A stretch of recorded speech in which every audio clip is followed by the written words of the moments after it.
Good afternoon to you. You are right on time for the National Assembly live proceedings. The afternoon sitting of the House on this Thursday, dated the 3rd of April, the year being 2024. We have the Division of Revenue Bill, National Assembly Bills number 10 of the year 2025, having priority in matters to do with consideration among the businesses before the National Assembly this afternoon. The House is set to resume debate on the Division of Revenue Bill that was interrupted yesterday in the afternoon sitting. And this bill is currently at the second stage or the second reading. The consideration of the report of the Auditor General on the financial statements for the national government ministries, departments, and agencies for the financial year 2021-2022 is equally another motion that the House is set to debate this afternoon. This is a motion by the Chairperson, Public Accounts Committee. The ratification of the agreement for the establishment of Africa Finance Corporation by the Chairperson, Departmental Committee on Matters Finance and National Planning is a motion that the House is set to debate this afternoon, where the mover of this motion, the Chairperson, who is serving the Departmental Committee on Matters Finance and National Planning, is seeking the approval of the House on the ratification of the establishment of the Africa Finance Corporation. The Deputy Speaker is in the House this afternoon, ready to preside over the business of the National Assembly.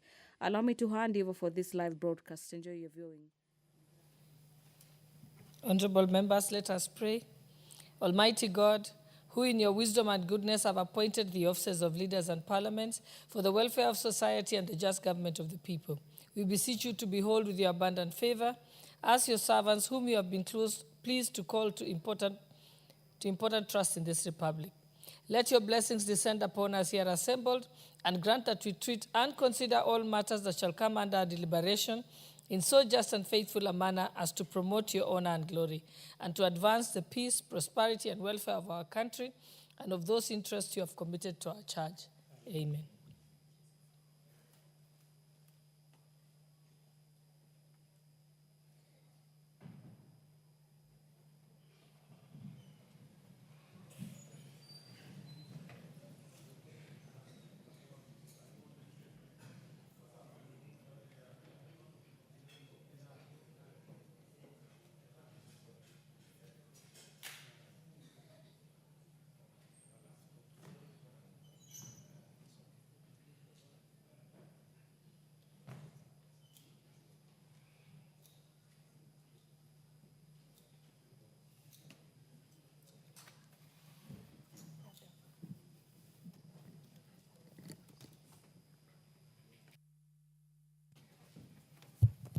Sergeant at Arms, you can ring the quorum bell for 10 minutes.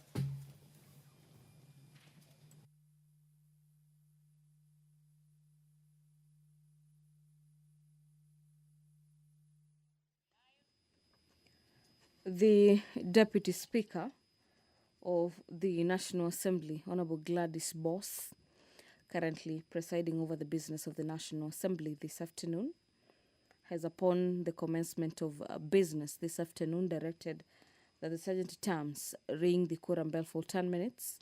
This directive by the Deputy Speaker is guided by the House Standing Orders number 34 on matters quorum upon the commencement of the House. According to the House Standing Orders, we need at least 50 members of the National Assembly to be in the chamber for the House to begin the consideration of the business before it.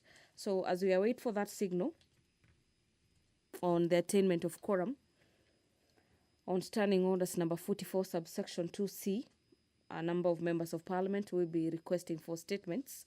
Honorable Amina Dika, the Honorable Member for Tana River County, is set to request for a statement on the disappearance of Mr. Abdullahi Ahmed Mohammed of ID number 42 84 86 12, and this request for statement will be handled by the Departmental Committee on Matters Administration and Internal Security. Equally, Honorable Timothy Toroitich, the MP for Marakwet West, will be requesting for a statement on the status of the secondary education quality improvement project in Marakwet West, with that statement being handled by the House Committee on Matters Education. Upon the request, usually after a week or two, the response is usually brought back to the House. Similarly, this is equally pursuant to Standing Orders number 44, subsection 2C.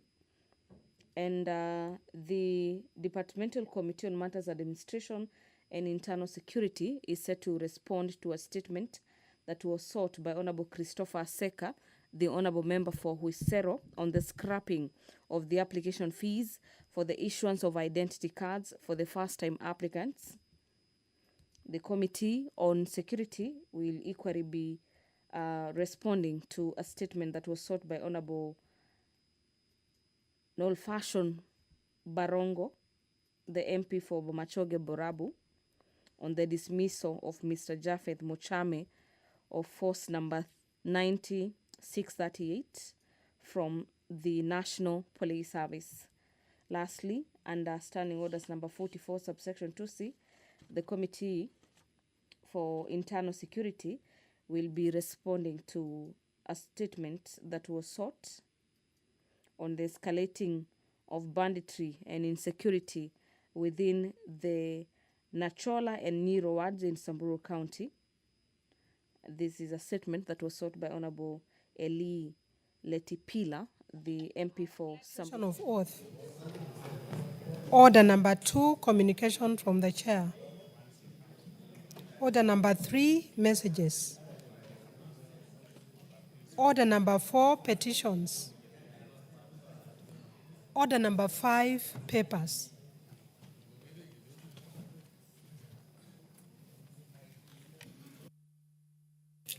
Majority Leader, you may proceed. Thank you, Honorable Speaker. Honorable Speaker, I beg to lay the following papers on the table of the House today, Thursday, April 3rd, 2025.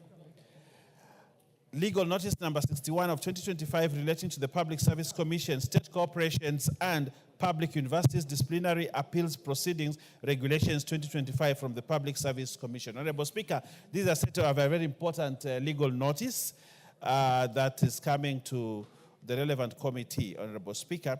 2, reports of the Auditor General and financial statements for the year ended 30th June 2021, 30th June 2022, 30th June 2023, and certificates therein in respect of Moi Kapsowar Girls High School, Muthiga Girls High School, Mwala School, Nakuru Boys High School, Naromuru Boys Secondary School, Ngaremara Girls Secondary School, Njoro Day Secondary School, Oloibor Soit Secondary School, Olososua Girls Secondary School, Pangani Girls School, Senior Chief Koinange High School, St. Teresa Moi Equator Girls Secondary School, St. Mary's Boys High School, Kitani, St. Mary's Girls High School, Kinyambu, St. Michael Kaba High School, Machakos, and Starehe Boys Center. 3, reports of the Auditor General and financial statements for the year ended 30th June 2024 and certificates therein in respect of Affordable Housing Fund, 2, Agriculture and Food Authority, AFA Car Loan and Mortgage Fund, Agrochemical and Foods Company Limited, Amani National Congress Party, Coffee Cherry Advanced Revolving Fund, E-Citizen Revenue Accountability Statement, the National Treasury, Ewasongiro North River Basin Development Authority, Gulf Hotel Limited, Human Resource Management Professionals Examinations Board, Hydrologists Registration Board, Judiciary Mortgage and Car Loan Scheme, Kenya Cultural Center, Kenya Dairy Board, Kenya Film Classification Board, Kenya Law Reform, Kenya Marine and Fisheries Research Institute, and lastly, Kenya Plant Health Inspectorate Services Mortgage Fund. Honorable Speaker, I beg to lay.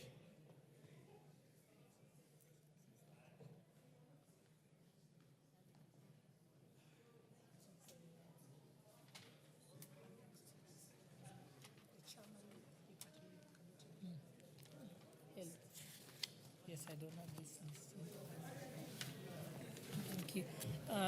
I think next is reports from the chairpersons. First one to go is the chairperson, Departmental Committee on Health.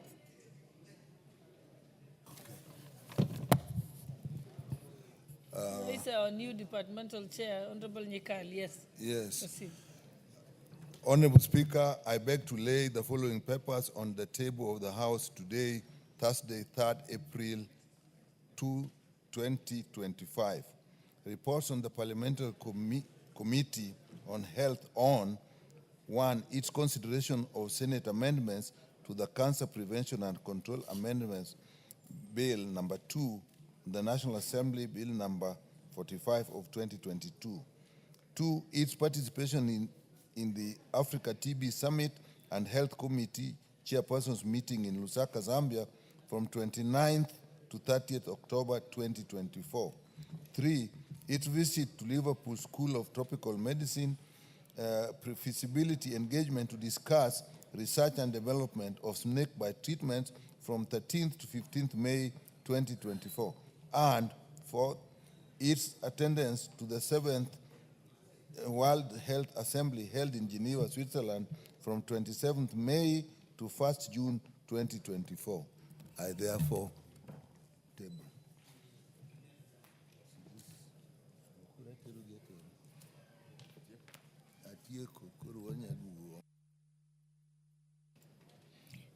Honorable members, if you kindly allow me, with your indulgence, because we've got several schools who are in the public gallery, and I would like to welcome them before they leave, because they might not stay for the whole haul. So maybe we can wait. The chairperson for the Departmental Committee on Administration and Internal Security, if you hold, and also Blue Economy and Finance and National Planning, will come back to you. So allow us to welcome the students. And as we welcome the students, we will move to order number 7 on statements. And at that time, I will allow one statement from one of the members who's going to be welcoming the students, just for neatness. So, honorable members, allow me to recognize the presence of the following schools. Seated in the public gallery is Jack Ridge School, Ruiru, from Ruiru constituency, Kiambu County.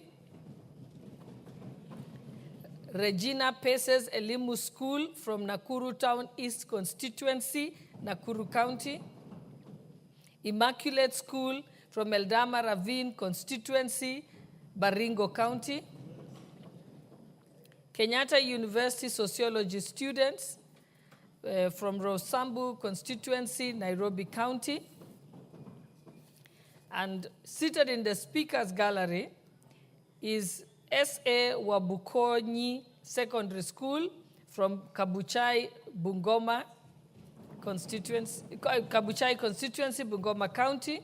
And then Maranda High School from Bondo constituency, Siaya County.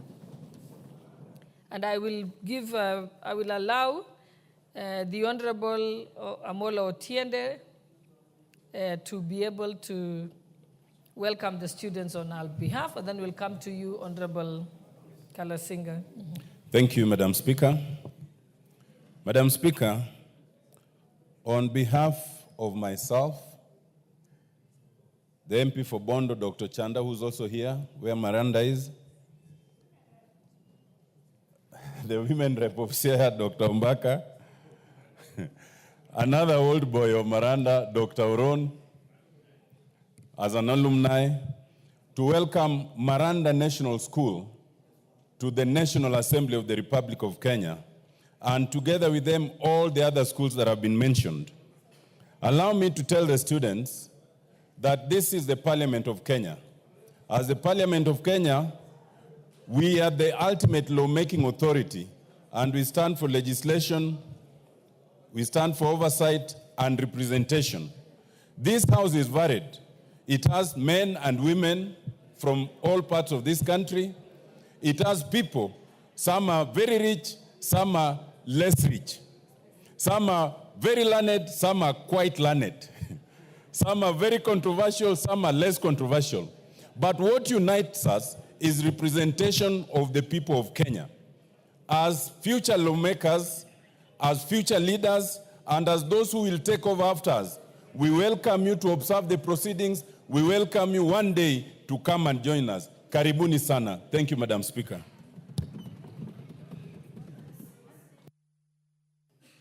I will also give an opportunity to Honorable Ochanda from Bondo. You can make it brief. Thank you, Madam Speaker. Let me join you in welcoming the students in this National Assembly, and more particularly Maranda High School that comes from Bondo. Maranda is our prime and premier school. I want to remind the students generally, particularly those that are here doing history and government, as others sit in a lab, in a chemistry lab, others sit in a physics lab or biology lab, you who are doing government and history, this is actually your lab. You are in a laboratory at the moment. So I want to believe that this is going to be useful to you. And always, every single year, there's a question around what you are doing today, where you are seated. There are questions that are in your exams every year. So please take this serious, and we really welcome you. And we want to believe that no question that touches on Parliament, none of you will ever fail a question that touches on Parliament, because you are practically here and you are seeing what exactly goes on. Thank you, Madam Speaker.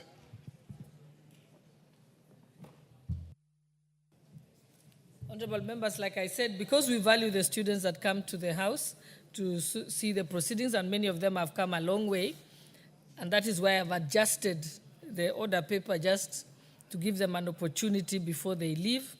And so I will now, we now move to statements. Maybe you can read that order.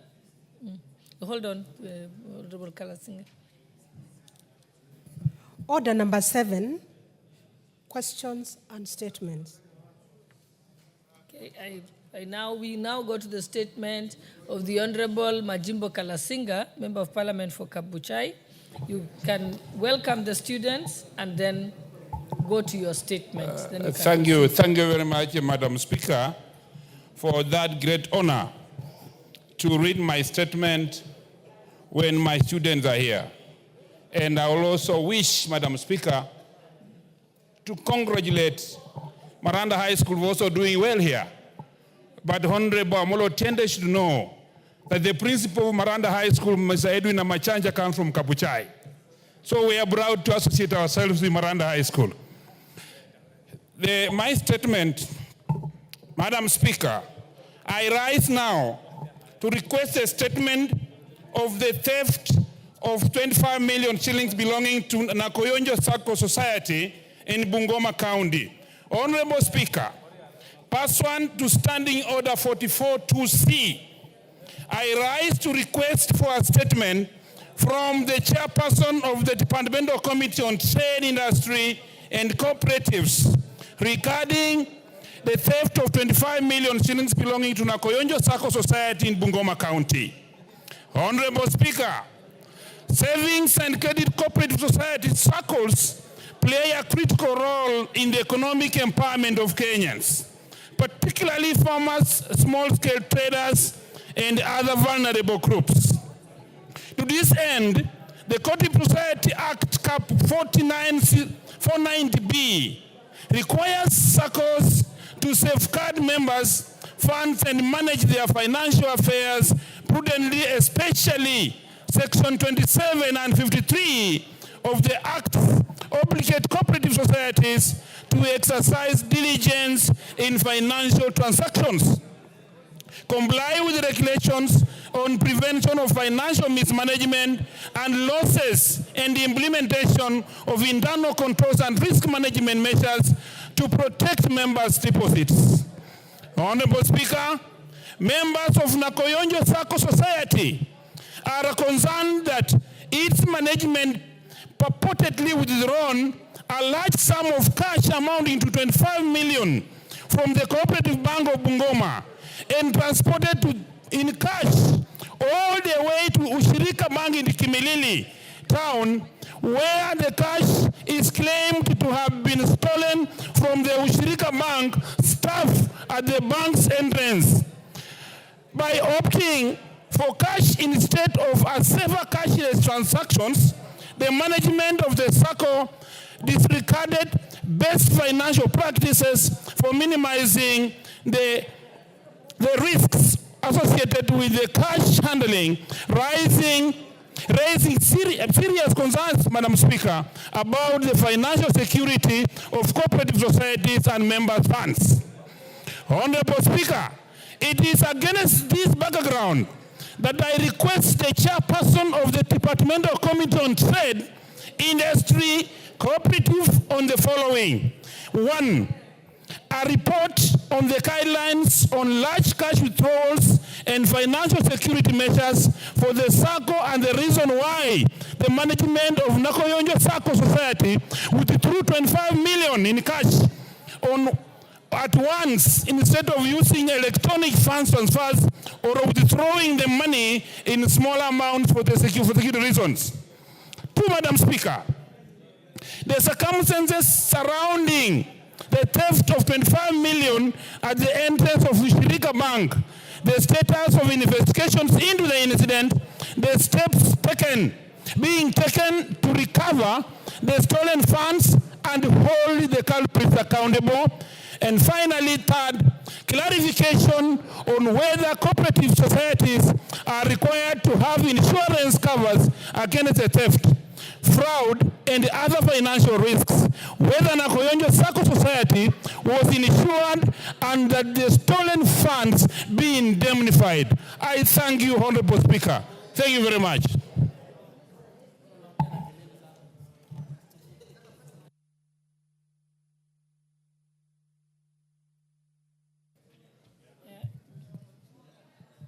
Honorable members, okay, that particular statement will be referred, is it to the Departmental Committee on Trade and Cooperatives? Yes, thank you.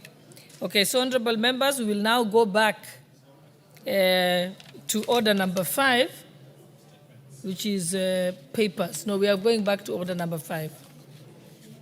We are going back to order number 5 on papers. So, honorable members, I now call upon the chairperson of the Departmental Committee on Administration and Internal Security, represented by Honorable Raso. Thank you very much, Honorable Speaker. Honorable Speaker, I beg to lay the following paper on the table of the House today, Thursday, 3rd April 2025. Report of the Departmental Committee on Administration and Internal Security on its consideration of the Assembly and Demonstration Bill, National Assembly Bill number 28 of 2024. I beg to lay. Thank you, Honorable Speaker. Thank you. Next, we have the chairperson, Departmental Committee on Blue Economy and Irrigation. Thank you, Honorable Speaker. Honorable Speaker, I beg to lay the following paper on the table of the House. Today, on Thursday, 3rd April 2025, the report of the Departmental Committee of Blue Economy, Water and Irrigation on the budget implementation review for the financial year 2023-2024 for the following state departments. Number 1, the State Department of Water and Sanitation. Number 2, the State Department of Irrigation. And number 3, the State Department of Blue Economy and Fisheries. Thank you, Madam Speaker. Thank you, Honorable Chair. Next we go the reports of the Departmental Committee on Finance and National Planning. Who is doing that on behalf of Honorable Kimani Kuria? Did the chairperson of Finance designate anyone? Honorable Brighton.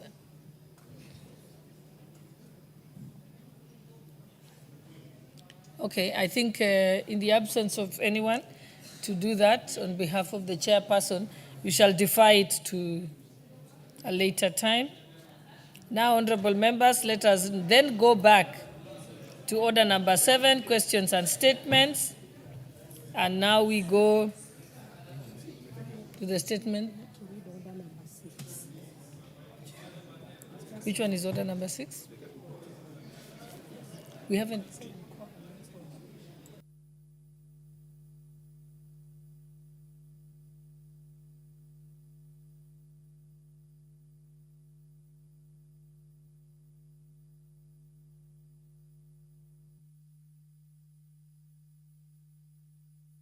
Call the next order. Order number 6, notices of motion. Order number 7, questions and statements.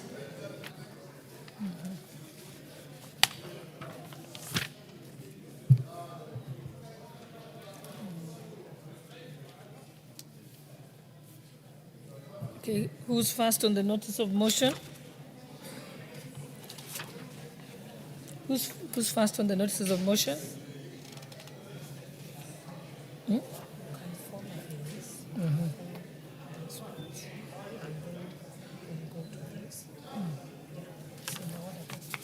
Is it this one?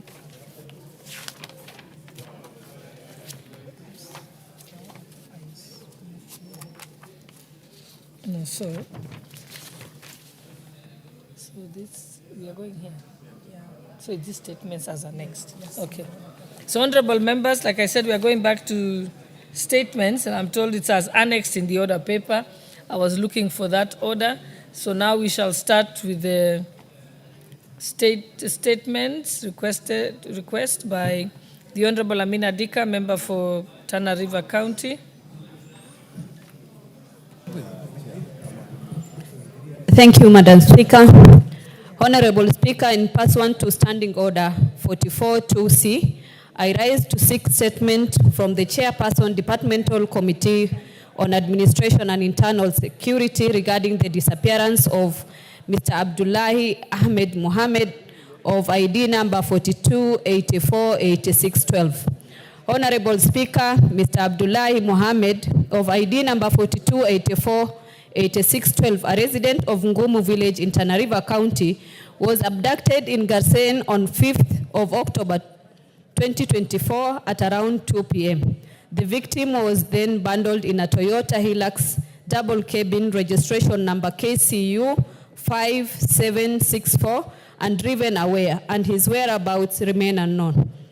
The matter was then immediately reported to Garsen Police Station, OB number 20510-2024.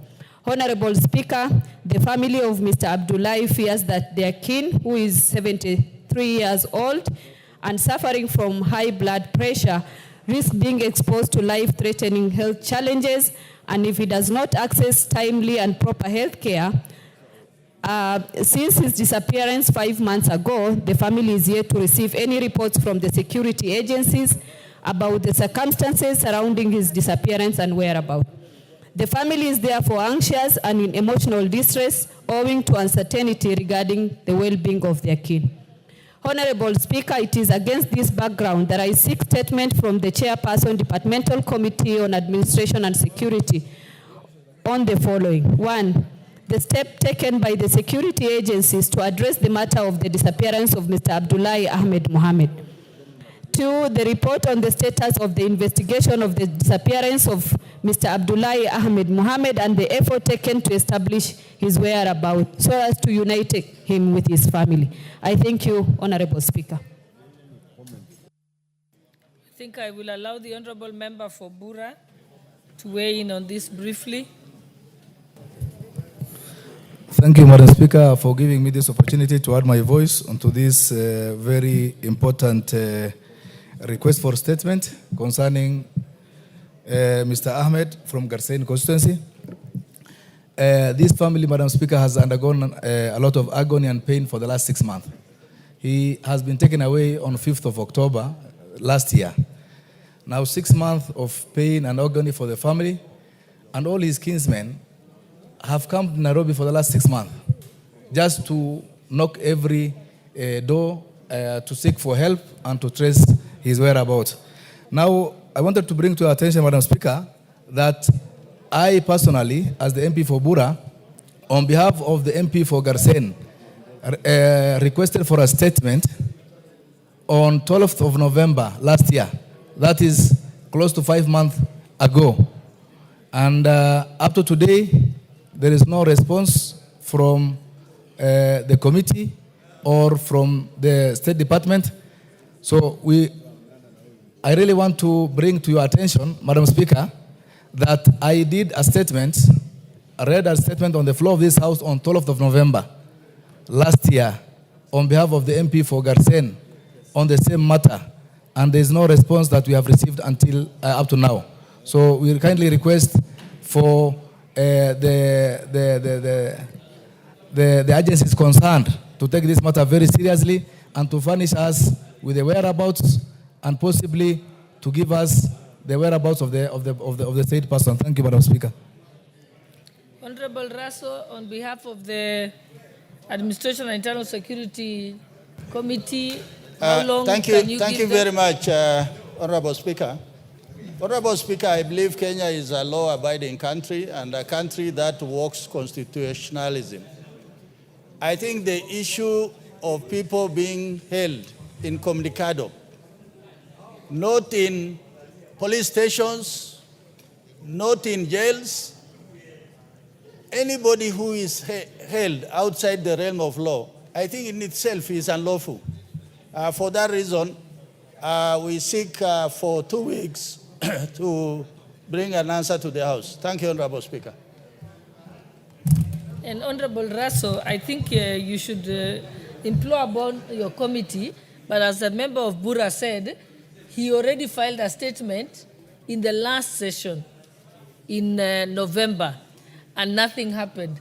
And because it lapsed, they have now again, through the woman MP for Tana River, Honorable Dika, has again put in the request. So you can see it's several months late. So I think you really have to give an assurance that they will not have to do it again. Because if you look at it, if it's October, November, December, January, February, March, we are in April now.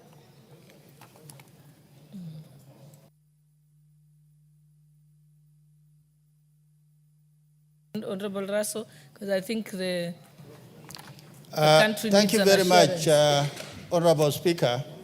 I am well guided on this, but I will also request Honorable Amina to appear before the committee so that we are able to transact quickly some of these issues. Because if somebody has been missing really since last October, if they are not there, then let us establish they are not there. But if they are within some custody, then they must be produced before the courts.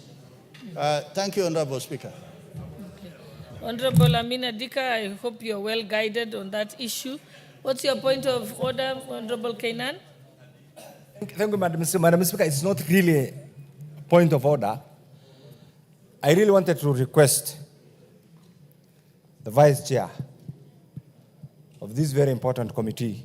First of all, this topic of abductions, missing people, illegal detentions is a very emotive issue. 2 weeks is such a long time. I disagree. I don't know whether Honorable Amina and Honorable Wali are contented with the 2 weeks. 2 weeks is such a long time for a missing relative. I don't know why you should accept 2 weeks. Can the chair bring an answer to the House next week? Because the answer is on your fingertips. Liaise with OP, the security agencies. 2 weeks is such a long time because we have seen it, Madam Speaker. There are two aspects to this. And I really want to seek your guidance. This country is a country rule of law. If there are criminal elements who are abducting people, it is the responsibility of the government to deal with those criminal elements. If there are other people within the security sector who are engaged in these illegal abductions, they are giving this country, the government, a bad name. It is the high time that they are named, they are shamed, and they are dealt with decisively in accordance with the Constitution of the Republic. Either way, it is the responsibility of the government to protect the lives and the property of the people of Kenya. And therefore, I want to ask the chair through you, Madam Speaker, to reduce the period from 2 weeks to 1 week so that the family can get a proper response. Thank you, Madam Speaker. Honorable Raso, I think you have taken that into account. Thank you very much, Honorable Speaker. I have heard what Honorable Kainan has said, but I really want Honorable Amina to appear before our committee. She may be having certain critical information that will cause us to even summon the IG. So for that reason, when is your next committee meeting? on next Tuesday. Next Tuesday, Honorable Okay, Speaker. Honorable Amina, they've said that they would like you to appear before their committee on the next Tuesday. Thank you. That way they can work. Thank you, Honorable Speaker. Okay. And that will be the 8th. All right. Thank you. Let's now move on to the next statement, request for statement by the Honorable Timothy Toroitich, Member of Parliament for Marakwet West. Thank you, Honorable Speaker.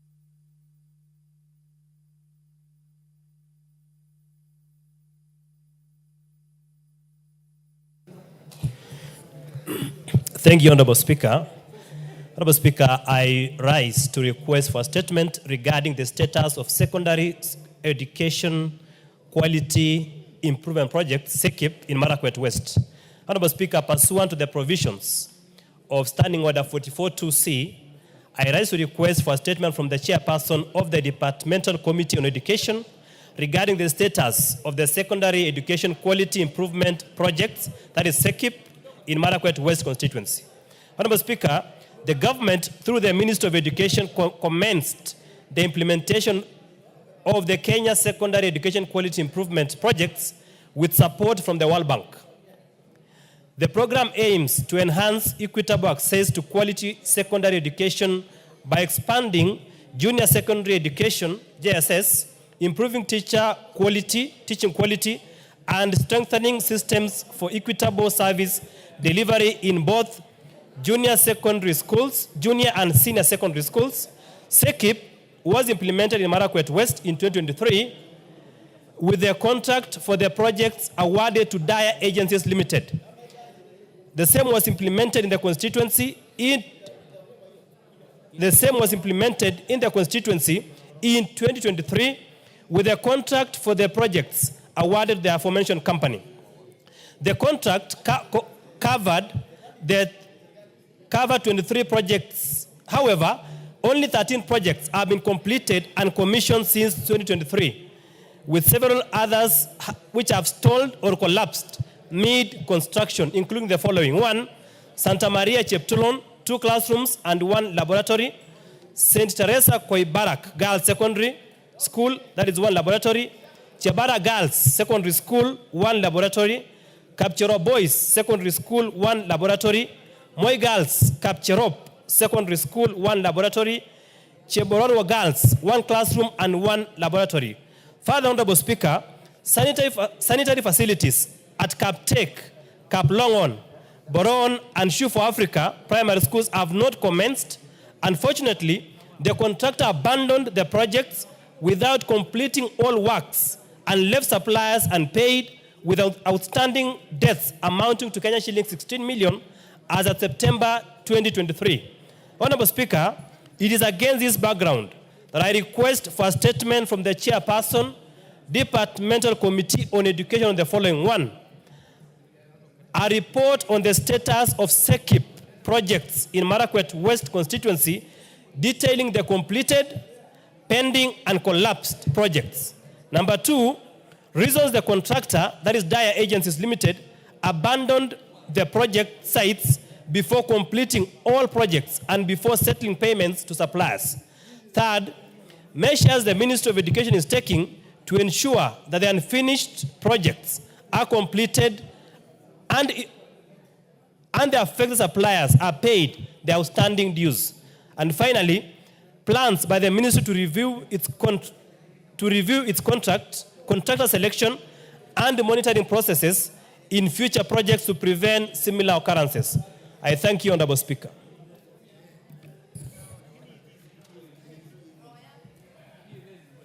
This will be responded to by the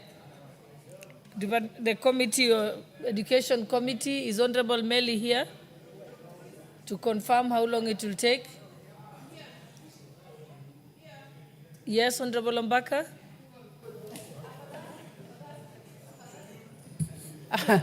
Chair, it's Honorable Obara, not Obaka. Oh, sorry. Thank you very much. Chair, we have noted and... Look alike, and actually I can't see that far. It's Eve Obara. Eve Obara. Chair, I have noted and will give a response in the next 2 weeks. Thank you. Thank you. Now we can move to responses to statements. And there's a response that had been sought by the Honorable Christopher Aseka, member for Kisero. Honorable Russell, do you have the response on behalf of your committee? Thank you very much, Honorable Speaker. I don't know if Honorable Aseka is in the House. Thank you very much, Madam Speaker. I believe he had sought for a statement regarding issuance of ID card to the first applicants that fee to be scrapped.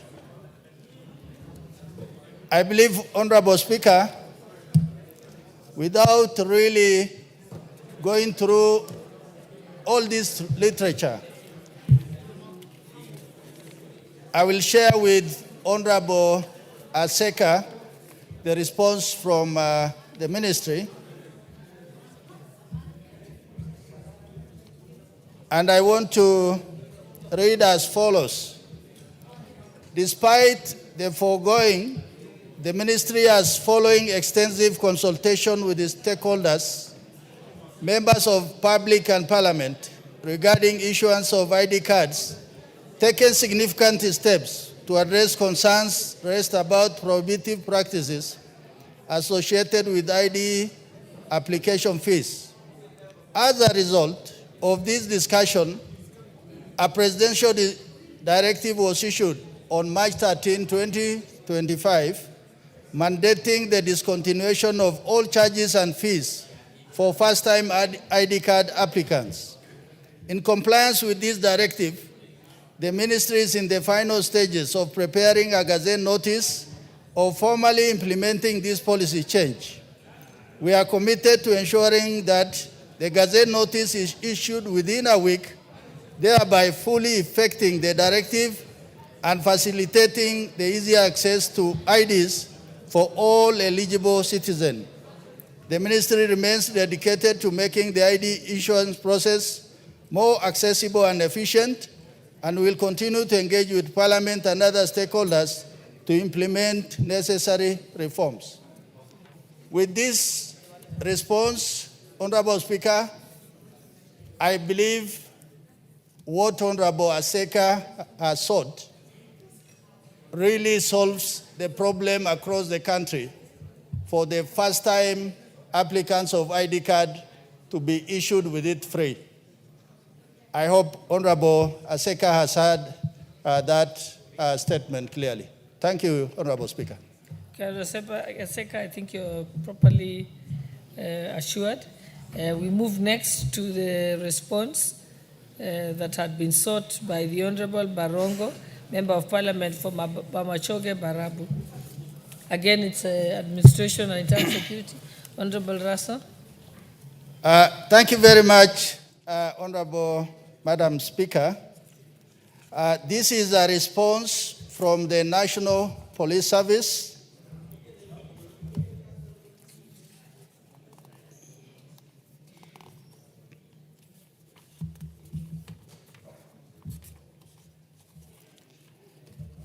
Madam Speaker, I will also share with Honorable Barongo the response from the National Police Service Commission. But the facts of the issue are as follows. Facts of the case in personal number 90638 PC Jafet Mauti Mochana. The ex-officer was enlisted in the service on 7th July 2007. At the material time of his dismissal, he was attached to the anti-stock theft unit. He was charged with an offense against discipline in orderly room proceedings on 21st November 2016, whose particulars were that without lawful cause, breaks out of police line. In simple English, that is going absent from duty. The offender pleaded guilty to the charges, which fact is stated in his own words, that nakubali mashtaka.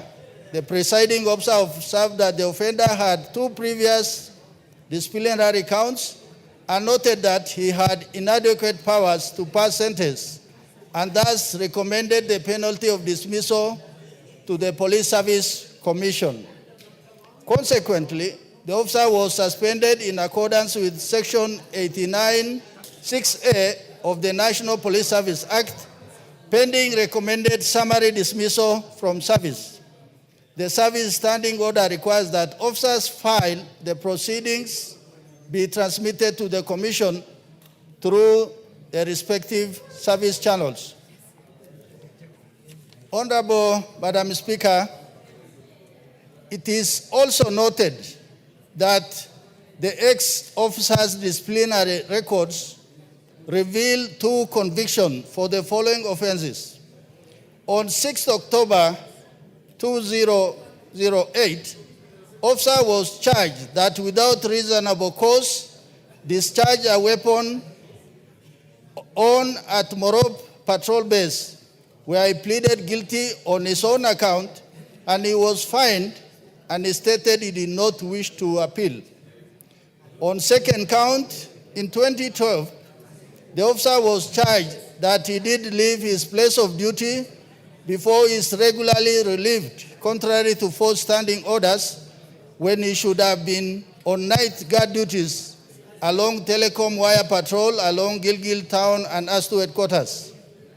On 30th June 2015, his record revealed an inquiry from the Directorate of Criminal Investigation in which the Directorate requested the officer in charge at ASTU Gilgil to trace and escort the ex-officer to the Directorate for investigation relating to an offense of obtaining money by false pretense, contrary to Section 13 of the Penal Code.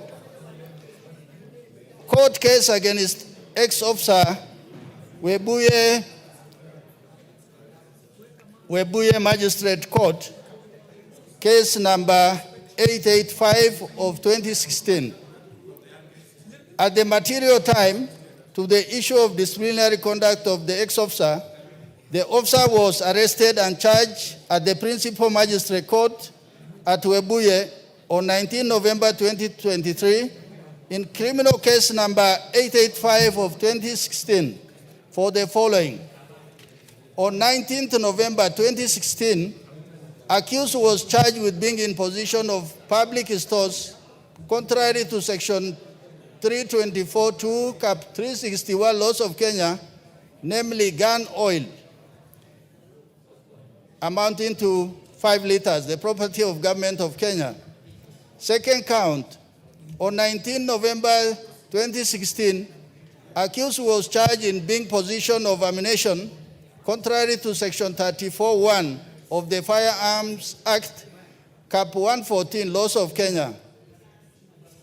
Possession of 720 rounds of 7.62 millimeter ammunition without a firearm certificate. Madam Speaker, the court, having listened to the accused, acquitted him. But the commission has this to say: disciplinary processes are administrative in nature and distinct from criminal processes in which the ex-officer was acquitted.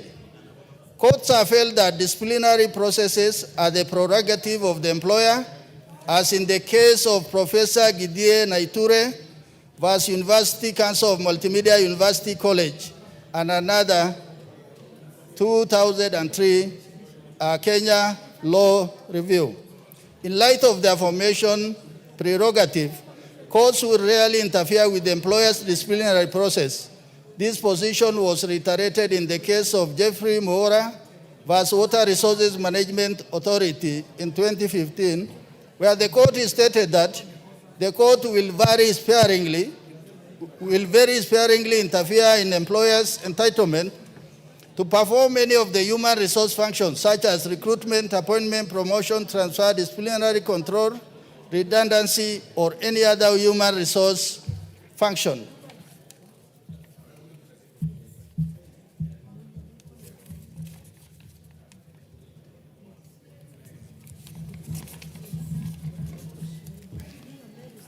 Accordingly, Honorable Speaker, in conclusion, it is stated that the ex-officer exhausted the redress mechanism set out in the law relating to discipline in the service. The Commission, in approving the officer's dismissal,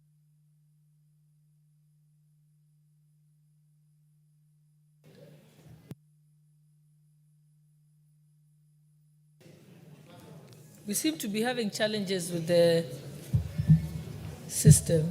Thank you very much, Madam Speaker. The Commission, in approving the officer's dismissal, acted in accordance with the laws variously indicated in the response Article 47 of the Constitution and the Fair Administrative Actions Act.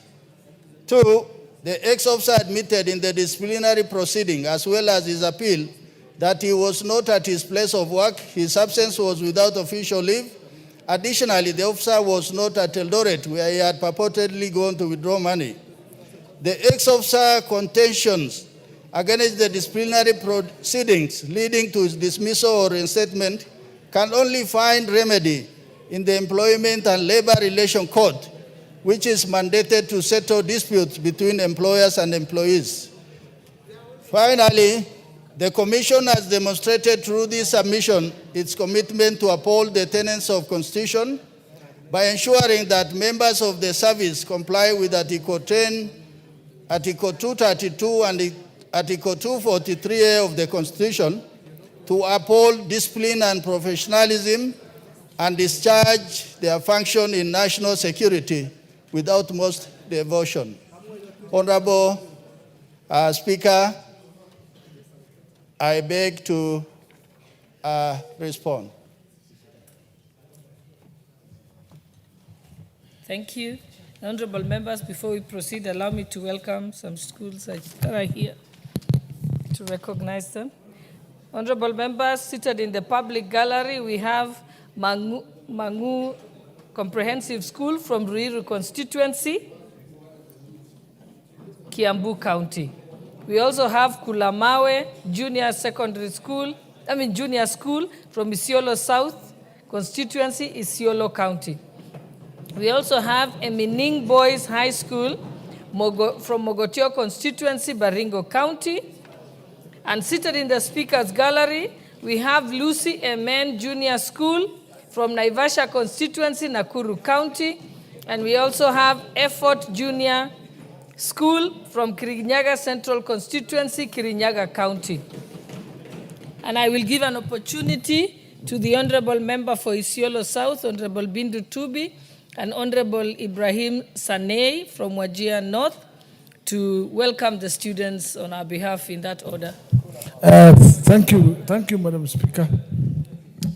I will take this opportunity to welcome all the students who have visited today, and in particular, the students from Kulamawe Primary School. Madam Speaker, this is historic sort of. In the north of Kenya, from Garissa, Mandera, Wajir, Marsabit, up to Isiolo, this could be the first students who have visited Parliament. We don't know the road, infrastructure. I can say it's infrastructure. Now, I think this is the sign of what we talked about, development. That at least they have arrived today, and we are very thankful. My friend Saleh is saying that all the people, including only the members of Parliament, visit Parliament, not students. So this one serves as an example. The Kulamawe serves as an example, and I will thank the President for that road, the Isiolo Mandera Road, and this is a sign of exactly what development is all about. Thank you very much, Madam. Honorable members, that is truly historic. I would have expected a bigger foot stamp for that. Yes, and I think I'll also give I was giving an opportunity to the Honorable Member for Wajir North.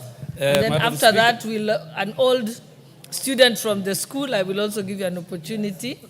Madam Speaker, when the President pronounced himself on the tarmacking of Isiolo, Kulamawe, Modogash, Wajir, and Mandera Road, content creators, especially in TikTok, made fun out of the president's pronouncement. They made a lot of comedy, that they never believed that that road shall be tarmacked.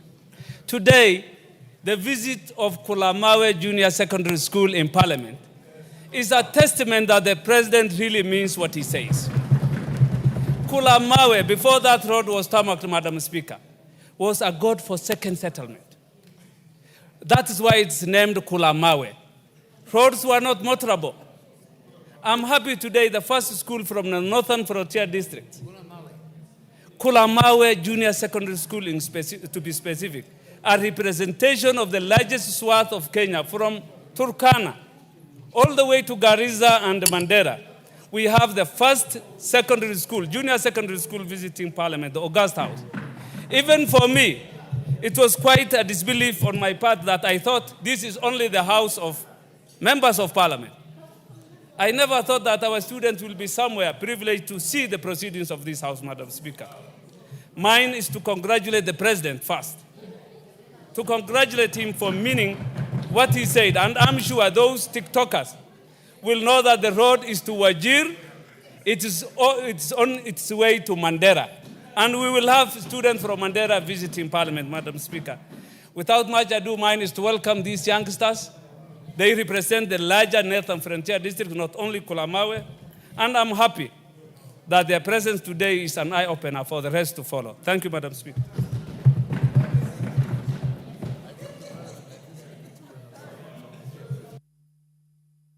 The Honorable Member for Eldas, Honorable Kainan.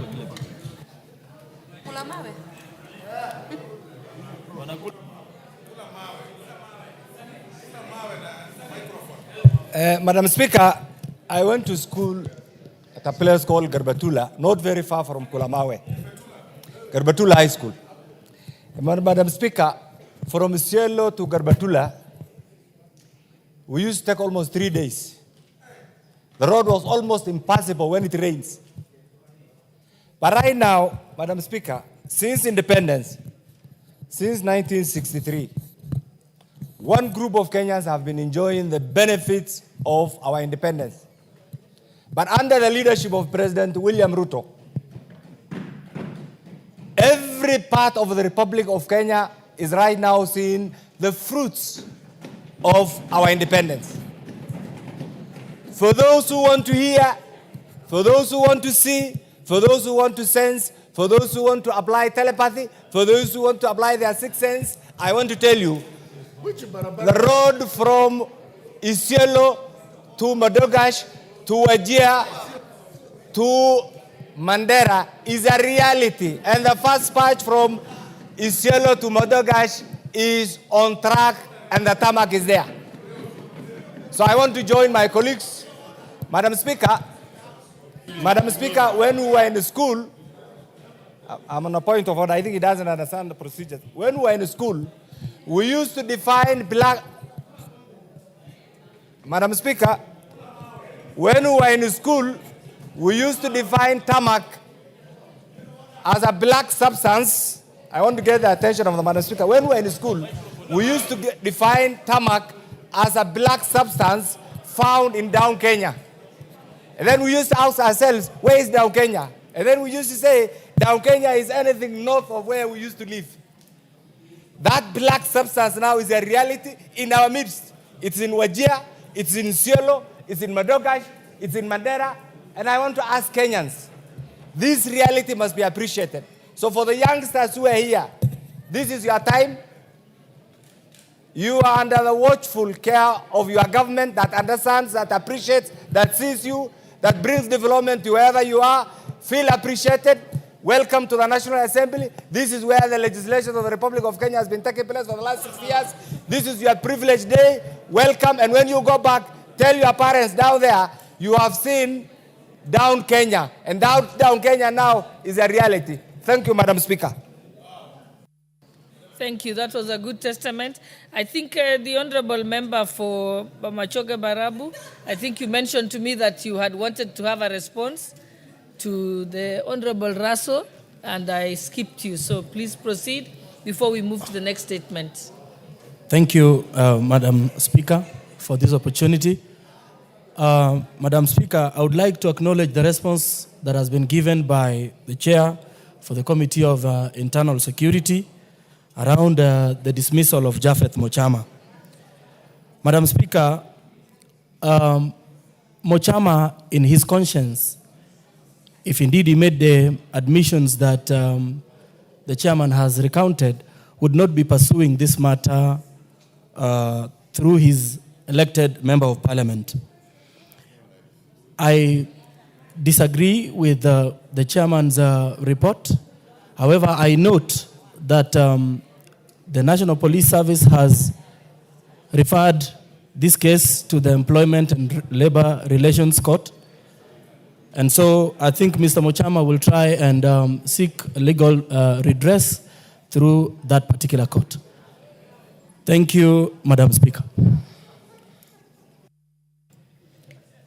Thank you. Next is a statement, response to the statement requested by Honorable Eli Leitipila, the Member of Parliament for Samburu North. Honorable Russell, you have the response. Thank you very much. And is the member here? The member for Samburu North? Yes, okay, you may proceed. Thank you very much, Madam Speaker. Madam Speaker, the Member of Parliament for Samburu North constituency, Honorable Eli Leitipila, raised concern on the current escalating banditry and insecurity within Nachola and Nyiro wards of Samburu North constituency. The Honorable Member particularly sought to be informed of the security situation in the Loruko, Turun, Karwa, Parkati, and the Marti, Lomoirok, Surjian, Ingilai, Musikita belts of Nachola. 2, efforts to apprehend criminals and fugitives following an attack on the police escort. Measures put in place by the government to ensure the safety of passengers who ply the Maralal-Baragoi road. Plans put in place by the ministry to facilitate peace and cohesion amongst the Samburu and Turkana communities who live in Nachola and Nyiro wards. Madam Speaker, on 10th February 2025 at 19:25 hours, a report was received at Baragoi Police Station regarding an attack on a police vehicle, GKB 907W, which was escorting prisoners from Maralal GK prison to Baragoi. The vehicle had 8 prisoners and 3 police officers on board. A multi-agency security team consequently responded.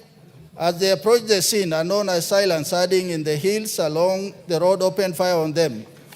The security officers returned fire and managed to repel the attackers before arriving at the scene around 20-30 hours. At the scene, it was discovered that the Toyota Land Cruiser had veered off the main road into a ditch approximately 30 meters away. Inside the vehicle, the body of number 254908, Police Constable Driver Humphrey Oroba, was found in the front seat with fatal gunshot wounds in the head.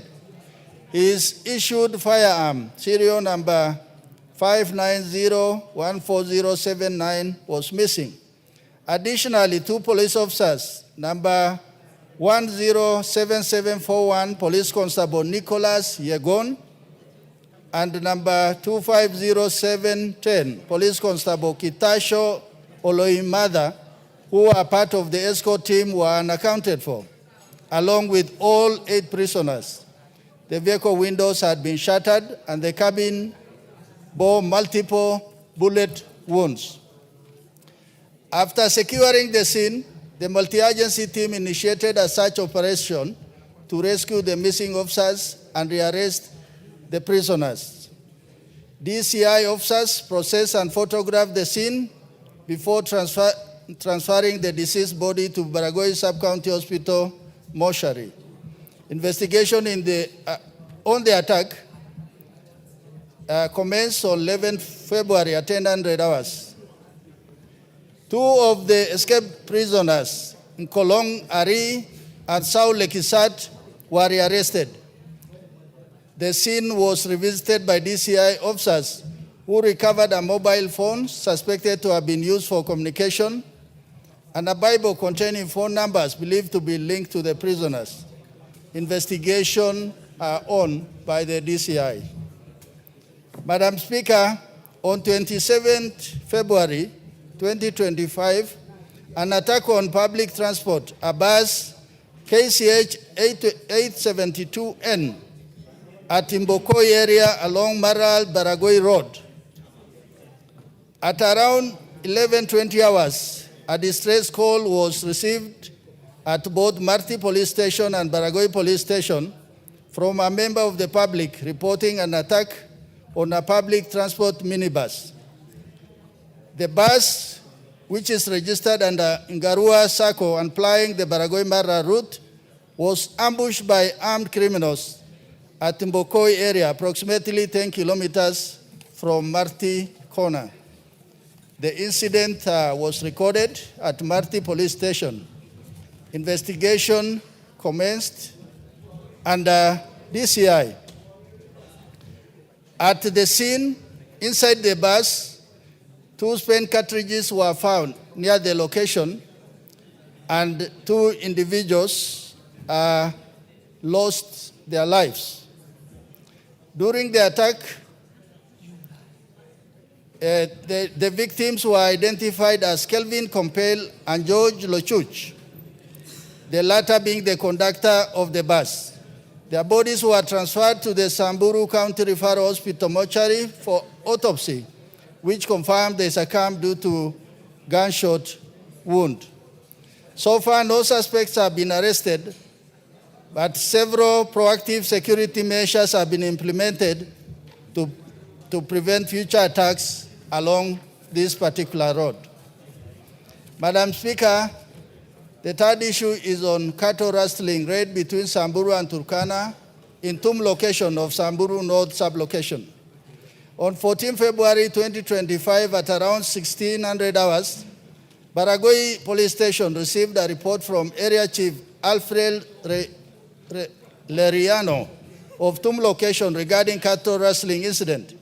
The attack occurred at Timparashian area of Simale within Tum location, where Samburu herders grazing their animals were ambushed by an estimated 200 armed bandits believed to be from neighboring community. The bandits fatally injured 3 herders, while 1 sustained gunshot injuries before driving away with a known number of livestock. A multi-agency team, alongside members of the community, visited the scene where 3 bodies of others were recovered with bullet wounds. The deceased were identified as Alois Lomorumu, 18 years old, Lenakuru Lempisikichoi, 17 years old, and Lemulangai Lende, 19 years old. A survivor named Letiroli Le Congolian, 20-year-old, sustained gunshot injuries and was treated at Tum Dispensary. DCI officers documented and photographed the scene, and the bodies were moved to Baragoi Hospital mortuary for postmortem. Investigation on the incidents are ongoing. The multi-agency team is working round the clock to recover the stolen livestock. Honorable Speaker, update on investigation of a murder incident that occurred on 10 January 2025 at the Ngorishe area along Baragoi South Road. On 10 January at 1000 hours, the Bendera location chief, Mr. Daniel Lerete, reported a fatal shooting incident at Ngorishe Fields along the Baragoi South Road at Baragoi Police Station. Consequently, a team of police officers was dispatched to the scene. The officers discovered the body of Loirogo Lempisikichoi, a 16-year-old male juvenile with gunshot wounds on the head and chest. The scene was documented and photographed. A thorough search led to the recovery of 2 cartridges and a mobile phone belonging to the deceased. Further report revealed that The deceased was escorting his nephew to school when they were accosted by unknown people who shot at them indiscriminately.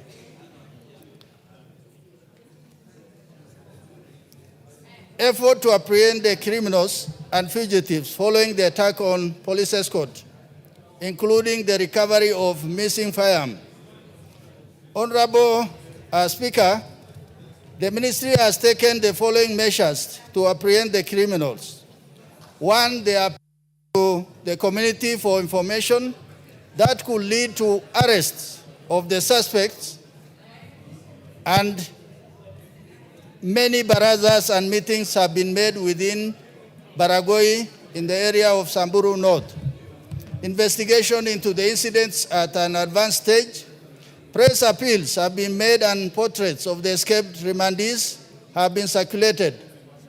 Forensic analysis of the cartridges collected from various crime scenes is ongoing at the National Forensic Laboratory.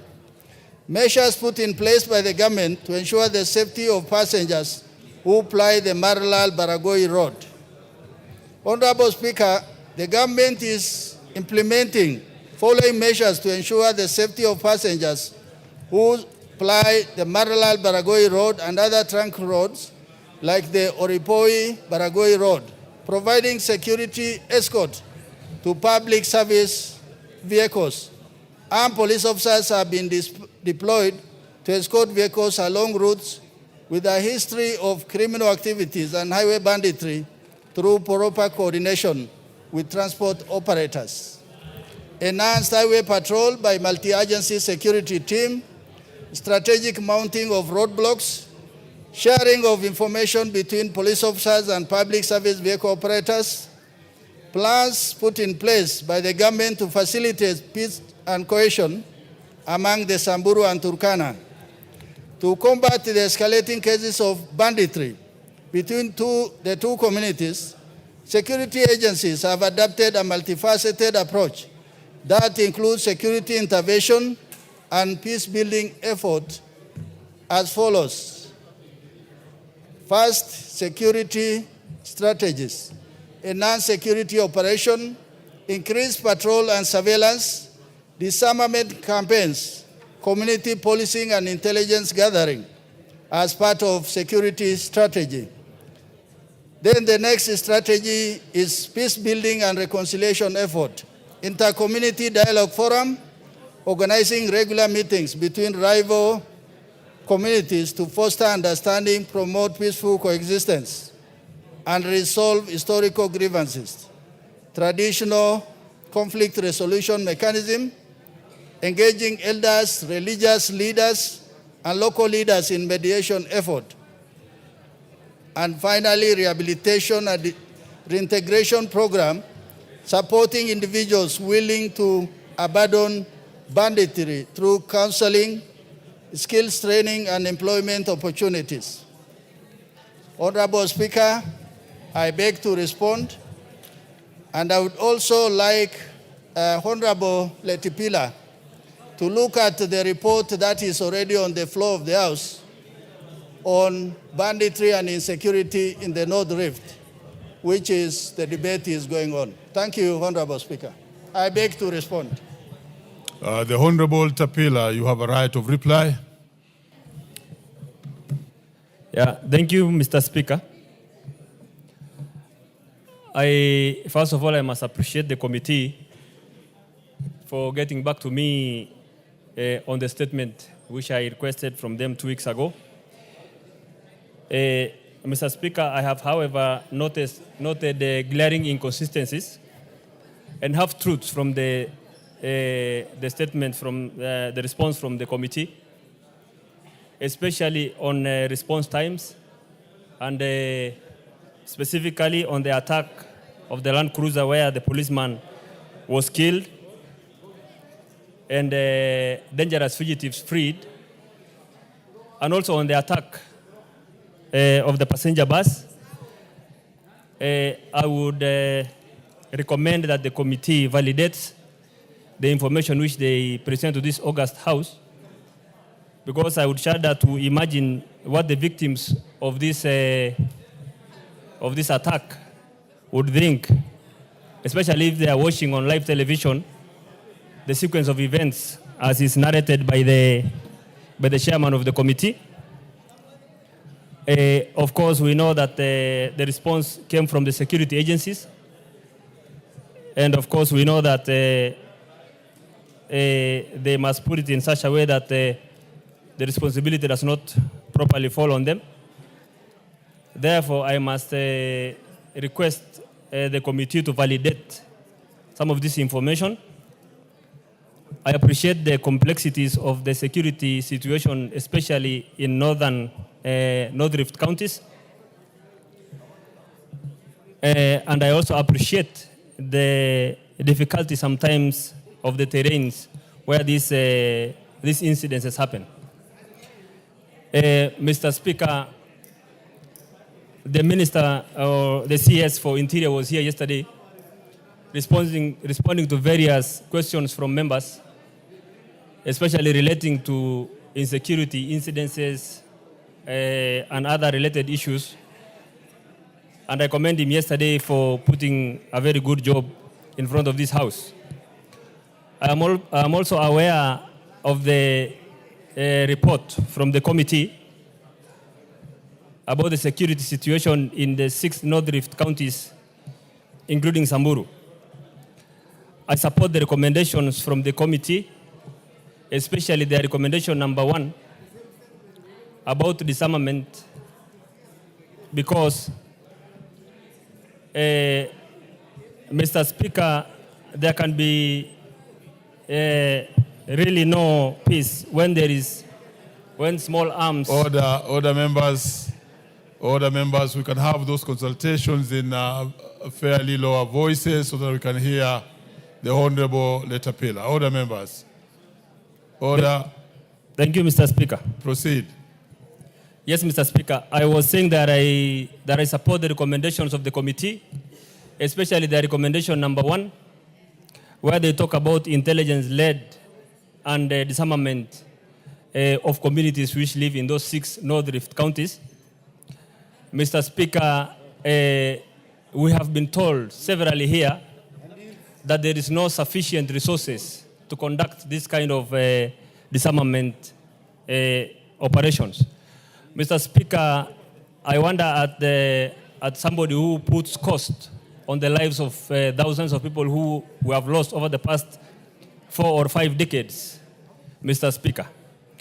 I also wonder at the person who would come and say and put issues of cost in front of Kenyans, yet at the same time we see efforts, we see our security agencies in places, far-flung places like Haiti and other places, and cost is not an issue. We have a proliferation of small arms in the hands of very, very small boys, all the way from the Uganda border. Order, Honorable Letapila. You should have asked subsequent questions concerning your statements. You are deviating greatly. So could you concentrate on clarifications and other smaller questions concerning your statement? Mr. Speaker, the chairman had told me to check on the report, and I'm basically supporting his recommendation. Oh, then that's okay. Yes. If you are fully satisfied. I'm supporting his recommendation, Mr. Speaker, but I am also aware that, and I want to inform the committee that the recommendation should just not be on paper, that action should follow this kind of recommendations. We have lost young lives and many other lives. We have widows. We have people who are disabled. We have communities are affected. Over 4 or 5 decades. Very well. Honorable Letapila, so you are fully satisfied with the answer? I'm not satisfied, Mr. Speaker, with the answer because there is inconsistencies and half-truths. But I've already told that to the chairman. Thank you, Mr. Speaker. Very well. Yes, Honorable Member, what is it? Thank you, Mr. Speaker, for giving me this time to join on the issue that was on the floor of this House. I represent Samburu County, where the issue of insecurity is really becoming so chronic, Mr. Speaker. Mr. Speaker, the situation of security in Samburu County is worsening each and every day. Each and every day we are losing lives, Mr. Speaker. And the report and the responses we are getting from the Security Committee, Mr. Speaker, I want to say here that we are not satisfied. We are not satisfied because we are always told the same case each and every time. These cases have been reported several times, and the lives are being lost on a daily basis. Mr. Speaker, I want to report to this House. 1 week ago, myself and the Senator plus other leaders from Samburu County, we were ambushed by bandits. And several other people were killed and each and every day. Even today, as I speak here, Mr. Speaker, some are still lying in the mortuaries before they have been buried. So, Mr. Speaker, I want to say to the Security Committee that some of the words they are saying here are not satisfactory to us and even to the people we are representing. We want to see the security agencies doing their work in practice. These bandits have terrorized the whole region. The responses we are always getting from the security officers after the attack, they always come 3 hours, 4 hours after the incident, Mr. Speaker. So we are not seeing any actions to prevent the attacks. So I want to recommend to the Security Committee, please, to ensure that our people are protected. The property of our peoples are protected. The lives of people from Samburu is protected. Because right now, the communities have lost, they have really lost the hope because of the bandits attack each and every day, Mr. Speaker. So thank you, Mr. Speaker, for giving this chance. Thank you. Very well, that is done. Let's move to the next statement. And the next statement is, yes, what's your point of order? Thank you very much, Honorable Speaker. Before you proceed, I have heard what Honorable Letipila and the woman MP for Samburu, what they have said. I think going forward, yesterday we were able as a House to effectively engage the Minister for Internal Security. And I think as opposed to waiting for the long haul, to wait for meetings, the onus is on you and us for you to even approach the committee on certain critical issues so that we are able to summon even those senior security officers, because our task is oversight and also to represent the people of this country. I have heard you loud and clear, Honorable Letipila, and as also the patron of the pastoralist, I think we will walk the journey with you. Thank you very much, Mr. Speaker. Very well, that should suffice. And I think let's close debate on that. We have a lot of business ahead. So let's move to the next statement. And before we move to the next statement, let me acknowledge the presence in the speakers gallery of the following schools. St. Mark's Girls Chengani from Cherengani, Trans Nzoia, and Taita Mauche from Njoro constituency, Nakuru. And let me allow the MP for Njoro, Charity Gadambi, to just say a word in 1 minute. And welcome all the schools. Thank you, Mr. Speaker, sir, for giving me this time for me to appreciate one of my best schools from my constituency, which is Taita Mauche Secondary School. Therefore, Mr. Speaker, I appreciate them for coming here. I want to wish them all the best. My children, when you go back, work hard. For you to be a member of parliament, you need to work hard. And also, Mr. Speaker, on that still, I am having more schools outside which are yet to come. That is Utafiti Comprehensive Primary School and also Mokongogo. Thank you, Mr. Speaker, sir, for granting us this opportunity. And my children go home, work very hard. Njoro is a place we have said education is number one to make you more better. Thank you, Mr. Speaker. Very well. We move to the next statement. This statement was by Honorable Rebecca Tonkei. Is it a reply? Very well, being replied by the chairperson, Departmental Committee on Agriculture and Livestock. Is in the house. I'm told the vice chair is in the house and ready to make the reply. Vice chair.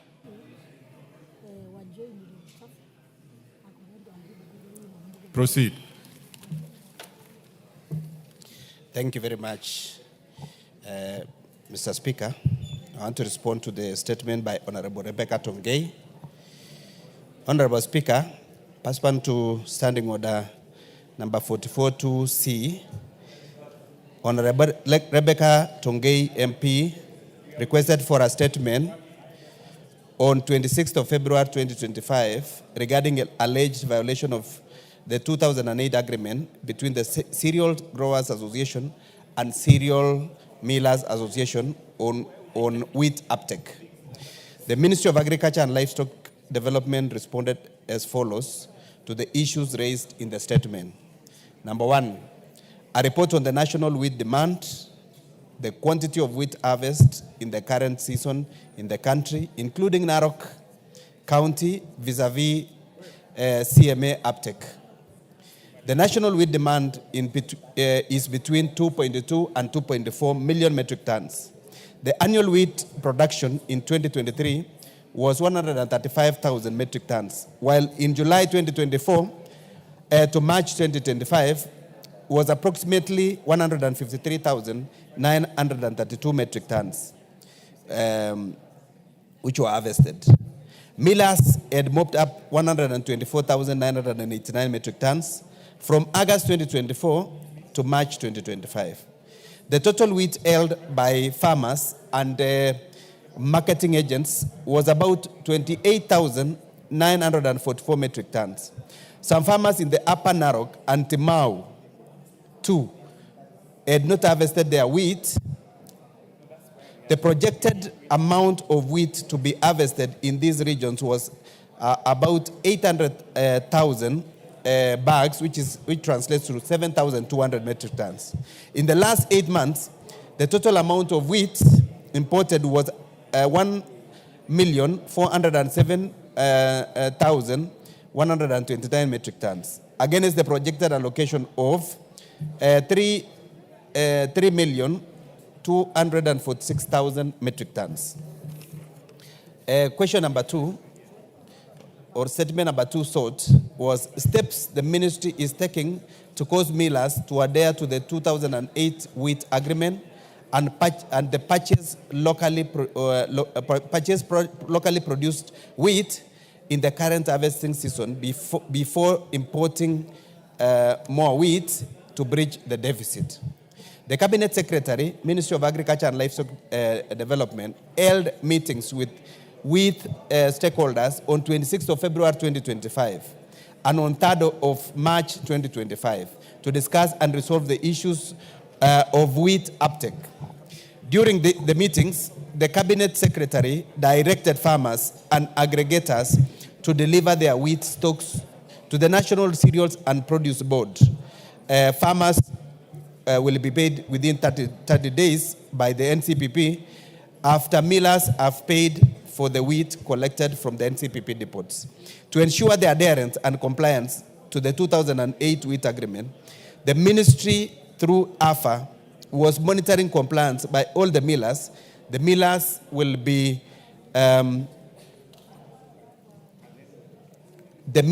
allocated quotas of local wheat to purchase before they are allowed to import wheat. This initiative will regulate the wheat importation volumes and ensure millers import during a period of deficit to avoid flooding the local market with cheap imported wheat. Statement number three sought was measures in place to enforce the agreement in future so as to uphold the integrity of the agreements designed to promote fair trade in the agriculture sector and to protect local wheat farmers from unfair market access due to unregulated wheat importation. Honorable Speaker, millers will be allocated quotas of local wheat to purchase based on weight capacity of individual millers. Millers were directed to submit to the National Treasury and Ministry of Agriculture and Livestock Development on the weekly basis the quantities of wheat grain purchased from the local farmers. The National Treasury will not approve importation of wheat by millers who shall not comply with the commitment to buy local wheat grain based on their capacity. Cereal Growers Association will provide regular data on the quantity and areas where wheat grains is available for the purchase of millers, and farmers' representatives, millers, and ministry will hold annual meetings to agree on minimum price per bag of wheat grain to avoid exploitation of farmers by millers. Question number 4, Mr. Speaker, is the support mechanism being considered to assist farmers in the country, particularly those in the Upper Narok region, currently facing likely loss due to approximately 1,500 metric tons of unsold wheat stocks. The Cabinet Secretary for Agriculture and Livestock Development directed farmers and aggregators to deliver their wheat stock to the National Cereals and Produce Board from 4th March 2025. Farmers will be paid by NCPP within 30 days of delivery of the wheat after millers have paid for the wheat collected from the NCPP depots. This will also reduce post-harvest losses due to poor storage. Number 3 is a memorandum of understanding was signed between the NCPP and the millers, where the wheat from the NCPP will be collected by the millers and payment done within 14 to 21 days. And only wheat produced by farmers within Kenya will be taken to NCPP to avoid delivering of imported wheat to the NCPP. And lastly, the statement sought was the interventions that the Ministry of Agriculture intends to take to cushion wheat farmers in the Narok County from losing their property through bank auctions for non-performing loans arising from the poor market condition. Number 1 is improving the price of locally produced wheat. The ministry has set the minimum price of 5,300 for grade 1 and 5,200 for grade 2. And number 2 is that farmers will be paid within 30 days upon delivery of wheat to the NCPP depot. Thank you so much, Mr. Speaker. Very well. The Honorable Rebecca Tonkei. Thank you, Honorable Speaker. Honorable Speaker, the reply to my question is not satisfactory at all. Honorable Speaker, it's very unfortunate that even as we see today here, the farmers in Narok County have their wheat still in stores in the cereals as they were instructed to take the wheat to the cereals board.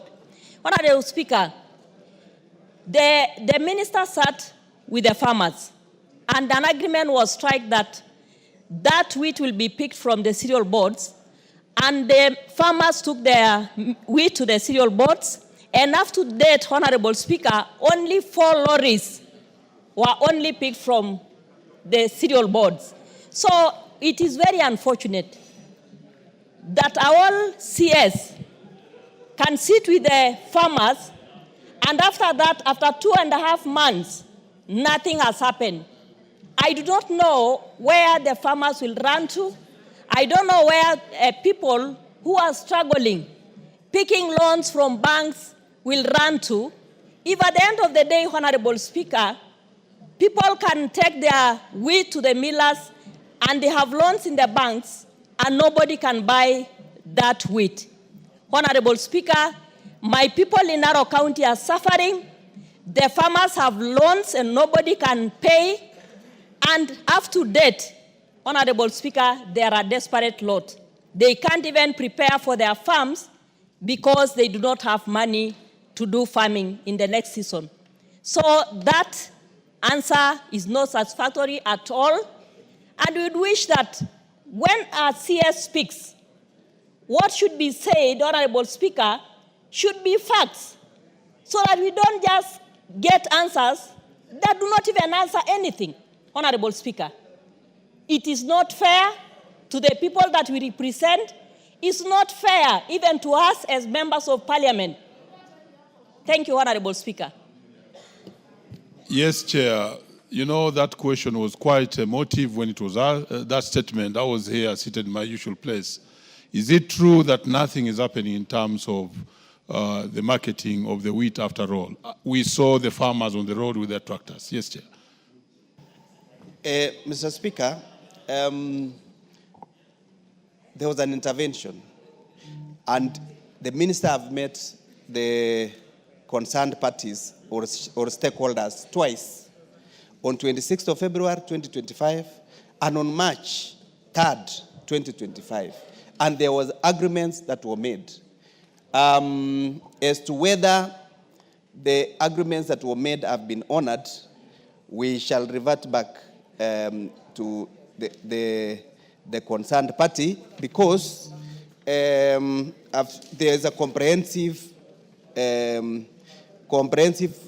report on the agreements that were made between the two parties, which is the Cereal Growers Association, Cereal Millers Association, the wheat farmers, and the entire stakeholders within the wheat industry, Mr. Speaker. Very well. Yes, Honourable Member. And that's the last comment on this one. Give the Honourable Member the mic. Thank you, Mr. Speaker, for giving me this opportunity to support the Speaker who brought this issue. I am the representative for those people, and I agree with the answers that, yes, we met. And our problem is not whether we met or not, or we had a meeting with the minister. The meeting was there, but it was never honored. And until today, our people are still struggling. And I wonder why the minister was aware that there were people who imported wheat. Why do they import wheat while our people are harvesting wheat and nobody is buying the wheat? What do they want our people to do? And I think it is wrong for this government to continue buying wheat from outside while the wheat that we have in Narok has not been bought. What do they want these people to pay their loans with? They have the loans, they have their children to take to school, they have their tractors, and yet still waiting from that day. Even on that day when we went to that office, to the minister's office, he looked unwilling even to listen to us. And I think we also have a share in this government, and we have a right to argue over what should happen to us. So to me, I think the answer is not correct and it's not right. The only wheat that has been bought are the 2 lorries. The other wheat is still in store. Very well. And it is not very good stores where you can keep your food. Already that wheat is rotting. Yet we took the issue to the minister and we agreed. And we agreed that within 2 weeks, they were going to buy the wheat. So I stand to support the member who brought this question. Yes, Honourable. What is it, Honourable Member? On the same. Yeah, thank you very much, Honourable Speaker. I just want to add 1 or 2 words on this important issue affecting the farmers of wheat, not just in Narok, but in the rest of the country. And also, to talk about the sugar sector briefly. Honorable Speaker, the reason why there is no offtake of homegrown wheat in Kenya is because there was massive importation of wheat. And the records are there.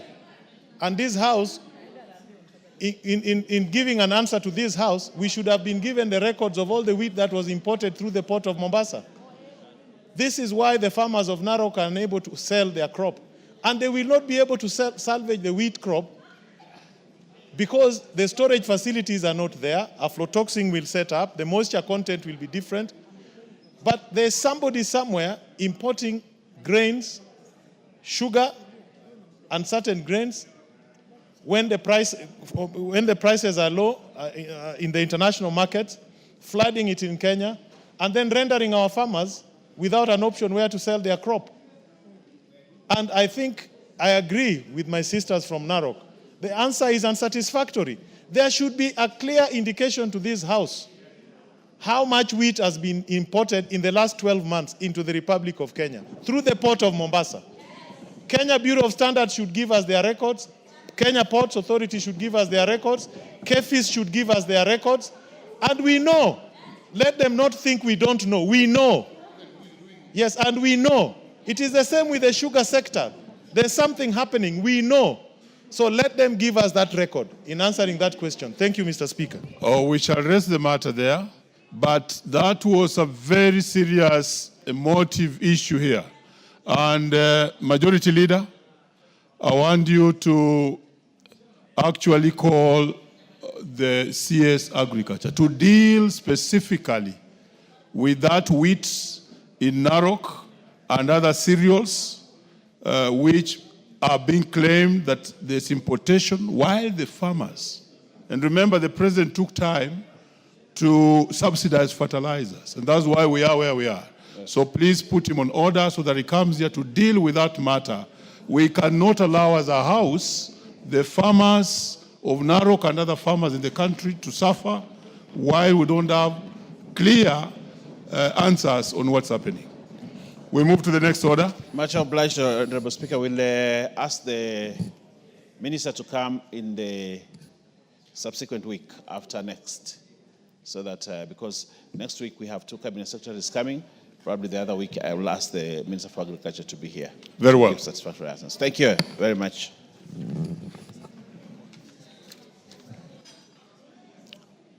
Now we go back to order number 5.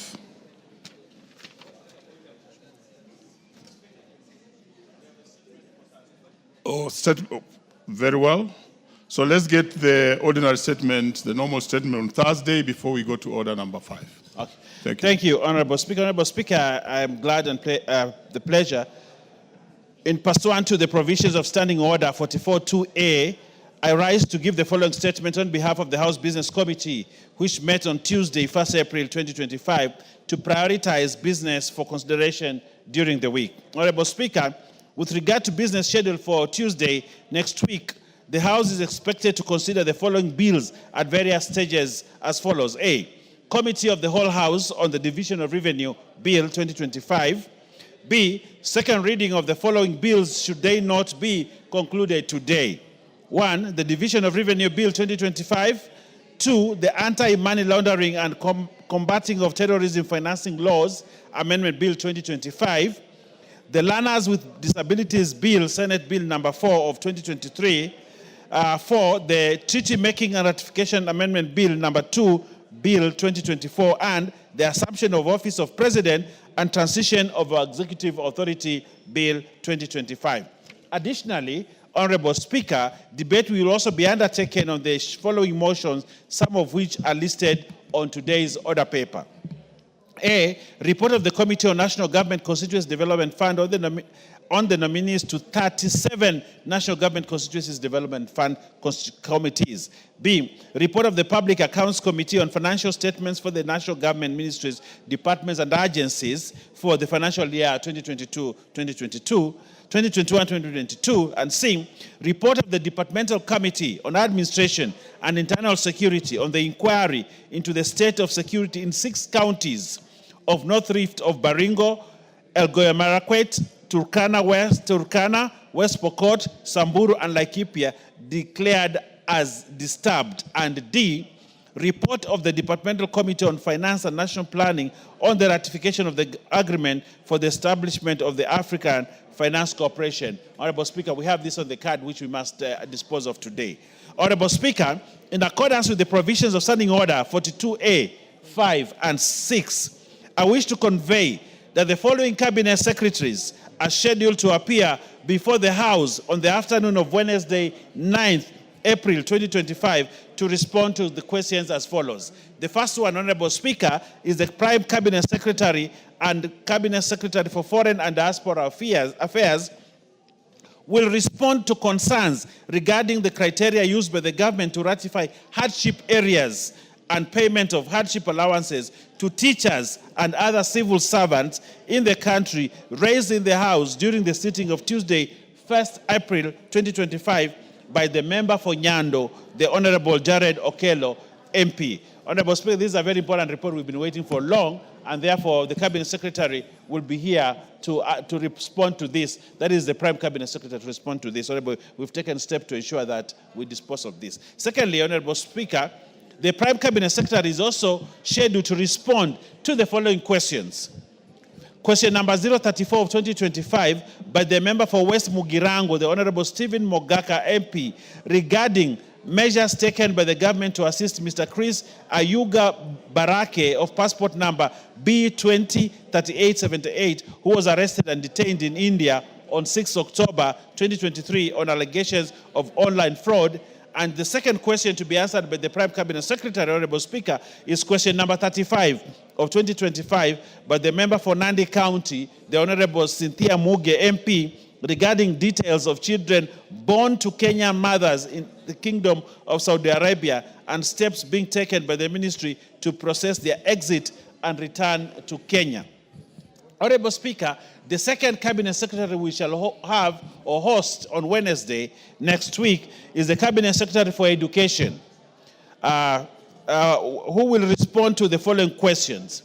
Question number 18 of 2025 by the member for Mandera County, the Honorable Omulher Hassim MP, regarding delay on integration of Duksi and Madrasa classes in primary and secondary schools in line with the provision of Section 95(2)(e) of the Basic Education Act, Cap 211. The second question is by the member for Kathiani, Honorable Robert Mbui, CBS MP, regarding the recruitment of teachers for junior secondary schools, including the number of slots allocated to each constituency. The third question is question number 037 of 2025 by the member for Kajiado Central, the Honorable Kanchori Elijah Memusi MP, regarding report on the distribution of textbooks to primary and secondary schools in the country. The next is question number 38 of 2025 by the member for Matuga, the Honorable Kasim Tandaza MP, regarding status report on the qualified teachers trained per teacher-student ratio under the competence-based curriculum, CBC. Question number 039 of 2025 by the member for Githunguri, the Honorable Gadhoni wa Muchomba, HSC MP, regarding the total amount of capitation funds disbursed by the ministry per school in the financial year 2024-2025 in Githunguri constituency. The next question, Honorable Speaker, is question 040 of 2025 by the member for Ruiru, the Honorable Simon Kingara, MP, regarding measures taken by the ministry to ensure that Mutuya Primary School receives capitation funds to cater for the 242 students registered as junior secondary school learners. The next question, Mr. Speaker, sir, is question number 41 of 2025 by the member for Lamu East, the Honorable Captain Ruweida Obo, MP, regarding utilization of the funds by Kizingitini Secondary School in Lamu East constituencies, particularly on maintenance of the facilities in the school. Honorable Speaker, question number 42 by the member for Kaloleni, the Honorable Paul Katana, MP, regarding steps taken to ensure compliance with the government directive requiring principals to release withheld Kenya Certificate of Primary Education and Kenya Certificate of Secondary Education certificates to former students regardless of standing fees. Question number 43, Honorable Speaker, by the member for Homa Bay County, the Honorable Dr. Joyce Bensouda, MP, regarding government policies regarding adult education, including its operational framework and accessibility to marginalized communities. The Honorable Besuda is at her place and she's listening keenly. And she's saying yes. Yes, the Minister will be here to answer your question. Question number 44, Honorable Speaker, by the member for Kiambu, the Honorable Mashua Waithaka, MP, regarding the criteria used by the Ministry to allocate infrastructure funds to public schools and on when schools in Kiambu constituency will receive funding to improve learning facilities. And lastly, on the questions, Honorable Speaker, is the question by the member for Nakuru County, the Honorable Liza Chelule. I can't see Liza, but she's supposed to be there. Regarding plans in place by the ministry in collaboration with the Ministry of Energy to subsidize the high cost of electricity in special needs schools. Honorable Speaker, in conclusion, the House Business Committee will reconvene on Tuesday, 8th April 2025 to schedule business for the rest of that week. I now wish to lay this statement on the table of the House, Honorable Speaker. Honorable Speaker, allow me also to respond, Honorable Speaker, to questions that were asked about CDF, NGCDF, and the Affirmative Action Fund. Honorable Speaker, we in possession of a letter addressed to the Clerk of the National Assembly, Mr. Samuel Njoroge, CBS, from the Treasury on the issue of CDF and disbursement of funds. The reference is status of disbursement of funds under the National Government Constituency Development Fund, NGCDF, and the National Government Affirmative Action Fund, NGAF.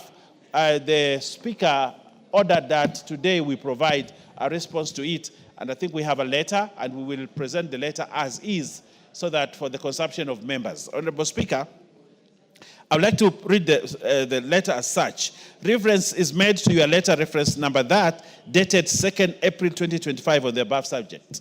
We wish to update on the status of NGCDF and GAF disbursement as follows.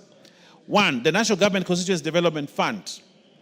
The National Government Constituency Development Fund was allocated Kenya shilling 68.2 billion in the budget for financial year 2024-2025, including arrears of 13.5 billion. The National Treasury scheduled monthly disbursement of Kenya shilling 7 billion effective from January 2025 to ensure that the full allocation is disbursed by end of the financial year. So far, an amount of 27.5 billion has been disbursed, hence a balance of 40.7 billion as per the attached schedule. We have an attached schedule. The delay in disbursement was occasioned by challenges in resource mobilization, both domestically and externally. However, the situation is expected to improve due to expected resources from both domestic and external sources in Q4. I understand the minister is in China looking for money, so probably he'll get this money for us. Accordingly, the National Treasury will endeavor to fund the amount of 21 billion that was due in Q3 in the course of this month. And this is very important information, Honorable Speaker. The minister says the National Treasury will endeavor to fund the amount of 21 billion that was due in Q3 in the course of this month.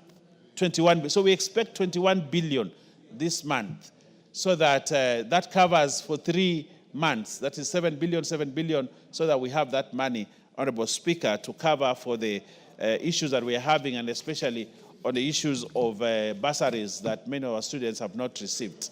Honorable Speaker, now I want to address the issue of the National Government Affirmative Action Fund, GAF. The National Government Affirmative Action Fund, GAF, was initially allocated a budget of 3.5 billion in the financial year 2024-2025, which was subsequently reduced to 2.7 billion in the supplementary 2 estimates. So far, an amount of 1.6 billion has been disbursed and will disburse the balance in the course of this month. So I want to inform the women representatives that are here, women MPs that are here, or county MPs that are here, that the amount of 1.6 billion will be disbursed in the course of this month, so that all the money will have been paid to the account of NGAF. That is the information from National Treasury. Now, so this letter, Honorable Speaker, is copied to the Right Honorable Moses Wetangula and the Honorable Kimani Ichung'wah, CBS, and I beg to lay, Honorable Speaker.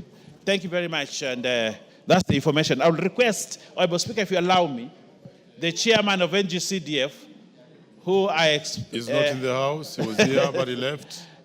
He had requested that he would like to comment on this, but in his absence, he left and Honorable he told Speaker, me you will be giving this statement. We table this in the House. Thank you very much, Honorable Speaker. Very well. Before we move to the next order, let me acknowledge the presence in the Speaker's gallery of the following schools: St. Jude, Karurumo Day School from Runyenjes, Embu.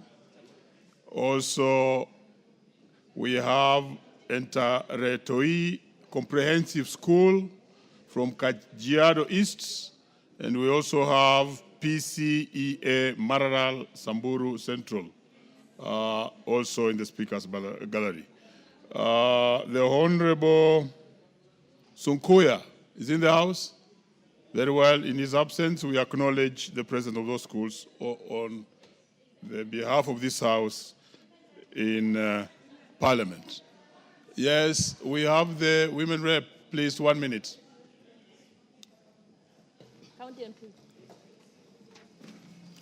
Thank you, Mr. Speaker. Let me take this chance to welcome the students to Parliament, and especially the PCA, Maralal, students who are here to see and follow the proceedings of the National Assembly.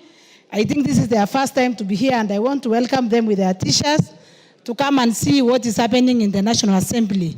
I know this is a very nice school. My students were schooling there, and they performed very well. It's one of the best schools in Maralal, Samburu County.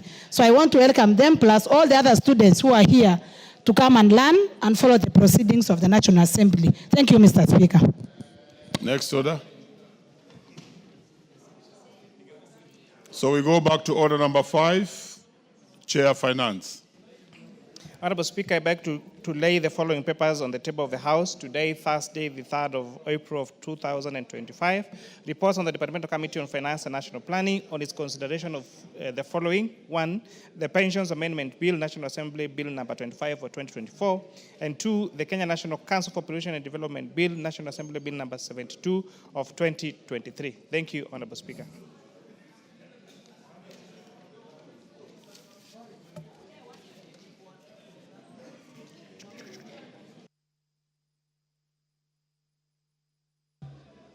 Next order.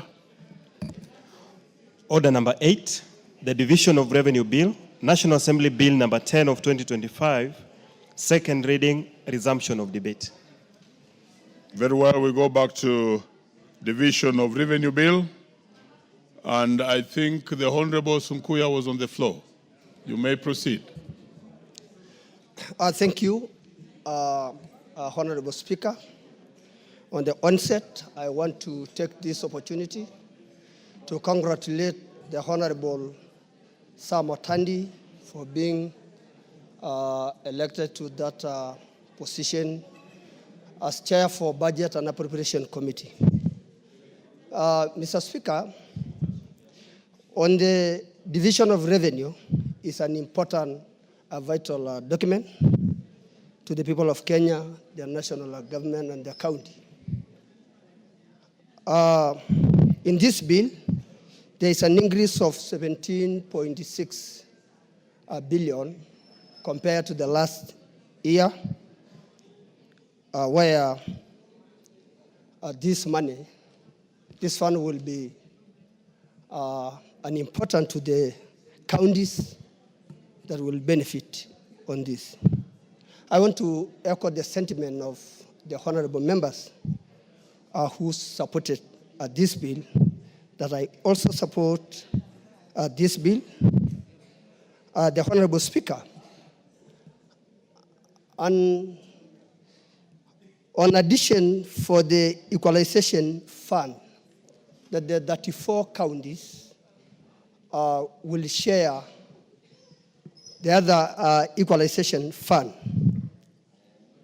But the most important aspect in this, the Honorable Speaker, is the fund that this fund need utilization to the intended project. In my constituency, where the equalization was given the 207 billion, but it will be very hard to find where the projects are doing. So, Mr. Speaker, I want to support this bill. And I know this fund will do better to those governors who are utilizing this fund. Thank you. Honorable Seka. Thank you, Honorable Speaker. I also arise to support the Division of Revenue Bill 2025. Speaker, it is according to Article 218 that this bill is drafted. It seeks to allocate funds between the national government and county governments and equalization funds. This year, the shareable revenue that is available is about 2.8 trillion, of which 2.4 trillion goes to national government and 401 goes to county governments. Mr. Speaker, as we do this, we need to appreciate that there are challenges in managing these resources, and as a House, we need to come and rise to occasion and address 2 or 3 issues that are rising. One of it, Mr. Speaker, is the issue of the pending bills that is really draining the nation. Many of our contractors and suppliers who supply to both national government and county governments have not been paid, and this has slowed down the economic growth in the Republic of Kenya. We need to rise to occasion and decide that and make a decision as a House if we are going to pay these contractors and suppliers from the source, and the same manner shall be reduced from the revenues that are sent to county government. Second thing, Mr. Speaker, is to ensure that we get the value for money, and by so doing is to encourage the Treasury to migrate to e-procurement platform to ensure that it monitors all the procurements that are in the Republic of Kenya. Lastly, Mr. Speaker, is also to look at the costing of the services that are the county government and see if at all the 401 billion that is going to be devolved to county governments is giving us value for money. We have challenges in our counties, Mr. Speaker, and we need to hold our governors to account to ensure that we have enough medicines and our facilities, we have access to clean water, we have motorable roads, and this can be done through our Senate and also through this House. So, Speaker, I support. Thank you.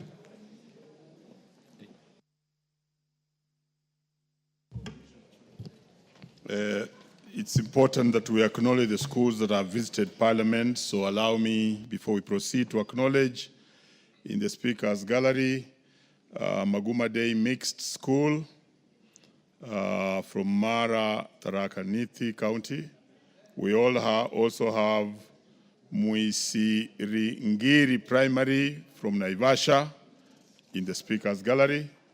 And honorable members, we also have Ngea Primary School from Naivasha constituency, Nakuru County in the House. And let me welcome the Member of Parliament, is it Naivasha, to welcome all the schools. Thank you, Mr. Speaker, for this opportunity to welcome my pupils from the 2 schools, Gaya Primary School and Muishirigeri Primary School. This is where we are. This is where your parents put me, and I've always told you, you work very, very hard because you are going to take my seat when I leave. Karibuni, karibuni. We are happy to have you in the House. This is where laws are made. This is where the CDF comes from, is approved here, the ones that I build your schools with. Thank you very much, Mr. Speaker, for that opportunity. Very well, the Honorable Mary Amase on division of revenue. Thank you, Honorable Speaker, for the opportunity to contribute to this bill. Honorable Speaker, the Division of Revenue Bill is a very important bill because it provides for the sharing of equitable share between the 2 levels of government, national and county government. And Honorable Speaker, the total shareable revenue for this year, which is 2.8 trillion, national government will receive 2.4 trillion, equalization fund will receive 10 billion, 10.5, and the county governments will be receiving 405 billion, which constitutes 25.79% of the total shareable revenue. Honorable Speaker, this bill is also prepared in accordance to Article 218(2)(b) and also 203(1), which takes into consideration in analyzing and deciding on these figures and determining these amounts. It has also taken into consideration the aspect of national interest, the aspect of national debt, because we know that for every 1 shilling that we collect, 6 shillings goes towards repayment of our national debt. It has also taken into consideration national obligations and also the needs of the disadvantaged in society.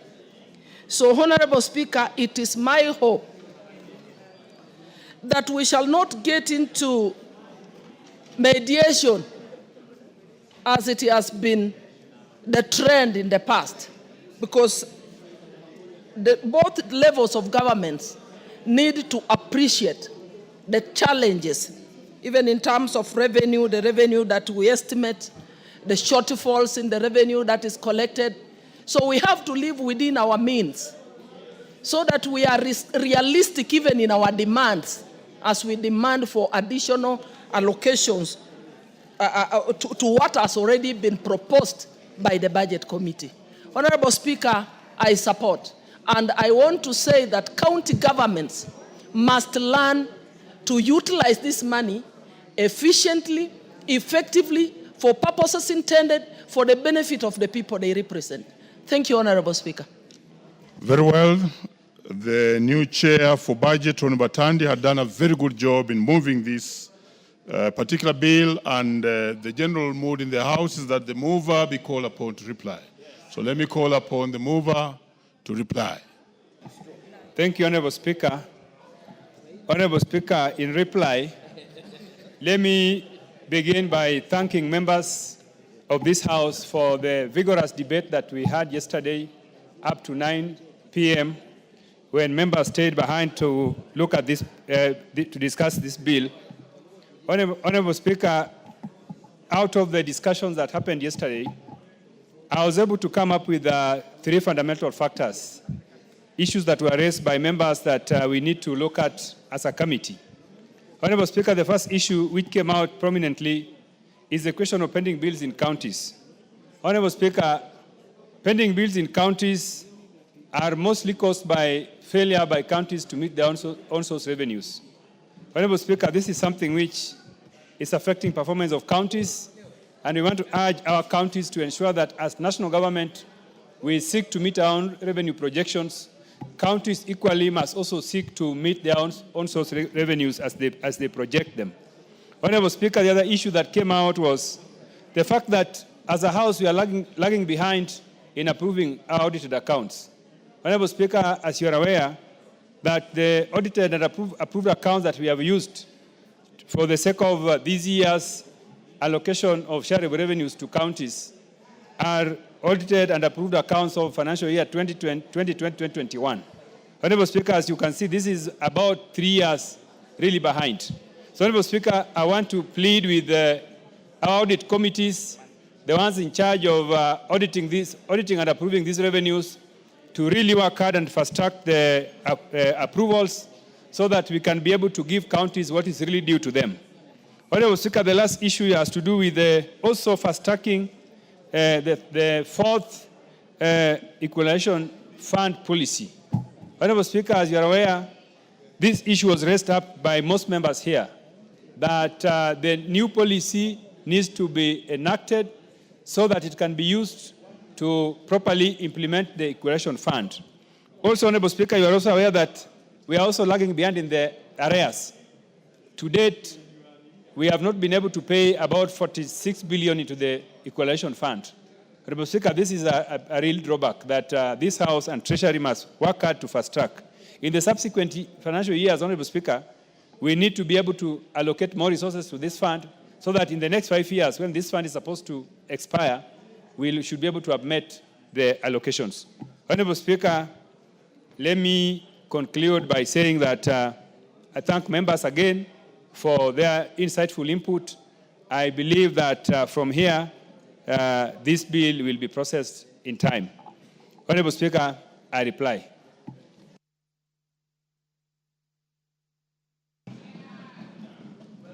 Order, members. You may take your seats.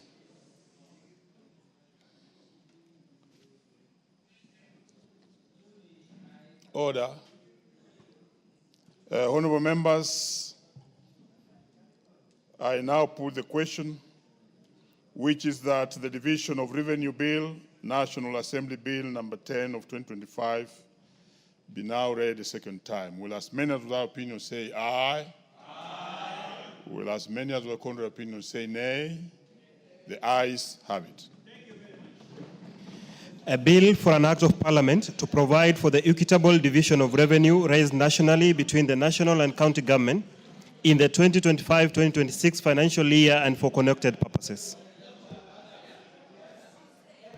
Next order.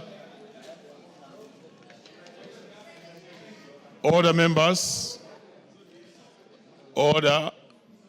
I will rearrange the order paper so that we go to order number 11, and then after order number 11, we shall come back to the normal arrangement that the order paper was in. So read out order number 11. Order number 11, motion, ratification of the agreement for the establishment of the African Finance Corporation.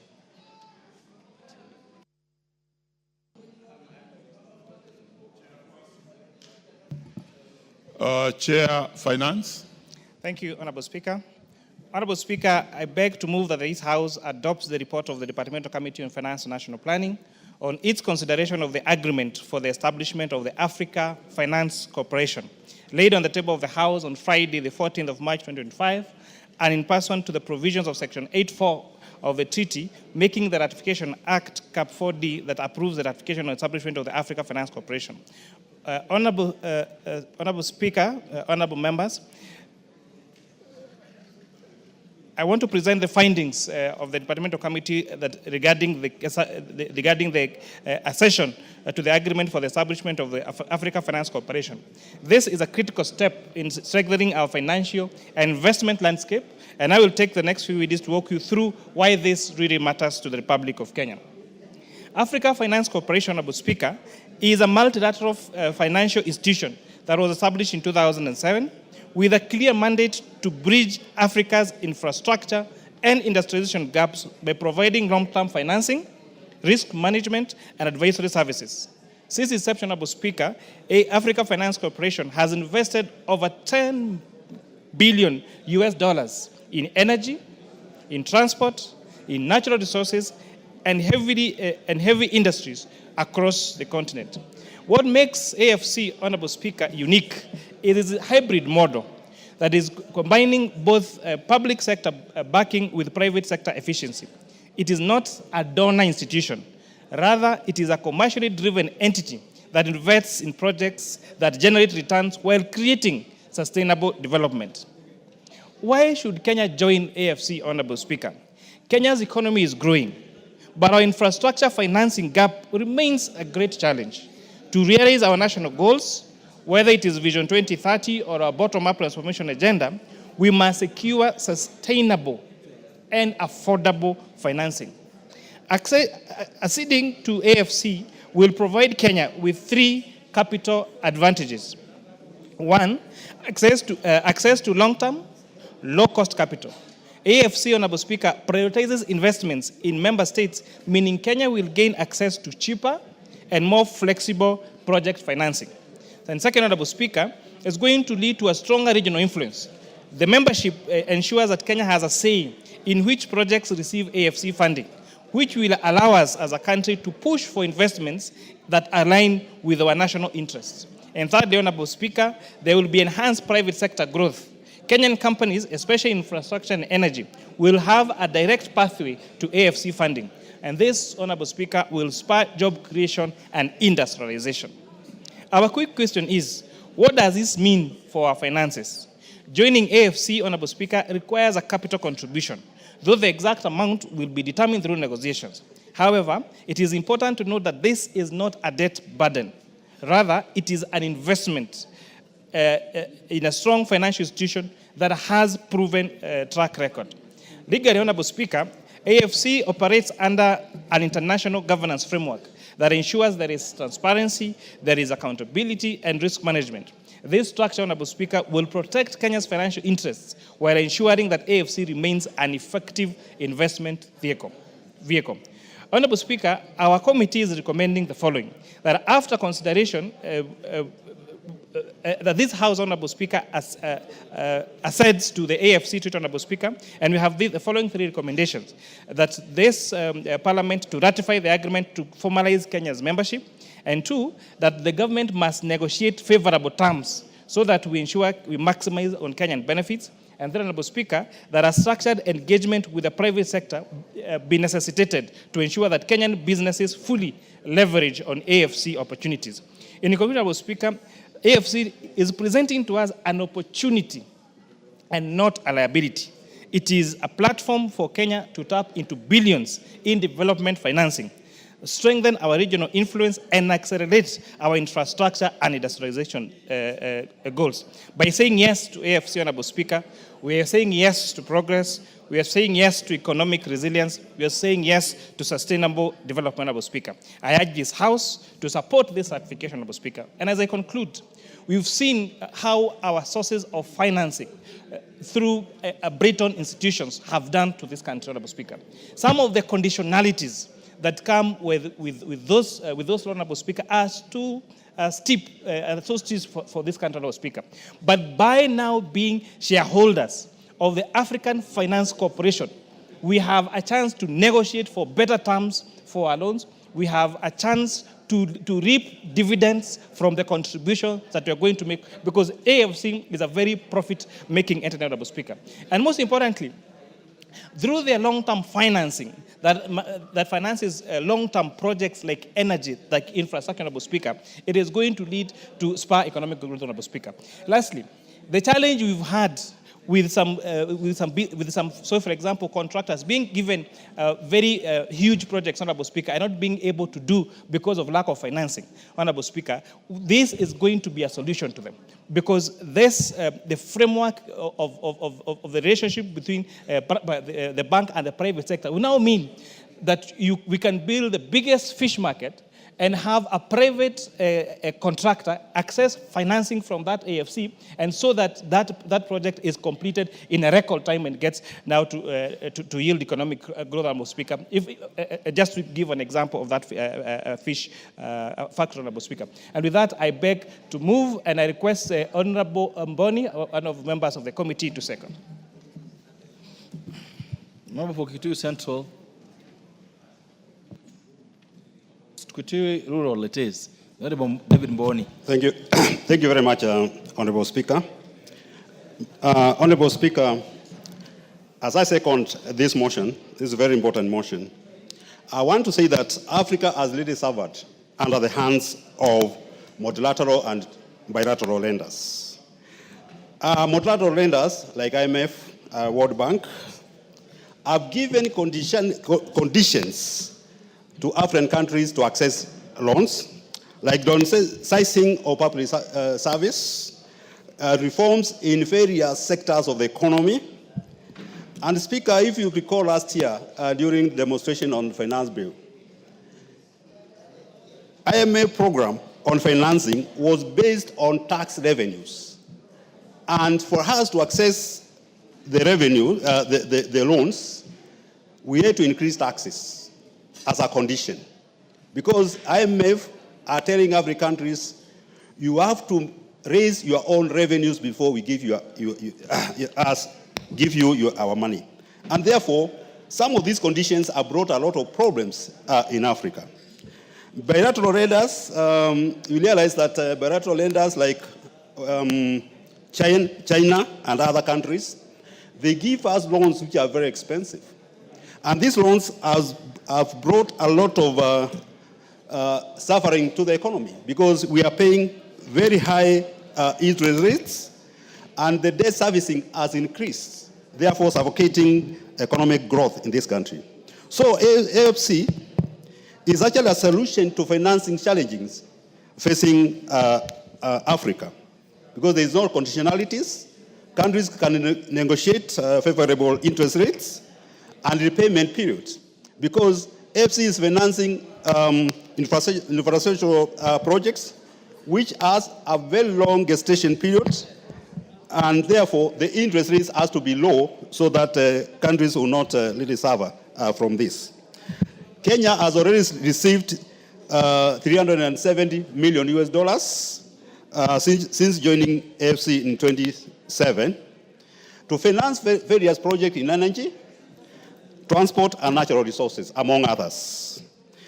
In addition, the country is planning various projects and programs at a cost of $756 million to finance wind power, energy, Ndogogudu Special Economic Zone, and the Kenya Pension Fund Investment Consortium, among others.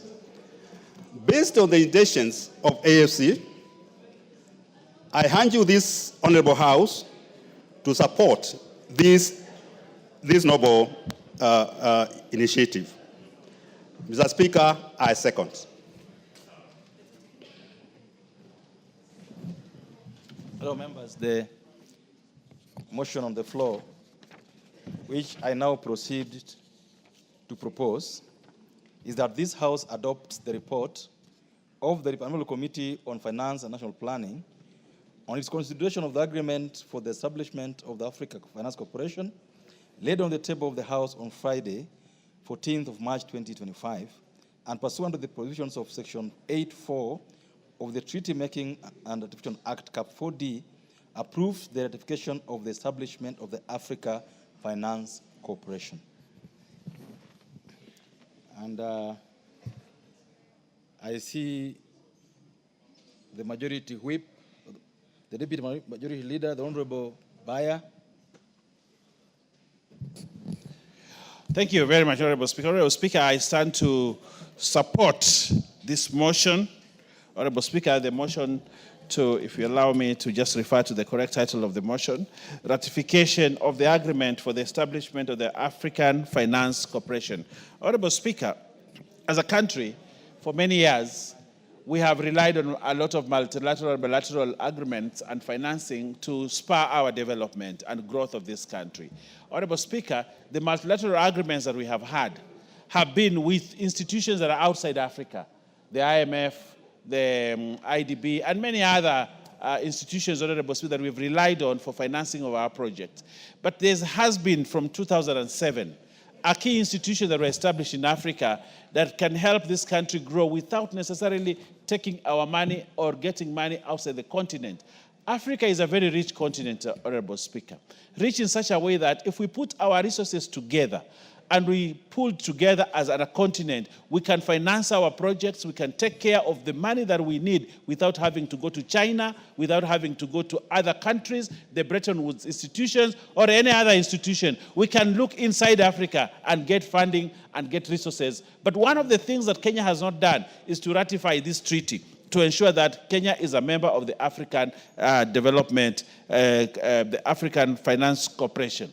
And therefore, this parliament, the 13th parliament that we sit in, has the one singular honor to ensure that Kenya joins the League of Nations within Africa to ensure that we are members of the African Finance Corporation. Honorable Speaker, as stated very ably by the leader, the mover of this motion, Honorable Speaker, there are certain advantages. Kenya is one such country that should have a say in the African continent in a big way. And therefore, ratifying this treaty, Honorable Speaker, gives Kenya one of the most important things to ensure that we continue to have a stronger regional influence. Honorable Speaker, if we ratify this treaty and this parliament ratifies this treaty, agrees to ratify this treaty, Honorable Speaker, Kenya will continue to be one such giant nation that can influence and have a lot of support within the African continent. Look at what we have been trying to do to influence Africa in terms of climate change, to influence Africa in terms of even the recent elections of the African Chairman Union, Honorable Speaker. We need to have a lot of influence in Africa. And we need to position ourselves as that strong nation in Africa that can control a lot of things and have a lot of influence. And this is one path, Honorable Speaker, if we join the AFC and ratify this treaty. Honorable Speaker, another important thing, if you are a member of the AFC, private-owned companies and private sector will have a lot of say in Africa. Our business people, our manufacturing, our traders can permeate every part of Africa because we are part of the African Finance Corporation, Honorable Speaker. And we will be respected as a nation. So ratifying this treaty is to earn Kenya respect within Africa and even at the global stage, Honorable Speaker. And therefore, it is very important that as a parliament we ratify. Lastly, Honorable Speaker, one of the things that has been a bigger problem for us is very expensive loans. Expensive loans from multilateral and bilateral. And actually from the bilateral level, we have borrowed money that is very expensive, Honorable Speaker. But a dig into the African Finance Corporation will allow us to have long-term loans, low-cost loans, and they will also agree to our priorities in terms of investment. A lot of time, Honorable Speaker, you go to multilateral lenders, bilateral lenders like the United States, and they start giving you conditionalities, and they tell you we can only fund you in projects that we want you to do, and not those that you want to do. I see what President Trump is doing in the United States and telling you that we do not want to fund you. We are withdrawing. I remember during the Biden era, they tell you we will give you fund if you allow homosexuality or if you allow certain things. But you see, African tenets, African values, African priorities are properly funded from the African Finance Corporation without conditionalities that erode our culture, our heritage, and our values. And therefore, Honorable Speaker, I want to urge this House to ratify this treaty so that we can gain our Africanness and be able to stand without anybody else dictating anything to us, but to support the African Finance Corporation so that we can actually put African resources together for the development of Africa. I support, Honorable Speaker. Well said. Member for Butula. And before the member for Butula gets his microphone, all members seated at the Speaker's gallery are students from Christ the King School, Nakuru East Constituency, Nakuru County. They are welcome to follow proceedings this afternoon, honorable members, and join me in welcoming them to the August House this afternoon. Thank you. Honorable Yula. Oh, thank you, Honorable Speaker. Let me also add my voice to this important motion.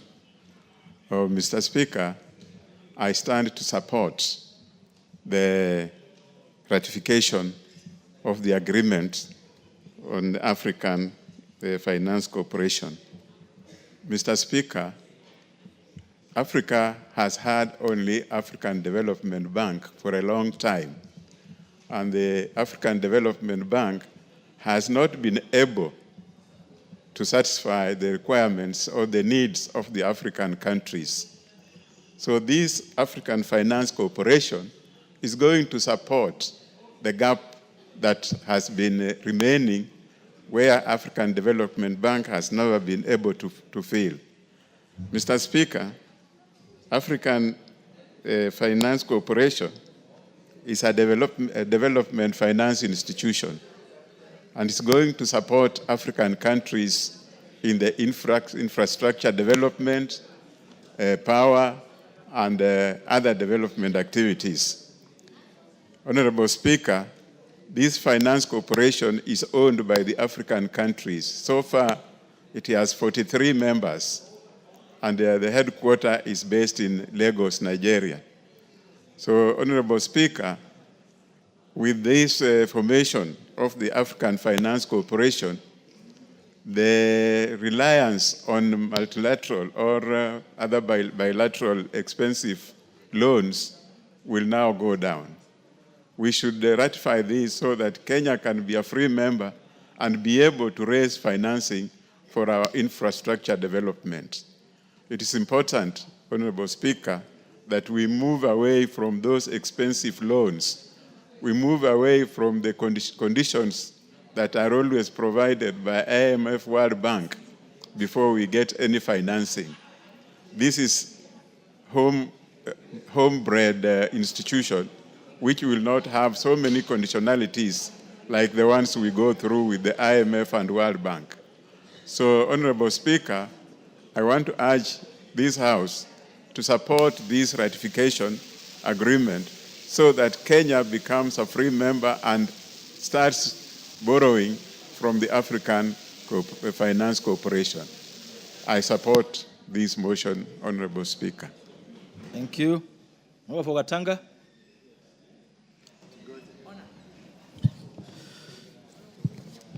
Thank you, Mr. Speaker, for the opportunity I rise to support the ratification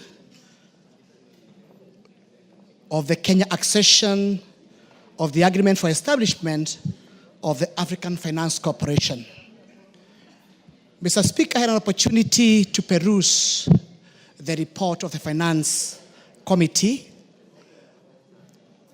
and I've been able to see the arguments on the pros and the cons, especially from the people or the public who brought in their comments on this report, Mr. Speaker. My position, Mr. Speaker, is that the ratification has not come in a more better time than now, bearing in mind that countries like America, Europe, and even China are becoming now more insular. They are more focusing more on their own economies, America for America, Europe for Europe, China for China, and therefore you find that it is high time African countries create their own financial institution to support their needs, to support their growth, and in particular to ensure that those financings come without strings attached. And I appreciate that the African Finance Corporation, being a material development financial institution, is dedicated to infrastructure financing in Africa as a primarily or through debt and equity. The other issue is that the corporation is focused on bridging African large infrastructure deficit by financing projects that have high developmental impact on the economies of African countries. The corporation also acts as both as a lending and advisor to clients in Africa, offering project and structured debt finance. And finally, Mr. Speaker, Kenya would gain access to significant source of capital for large-scale infrastructure projects. We have an issue here, Mr. Speaker. You find that this week, and the papers reported yesterday, the central bank was very busy and raised about 70 billion. What was the price of that money? Is between 12 and 13%. Sorry, between 13 and 14%. Mr. Speaker, we have bonds, infrastructure bond, which this country is paying between 18 and 19% to do our roads. It is not sustainable, Mr. Speaker. And therefore, you find that the African Finance Corporation is coming in to plug in so at least can be able to face off those expensive short-term debts. Incidentally, because America has withdrawn their own financing to African countries through USAID, it's a high time we look at this issue more critically and create our own financing platform for our own country, for our own situation. And Mr. Speaker, you find that this country is struggling with things like expansion of our airport. AFC comes in as a panacea for that because its role is to finance long-term, high-impact infrastructure. Things like the Mau Summit, the Rironi Mau Summit Road, which we've been struggling with for over the years. This is now high time AFC comes in and plug in their own money. We do an expressway from Rironi all the way to Nakuru, Eldoret, all the way to Mau Summit, and even possibly we go all the way to Kisumu. And finally, Mr. Speaker, how good it is that AFC is incorporating the private sector in its capital raising to an extent that our local banks, our local investors will have an opportunity, not only participating in the capital raising, but also in the journey of creating employment for our young people. Thank you, Mr. Speaker. Thank you. Member for Marakwet West.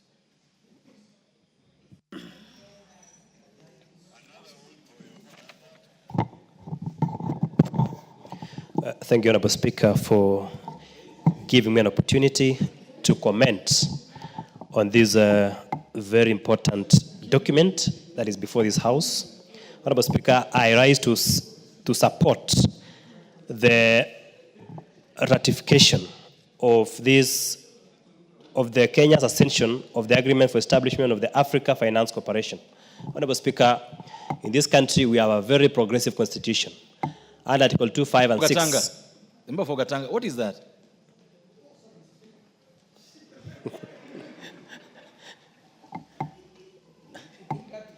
Go ahead, the member for Marakwet West. Honorable Speaker, I was saying that we have a very progressive constitution in our country, and Article 2, 5, and 6 of the Constitution provides that any international law document that is ratified by Kenya becomes or constitutes part of the laws of Kenya. So, Honorable Speaker, once we ratify this particular, the establishment of the African Finance Corporation, it means that it shall form part of the laws of this country. Honorable Speaker, this AFC, establishment of AFC is very important to our country because I have read it touches on issues to do with infrastructure. Honorable Speaker, Bretton Woods institutions, that is World Bank and IMF, we have always relied on them to support us in terms of infrastructure.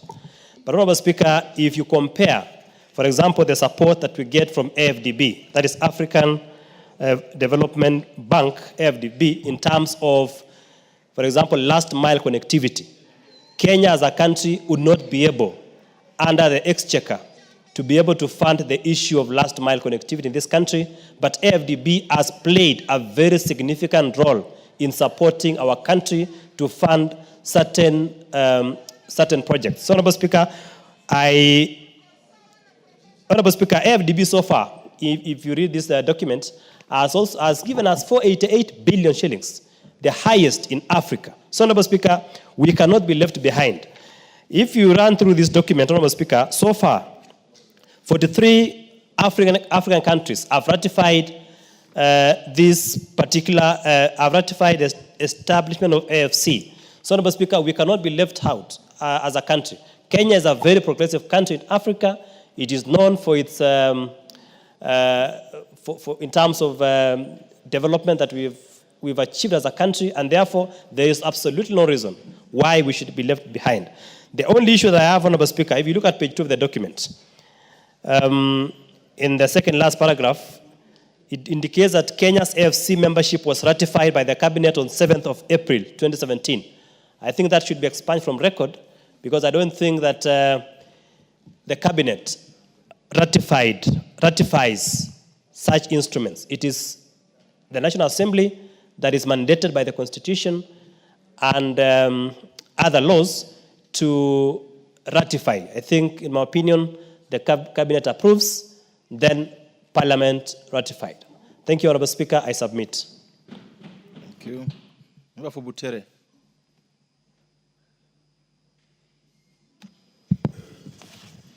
Honorable Speaker, I'm prepared to move the report for Public Accounts Committee. Thank you. So the next in line is a member for the Honorable Irene Mayaka. Thank you, Honorable Speaker. Honorable Speaker, I also stand to support this particular motion, which seeks to ratification of Kenya's accession of the agreement for establishing the African Finance Corporation.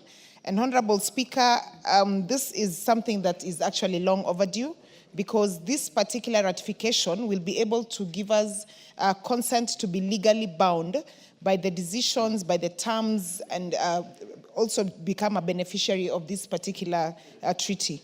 Honorable Speaker, most members who have spoken have referred to the current treaty and agreement we have with the AFDB Bank.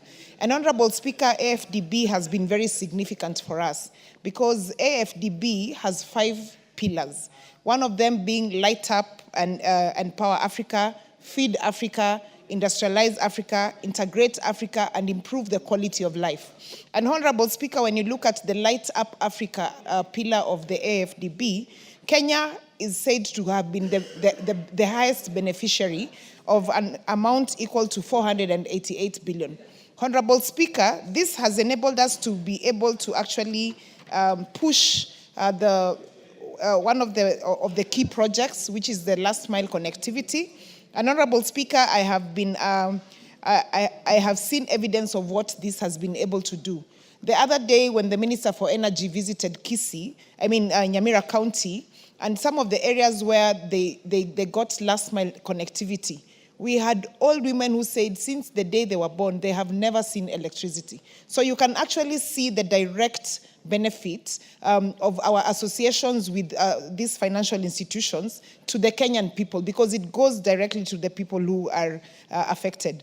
Honorable Speaker, the committee has also highlighted about utilization of affordable local financial institutions vis-a-vis relying on the Bretton Woods institutions. And Honorable Speaker, some of the benefits of this is because it enables us to have personalized services, community connection and industrialization, and actually enable us to ensure that the lending flexibility is down to the local people. Unlike the Bretton Woods organizations like IMF and World Bank, who have a global view. And Honorable Speaker, lately we have also been in a situation where, as a country, we need to start thinking and exploring other avenues of actually getting financing and donations to this particular country, because we have 2 very gaping examples. One of them being the ongoing stoppage of the donor funds for the USAID. And recently, Honorable Speaker, an issue that as the women parliamentarians, we were speaking about this morning when we were appraised of the fact that the immunization of our children is actually going to be affected because of the diminished donor funds towards that particular exercise. So, Honorable Speaker, these are some of the things that as a country, again, I say this is something that is long overdue, because it's really going to help us to ensure that we have this. Honorable Speaker, I look at the countries who have already gone ahead of us and ratified this particular treaty. And it saddens me because Kenya is thought to be a very forward-thinking country. It's one of the most, one of the countries in Africa that has the highest literacy rate. And also it is one of the countries that has very serious issues when it comes to infrastructure that we actually need support in this space. So, Honorable Speaker, I'm really happy that we are going this direction, and not just in terms of infrastructure financing, but also, Honorable Speaker, when you look at the international trade. Kenya right now is top 3 in terms of cryptocurrency trading. And I like the fact that in particular the Finance Committee is going to bring to us a virtual assets bill, which is going to really speak into this particular space, because we are leaders in this particular market. And once we do have the specific legislations in place to support this, then this is going to be really good for us. So, Honorable Speaker, with those very few remarks, I once again want to support this motion and encourage the fact that we should go forward with this. I thank you and I submit. Thank you. All members, seated in the Speaker's Gallery are students visiting from St. Gertrude Kinthithe Secondary School of Runyenje's constituency in Embu County. And seated in the public gallery are students from Oloirian Junior School of Kajiado West constituency in Kajiado. They are welcome to follow proceedings this afternoon, and invite members to welcome them to the House this afternoon, or this evening for that matter. And I would give the Honorable Sumkuya a minute to welcome both of the schools to the August House. Thank you, Honorable Speaker. I want to take this opportunity to welcome the Oloirian primary school, the principal of the school, the deputy, and the entire teaching staff. This is a school of my just immediate in my village, and I want to take this opportunity to welcome. This is a parliament of Kenya. This is a great august house. It is a house of legislation, the house of representation and oversight. We do oversight. And I know that if you work hard, you will be able to be here when God given you a chance by working hard. Work hard, read hard, pull up your socks, and you will be able to be here. All great men in this country, including Honorable Sunkuya, the great men and women in this country, including the first president of the Republic of Kenya, Mzee Jomo Kenyatta, President Moi, President Uhuru Kenyatta, William Ruto, the former Prime Minister, and many other people, including the Honorable Saitoti, were the people who came here, including Raila, the Baba, the man and the only who knows peace in this country, and the de facto of the ODM in many other great men. Thank you. So work hard, you will get a chance to be here. Thank you. This is a school that I know the school had produced many leaders across Kajiado County that are in higher offices now. I take this opportunity to congratulate you for getting this opportunity to be here. Thank you. Thank you. Not allowed to do that. We don't allow the guests to clap. Maybe there was. Yeah, we don't allow guests to clap. Sumki, I don't know what you told your students. But next time they should not clap. The member for Funyula. Thank you, Honorable Speaker. I want you to appreciate and understand it's a very rare occasion that the boys and the girls can sit there. So that excitement, please forgive them and allow them to revel in their appearance in this house. They are forgiven. Thank you, Honorable Speaker. I also stand here to support the motion for ratification of the treaty to establish for Kenya to join African Finance Corporation.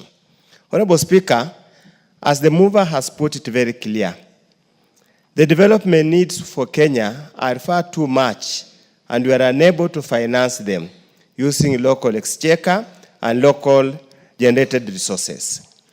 Honorable Speaker, if you remember, Brethren institutions were formed immediately after the Second World War, or around thereabout, to address infrastructure challenges that were affecting many countries after the war and those in the colonies. Over the years, Honorable Speaker, of course, we'll expect the demand on IMF and World Bank is going to be over.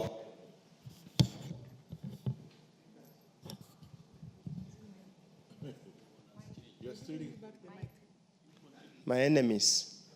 Honorable Speaker, obviously, over time, we have to start looking inwards. If you hear and you see the tone of the main contributor to IMF and the World Bank, that's the US and the European countries, is now to look inwards. In fact, Honorable Speaker, in many countries now, all politicians who talk about nationalism get elected compared to those who talk about global issues. So, Honorable Speaker, it's a laudable venture for the African countries. If you look at their website, They say they were established in 2007, and it was a joint venture between private and public institutions to raise funds to undertake to fund various development projects all over Africa. As of today, Honorable Speaker, it has got about 45 members. Some have already ratified, some have not yet ratified. And so far, they say they have disbursed close to $15 billion to projects across the 6 countries, and I have seen Kenya is one of them. That shows that they have the capacity and are progressing adequately. And let me also join the remark by the Honorable Chair that as Kenya becomes a member, becomes a shareholder, they need to look at the treaty so that all the issues that we have raised in the report are addressed before they finally sign. Because, Honorable Speaker, by the very way the Act is set, Parliament basically cannot amend, can only pass or approve with reservations. And those reservations can either be considered or not. But when you're looking at such kind of a treaty that has got very many members, the room for maneuverability becomes minimal. That's why we always urge at the very start, let Kenya participate in the drafting these treaties so that our interests are taken care of. We also just hope, Honorable Speaker, the interest rates that are being advanced to this by this institution will be market interest rates that do not hurt the economies of the African countries. Many times, you'd find that it becomes more expensive, probably borrowing from this local institution compared to international institutions. So I'd want to urge the shareholders and the managers at AFC to make sure that whenever they give funding, let it be at reasonable interest rate. But mostly importantly, Honorable Speaker, I also want to urge the leaders or the managers that many times African countries get loans, get project financing loans, but none of the projects that are meant to happen or to be financed actually end up being financed. There have been many stories that they were supposed to build 10 kilometers road. What you see is 1 kilometer road of only 3 meters wide, yet the money has been expended. So they have a fiduciary duty to ensure that as they advance funds, that the funds are used for the very purpose they were meant for. Finally, as I conclude, Honorable Speaker, as Kenya continues to borrow to finance projects, let there be equity and fair distribution of those projects throughout the country. We can't all of us shoulder the burden of paying debt, yet it's only some regions that benefit from those projects and others just become mere spectators. With those few remarks, Honorable Speaker, I support. The member for Kwanza.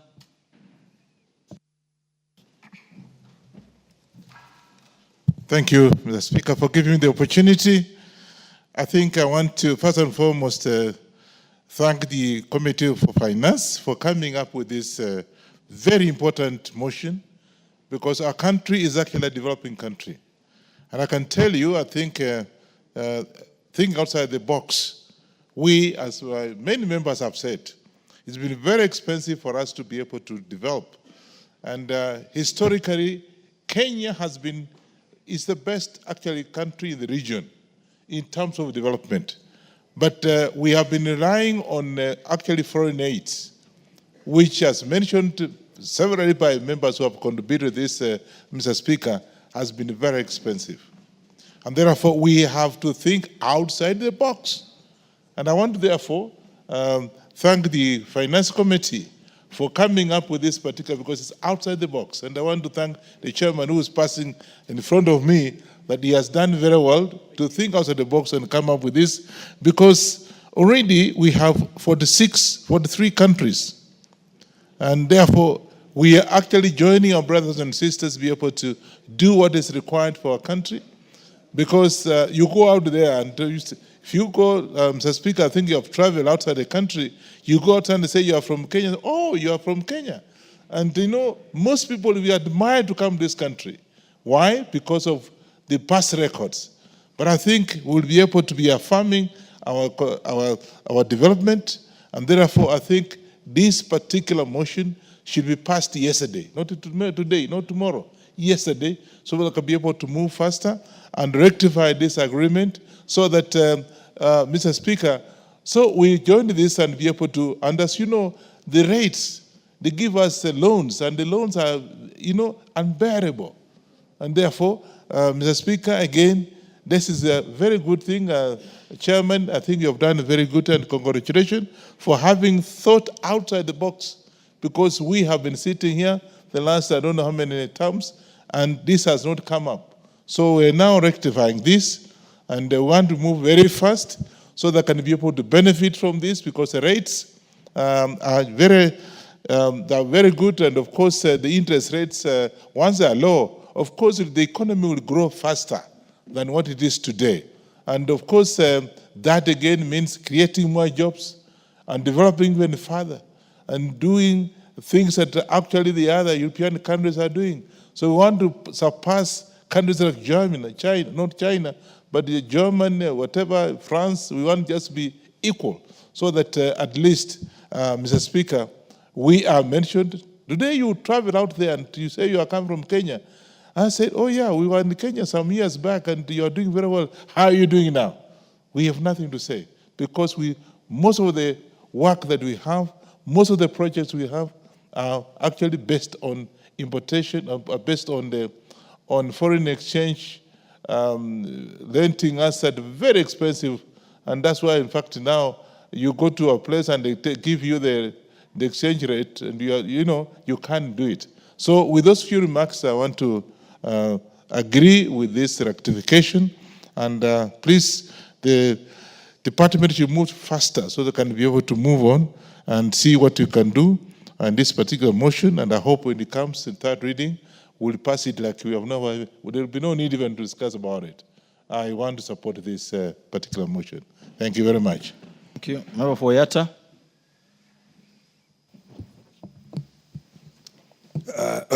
Thank you, Speaker, for giving me the floor to contribute or to weigh in my points in the moving or supporting the motion to ratify Kenya's accession to the establishment of the Africa Finance Corporation. Mr. Speaker, if you look at the world today, America is saying America first.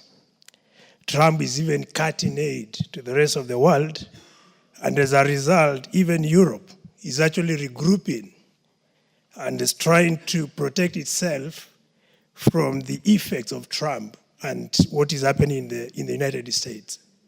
Now it is a high time for Africa to also follow suit and be self-reliant, Mr. Speaker. If you look at what has been happening, we have been over-relying on IMF and the World Bank, whose interest is to advance the interests of the United States, not to support Africans. And if you look at the interest rate that the IMF and the World Bank has been giving Africa, is quite high, Mr. Speaker. And also they bring conditions like the structural adjustment programs that were there in the 90s. Even today, we have the same conditions. And it explains why many of African nations are still grappling with poverty and struggling to emerge from economic suffering that they have been subjected to since 1963 and time of colonialism, Mr. Speaker. Therefore, this particular motion comes timely, and as I said, I fully support the joining of Kenya to the African Finance Corporation. The most important thing that we need to understand, and some of the benefits that we are going to derive or to get from joining AFC, it includes, one, support on infrastructure development. We are still struggling with the poor roads. Energy sector is a big challenge. You can look at the rural electrification, where many constituencies, for example, Yatta, where we are at below 30% electric connectivity at the rural areas. Telecommunication is also another area where we are struggling, and through the Africa Finance Corporation, we'll be able to get low-cost loans to support infrastructure development. Another area which will be important is to support long-term financing, which are going to revive the economy and support development holistically in the country, Mr. Speaker. Another key reason, which explains why I'm supporting this motion, is elements of the job creation and industrialization. Through Africa Finance Corporation, many of our local sectors, we're talking of energy, telecommunication, will be revamped or revived, and as a result, jobs will be created, not to mention support to local businesses that are going to support in creating jobs for many of our youths who are still struggling with employment or unemployment. Again, as I said from onset, it's important to support regional integration and trend. And this can only be realized or actualized by Kenya joining the Africa Finance Corporation so that it becomes part and parcel to the 43 states that have already joined the Africa Finance Corporation. If you look at the BRICS, for example, that is the Brazil, we're talking of Russia, we're talking of India, we're talking of South Africa. They are giving an alternative to the World Bank and IMF. So Africa Finance Corporation will be a force that will basically be championed by Africans and which is going to advance interest of Africans. So, Mr. Speaker, before I rest my case, I want to say that as much as we also want to support our country joining Africa Finance Corporation, it's important to underscore that all the money that you're going to borrow, it must be used prudently to avoid a situation whereby we are going to incur more debts and then we can't see value of the money you've borrowed. So with those few remarks, I support the motion and I submit. Thank you. Thank you. The member for Horn Bay Town. Thank you, Mr. Speaker. Mr. Speaker, the world is operating under a very difficult economic environment, more so for the African countries. And Mr. Speaker, when this is happening, the bigger states which have been giving aids, which have been giving donor support, are all looking inwards. And it is only right that they do so, because the obligation of every state is to first consider themselves. Honorable Speaker, I want to agree with colleagues who have said that we had the Bretton Woods institutions to help deal with these economic situations. And I'm saying they need to continue, but Honorable Speaker, some of their conditionalities put states in very difficult situations. And we know what happened to Kenya in terms of our finance bill, which was rejected last year. Honorable Speaker, it is therefore become very necessary that we look at models of financing around Africa, which, number one, would avail ready money to us, something in the model of, what we call circle locally. Somewhere where we can invest, other people who need those, monies can be using them. We can be earning something minimal as investors in, such corporations, and then somewhere from where we can get easy money whenever we need them. Honorable Speaker, mainly for purposes of urgently needed infrastructure, be it roads, be it expansion of the railway networks, be it expansion of airports. Honorable Speaker, we are in a situation where we don't have enough money to deal with all our infrastructure needs. Yet our people are also so poisoned against alternative sources like private, public, what do we call it?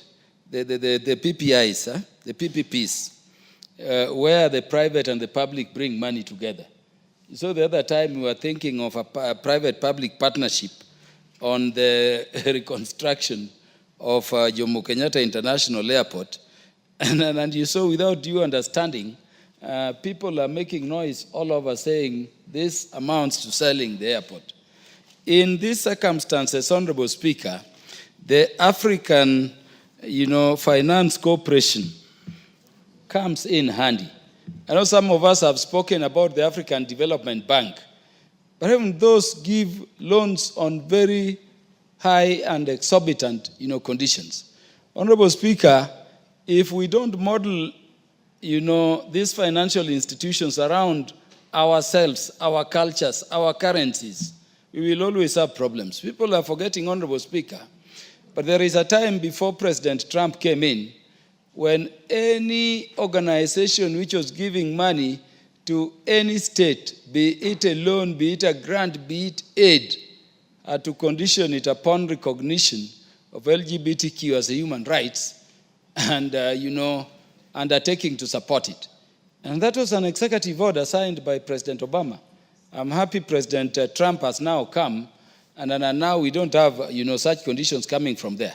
But in as much as President Trump has come, the Republicans, by their nature, look inwards. There is very limited financing available here.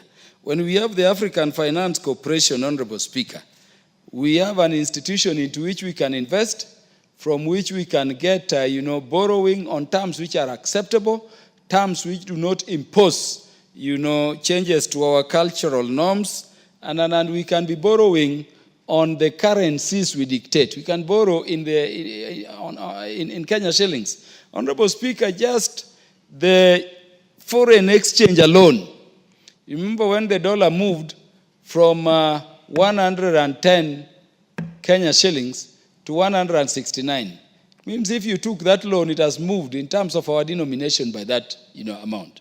So if we have a local institution, an African institution, like the African Finance Corporation, we can easily invest there and we can borrow. And let me therefore thank our President, because I had the occasion and privilege, Honorable Speaker, to accompany the President to a meeting which was attended by the top leadership of this bank during the Kisumu International Conference. And I had our President confirm that indeed we have started investing in this organization.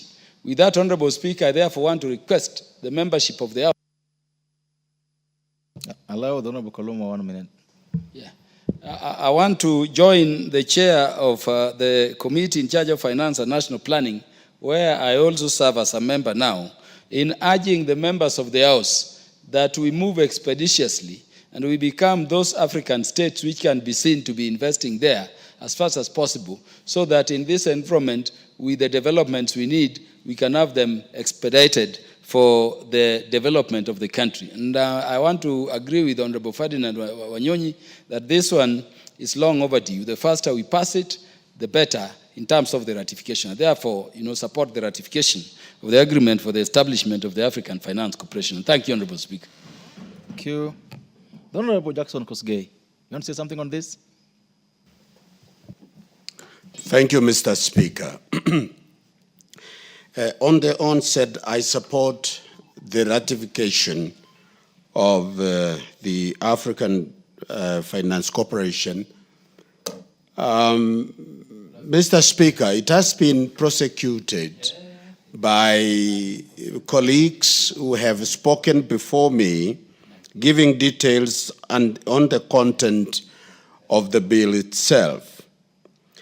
It has been said that it is not great wealth in the few individuals that proves a country is prosperous, but great general wealth evenly distributed among the people raises a nation. Colleague has just mentioned earlier on about the development of Europe immediately after the two devastating wars, 1918 and the one for 1940s. They regrouped as nations and said, we want to develop Europe. They had a dream to have a garden, although they considered the rest of the world as a jungle. But then they said it was not going to be possible when every individual country would develop infrastructure for their own country using their own resources, unless they brought them together. Mr. Speaker, in 1947, they started the International Bank for Reconstruction and Development. It was later to be known as the World Bank. It played a very crucial role in the reconstruction of Europe. So much that you have visited, if you have, any of us have a chance to travel, you find that infrastructural development in Europe is the same amongst all the nations. In fact, right now they have a visa that when you get one visa from one corner in Europe, you can use it across, of course, minus Britain, that moved out. Mr. Speaker, when it was studied by many scholars as to how they succeeded to make sure, because it is easy to discuss, we ratify a treaty and remains in our archives, or it goes slow. There are three things that made Europeans to develop, and studies show, Mr. Speaker, that number one, they were guided by the solidarity of purpose. We must agree that there is no one who will develop Africa except ourselves. And this was the dream of our fathers who fought for independence and self-rule and our dignity as Africans. The second thing that came out very clearly, studying and looking into the motivation behind the European nation, was a sound fiscal policies in their own countries, where they became intentional in the correct collection of revenues, use of their revenues to meet their recurrent expenses, and development and payment of debts. They were very serious and timely. And finally, Mr. Speaker, is that the European nations were guided by national pride, what you are seeing now emerging again. It is our appeal, as we pass this at an appropriate time, we must be proud to be ourselves, and we must be proud of our continent, Mr. Speaker, and work as a team and have to be guided by patriotism and the love of our own country. With that, I support the motion. Thank you. Okay. Now for Garissa Town, Honorable Deco, where's your card? Sorry, Mr. Speaker, I didn't come with a card today, but I'll promise next time I will have my card. Thank you. Thank you for giving me this opportunity, Mr. Speaker. Mr. Speaker, Kenya is the 6th largest economy in the African continent. I am surprised that we are having this debate at this time.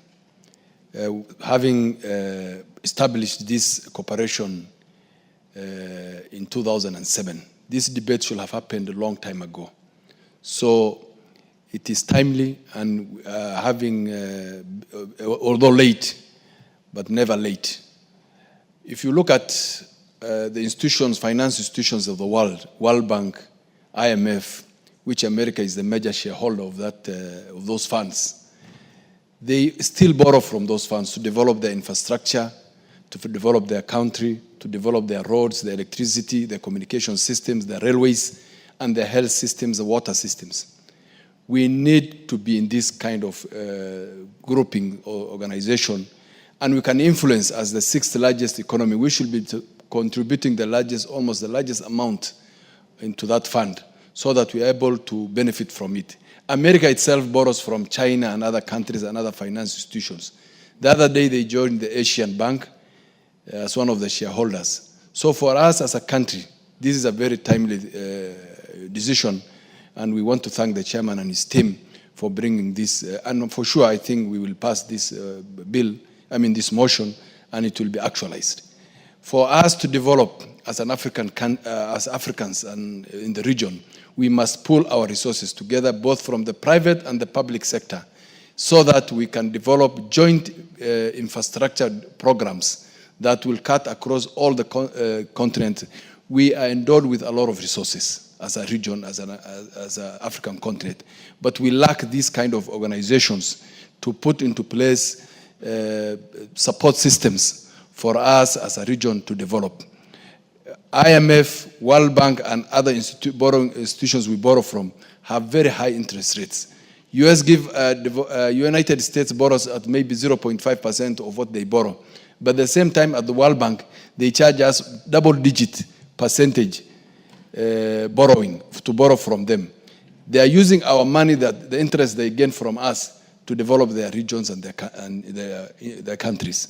So for me, I support the motion, and I think it's timely. And thank you very much for the time. Member for Saku. Thank you very much, Honorable Speaker. Speaker, I rise to support this motion.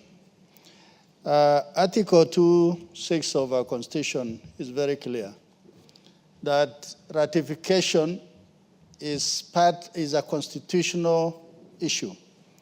We are laws that are enacted outside the borders of our country.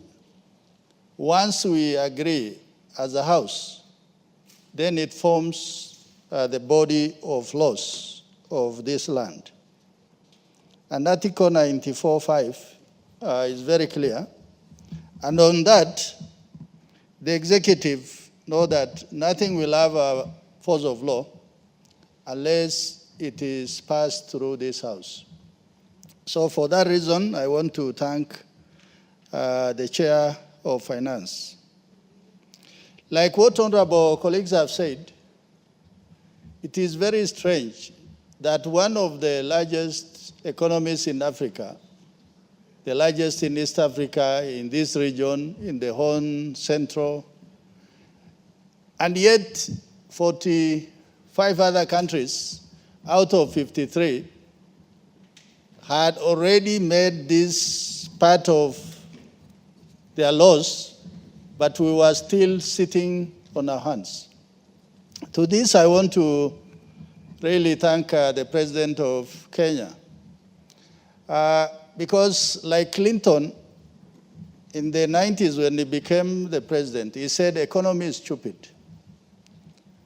He decided to focus economy as the centerpiece of his presidency. And that is why America achieved growth. When this president started, he was able to engage the world on behalf of this country. But many people are saying, why is the president jumping from one plane to another? Without understanding that this president was trying to put Kenya at the center of the world for this country to thrive economically. The Marshall Plan, immediately after the Second World War, could not be executed without a bank. And that is why World Bank, then the Bank for Reconstruction and Development, had to be brought to stand, or the Americans were able to establish that bank to be able to rebuild Europe through a Marshall Plan. Honorable Speaker, when we look at the world today, more and more, the world is turning unilateralism, where America is inward-looking. The sort of legacy we used to enjoy through bilateral support from the British, the Americans, the Germans, it is no longer there. Even our engagement with China on bilateral, it is largely driven by their national interest. What is it that they want to get from Kenya through foreign direct investment? So when we say, let us go regionalism, the world is going regionalism, really. Very few countries are trying to survive on their own. Actually, you can't survive on your own if you really want to develop and look after your people, wherever they may be. So for that reason, I think this is a very important piece of legislation that we must pass as a House. And like Honorable MP for Kwanza said, it should not be on the floor of this House today. This thing should have come 10, 15 years ago, so that Kenya plays its rightful place in the community of African nations. Finally, Honorable Speaker, we have the African Development Bank. More and more we see its activities is more pronounced, more pitched than what we used to get through World Bank and IMF and other international donors, including the... Allow him 1 minute to finalize. We are getting from the African Development Bank more traction in our development on electricity, on roads, on water, more than what we are experiencing with World Bank and IMF and other multilateral donors, including the European Union Fund. So for that reason, like somebody said, that Africa is our business, so we must do business with Africa. With those remarks, Honorable Speaker, thank you for indulging me. Member for Sema, you wanted to speak on this? Okay, go ahead and probably last one. Thank you, Mr. Speaker, for giving me this opportunity. Mr. Speaker, I rise to support this, that we should sign this. And my main reason is we should have signed it long time ago. This thing was founded in 2007. Kenya became a member in 2017. I'm sure at that time the cabinet must have made that decision. It is today we are discussing it. So for that reason, I think that's the thing we should have signed. Number two, Africa needs to work together. If you start from the days of slavery, colonialism, and then the Second World War comes, and suddenly European countries realize that they can't keep the colonies. The colonies have to go. And if the colonies have to go, they need the resources. What do? The war ended in 1945. 1947, they are starting their development bank, which first of all dealt with infrastructure in Europe and now has become for the whole world. And there's evidence that actually more money leaves Africa now than even before the independence of the states. So we need it. How come, even at the time of it, Pan-Africanism died? Again, the same time around the 50s, there was Du Bois, there was Kwame Nkrumah. They were saying, let Africa come together and be one big federation. If you look at the USA, 1774 really is when the problem started, when the individuals started to have problems with the king. They decided the only thing that will give them strength against domination from Britain was to actually form one union. By 1776, they have the Declaration of Independence, of the American independence. And look at what they are now. They have been helping the world, now they are closing in again. So where do we go? We need our own institutions. So if the African Finance Corporation is to work, in fact, it is a multilateral.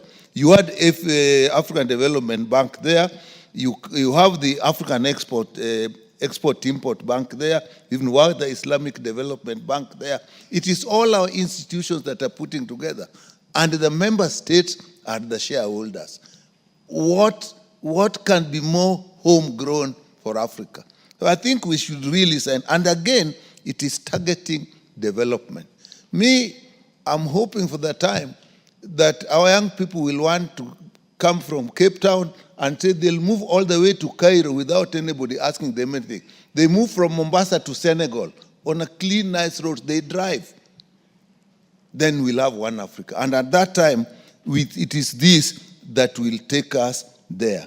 So me, I support it. I think it must be. But the one big problem in Africa we must know is that when politics has made a decision like it has made a nice decision, it must yield to the realities of professionalism. There are laws of nature that politics cannot control. That time, you need professionals. Let's yield to them, let them develop this bank, and so that Africa can benefit from its huge resources, and even it's got the youngest population in the world. So with that, a financing institution, proper politics, we should actually be the new horizon of development. After China, after India, it must be Africa. And this, in my view, is the beginning. Mr. Speaker, I support. The member for Garissa, are you waiting to speak on the motion coming up? Okay, the Honorable Member for Tinderet. Thank you, Mr. Speaker. Mr. Speaker, I want to rise to support the ratification of this treaty creating the African Finance Corporation. Honorable Speaker, this is a treaty that is long overdue, and the ratification of it in this House since it started in 2007. Honorable Speaker, Africa is one of the wealthiest continents in the world.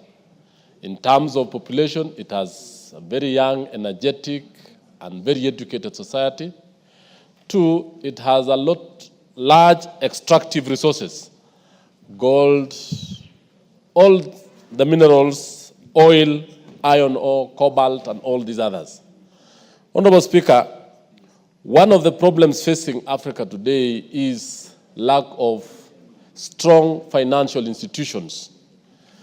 When the African Development Bank was established, it has led to development of large infrastructural projects across the continent, which has seen the development of good roads, large power lines or grid or power grids.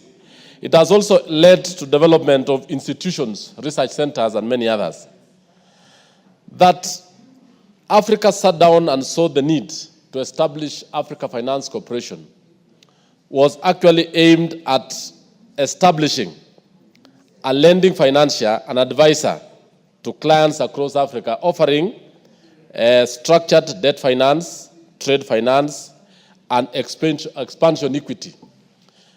Honorable Speaker, when you look at developing nations or developed parts of the world, there is a lot of strength in synergy. There is a lot of strength or wealth in people or communities coming together. Let's look the case of the European Union, the European Bank. Look the case of the Asian Tigers. Honorable Speaker, they've all come up as a result of coming together and teaming up. Since the establishment of the African Finance Corporation in 2007, it has investments over $2 billion across several countries in Africa. And in so doing, we are actually going, poverty and disease will be a thing of the past in the near future. Honorable Speaker, as we move towards the Union, and I think that Kenya is a member of the Pan-African Union, the parliament in South Africa, it is very important as we move towards a political union, we need to move towards a financial union. And the aspects that we are talking about is the fiscal and monetary union. We also need to move as a continent to ensure that our people are able to move across the continent easily by having huge trunk roads. Therefore, you'll see the movement of goods from the western part of Africa, from the southern part of Africa to Cairo. And all this will be achieved when proper roads are built, proper electricity grids, or connecting lines that will enable and actually will fuel trade, especially in ICT, trade in software, and more importantly, it will also ease the movement of goods across. Through this, there are a number of rivers in Africa that are easily navigable. The Nile is an example. Actually, it is now time that we are able to use the resources from such institutions as African Corporation to make sure that most of the large rivers are actually built. We have ocean-going ships, even along the Zambezi and the other rivers. So, Honorable Speaker, I rise to support this. One thing which I want to ask is that other member states within Africa should move fast and easily so that we ratify this particular treaty the way Kenya is doing it, and therefore it will promote trade and development across the continent. I thank you, Honorable Speaker. Actually, we are number 43. Yes. Others have come on board already. It's us who have delayed. It's us who have delayed. No, the fund is already working. It's us who have delayed. That's why the speed is necessary. Honourable members, there being no further interest on this motion, I would then request the mover of this motion to reply. Honourable Speaker, Africa is not just the landmass. Africa is about the people of Africa. This ratification of this treaty for African finance cooperation will show our commitment to our Africanness and really investing where the interests are. Honourable Speaker, I look forward to the times, and this is an awakening call to all other African countries, that the reliance on the West must come to an end. As President Uhuru actually said the other day, we expect Americans to help us and we don't pay taxes in America. We expect China to help us and we don't pay taxes in China.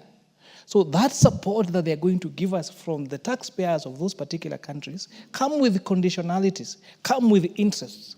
But if we invest in an African institution, then we are going to make sure that we support our own, we grow our bank, we grow our resources, we grow our countries, we grow Africa.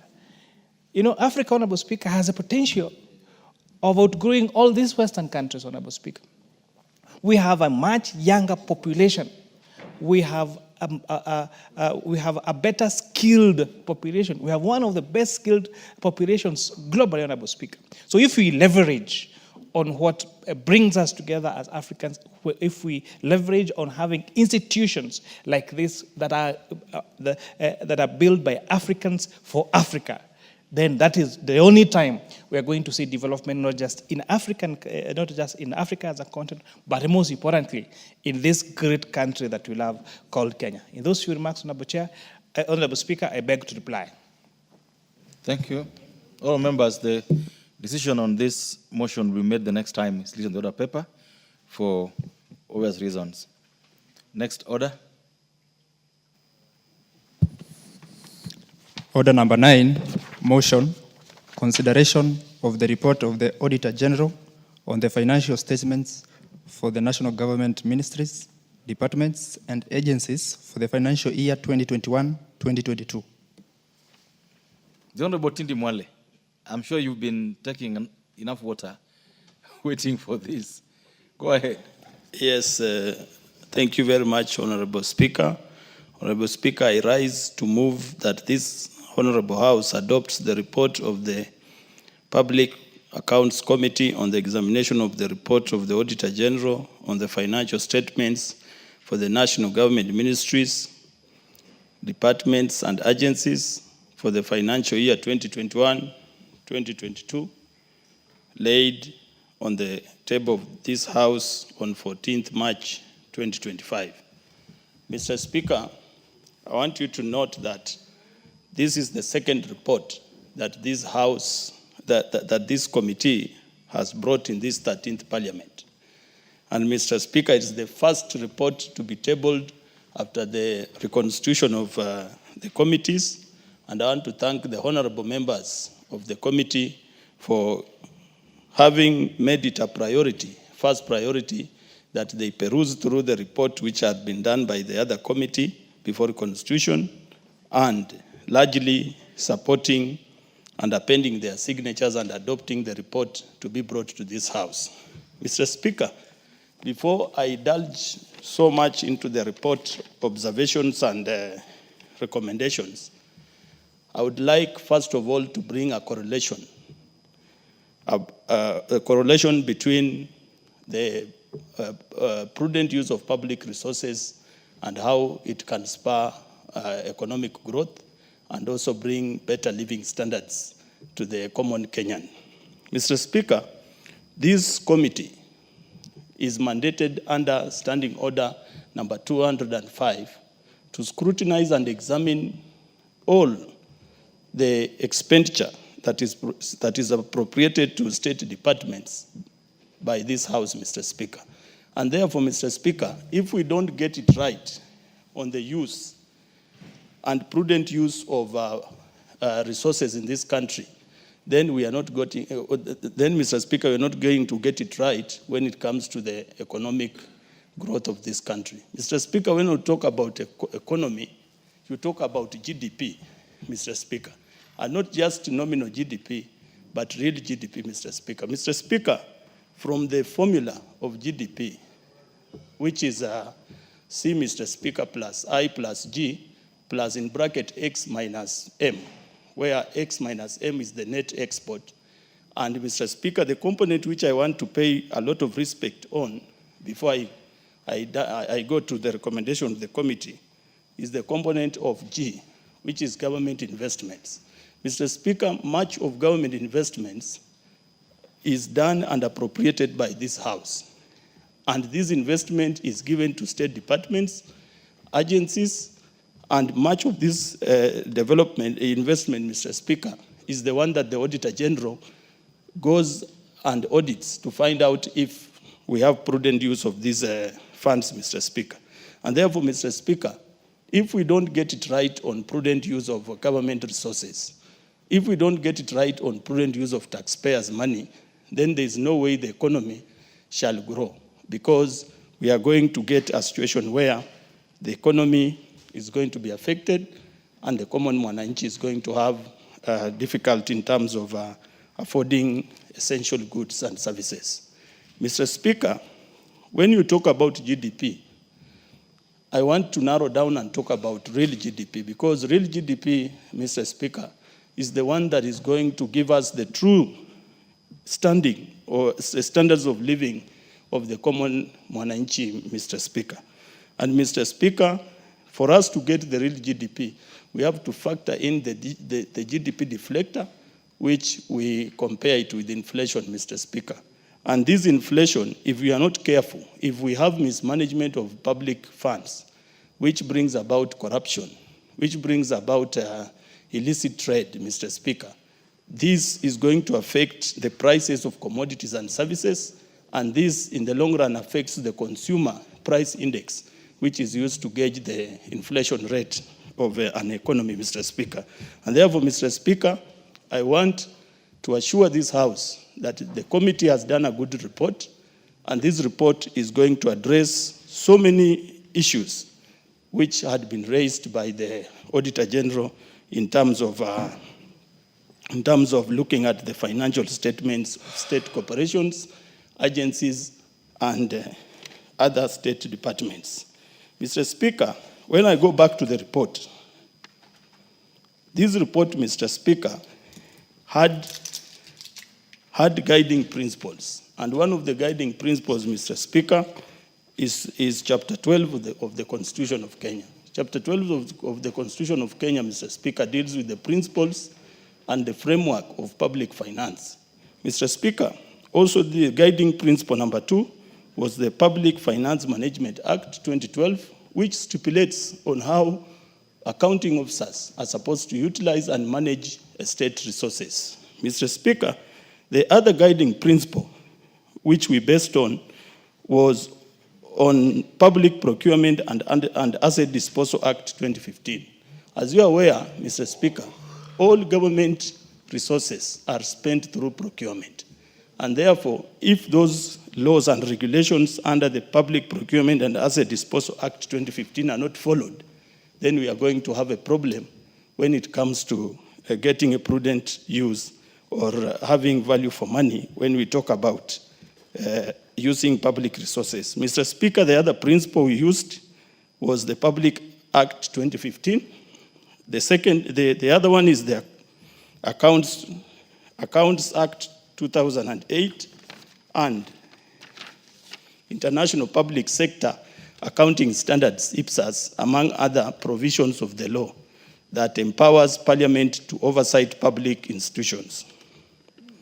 Mr. Speaker, this report is a 1,116-page report, and it has all the state agencies and votes that get disbursement from this honorable house, Mr. Speaker.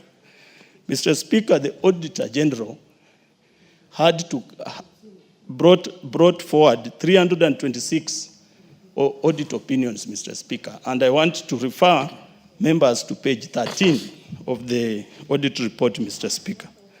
Mr. Speaker, this report stipulates that on donor projects, we had 216 audit opinions. On revenue statements, we had 13. On MDS, ministries, departments, and agencies, we had 71, Mr. Speaker. And Mr. Speaker, you can note that on donor projects, that's where we have a lot of audit opinion. And therefore, as much as we are talking of forming the Africa Finance Corporation, which I know the end game is to borrow money to invest in this country, we need to emphasize on proper management of these funds so that we don't get a lot of qualified opinion from the auditor, Mr. Speaker. Mr. Speaker, going further, just to give my colleagues a glimpse of the terms used by the Auditor General, when I refer to unqualified audit opinion from the Auditor General's office, that is considered to be a clean report. And when I talk about unqualified audit opinion, Mr. Speaker, that one means that despite the financial statements having been submitted, there is some veracity on certain expenditure which the auditor that wants the State Department to furnish more information, Mr. Speaker. Mr. Speaker, in the interest of time, because I know Parliament is going to rise at 7 p.m., and I have my Vice Chair to second, and also members who have been waiting to contribute, I want to summarize the report, Mr. Speaker. And to summarize, Mr. Speaker, we have the observations and recommendations. The first recommendation, Mr. Speaker, observation and recommendation, is the poor accounting standards and general incapacity of some accounting units, Mr. Speaker. Mr. Speaker, you'll find sometimes you might find staff in the State Department, Mr. Speaker. And these staff, they are there, they are qualified, but there are some of them who are not relevant with the laws, Mr. Speaker, and the regulations, Mr. Speaker. And therefore, we are recommending as a committee, and I want to read for it to be captured, that the committee recommends that the National Treasury conducts periodic sensitization and capacity building of all accounting officers, finance staff, and procurement officers across government on their responsibilities during the audit cycle and adherence to IPSAS, Mr. Speaker. Mr. Speaker, the second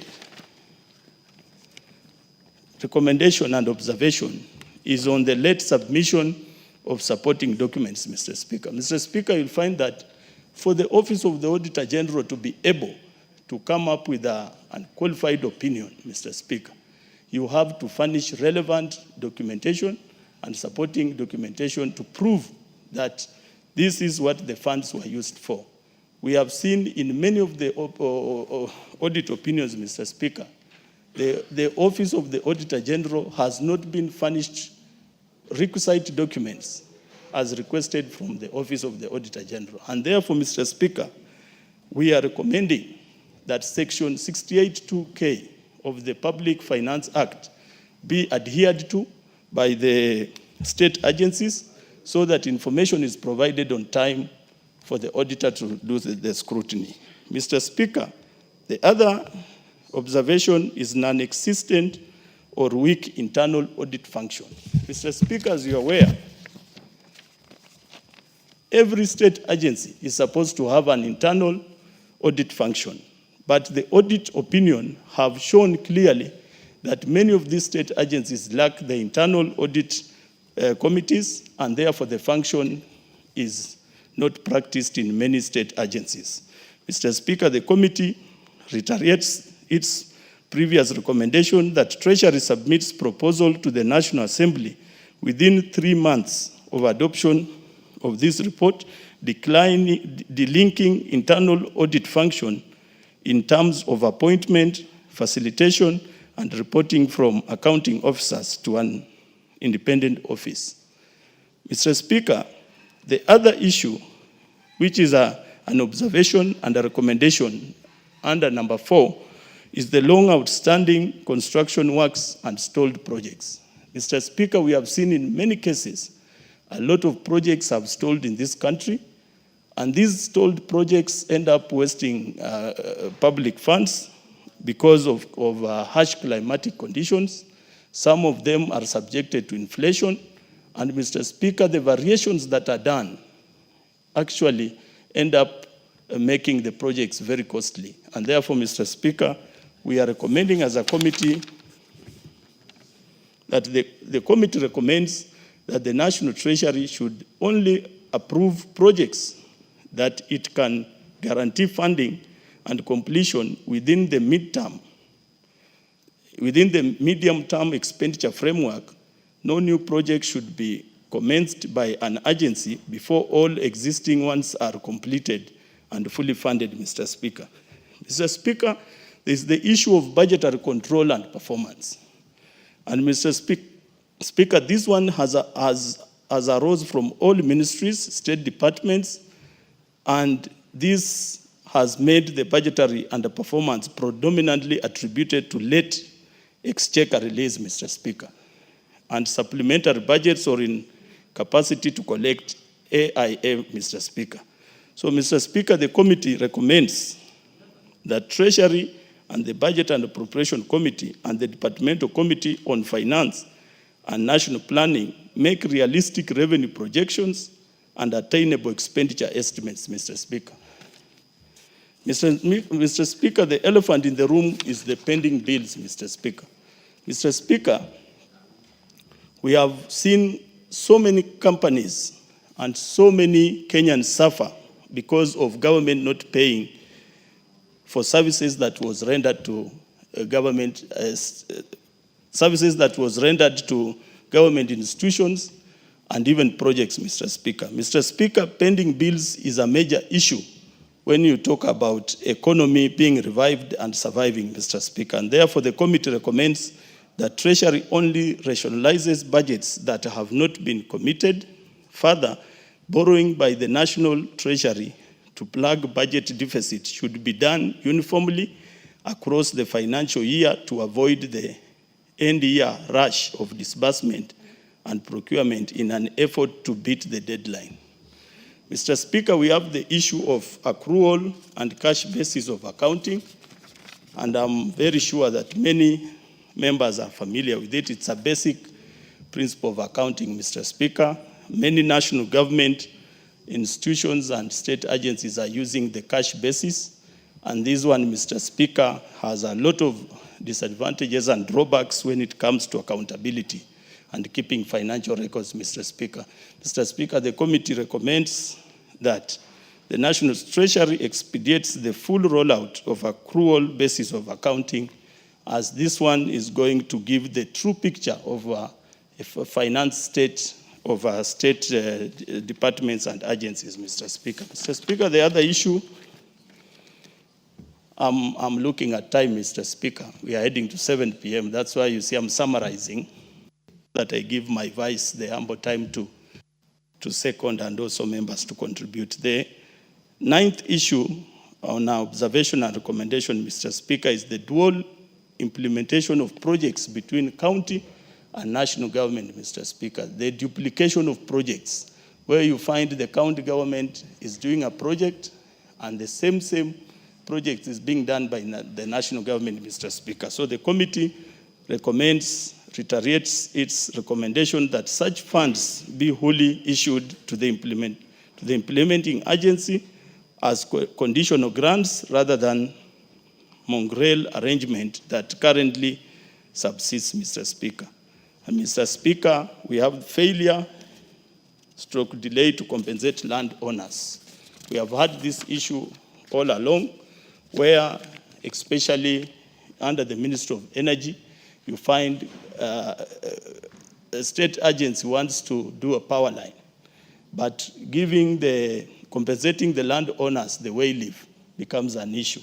And therefore, Mr. Speaker, the committee had several instances, especially in the State Department of Energy, paragraph 1337, 1363, roads 5584, 603, 612, 695, 808, where projects had been undertaken without due compensation of persons, Mr. Speaker. The committee recommends that implementing agencies prioritize compensation of land acquired for project properly and before acquisition is undertaken, as provided for under section 1111, 115 and 117 of the Land Act, Mr. Speaker.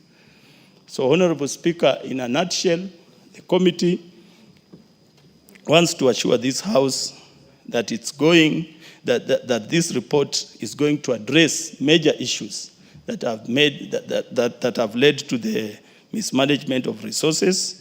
And Mr. Speaker,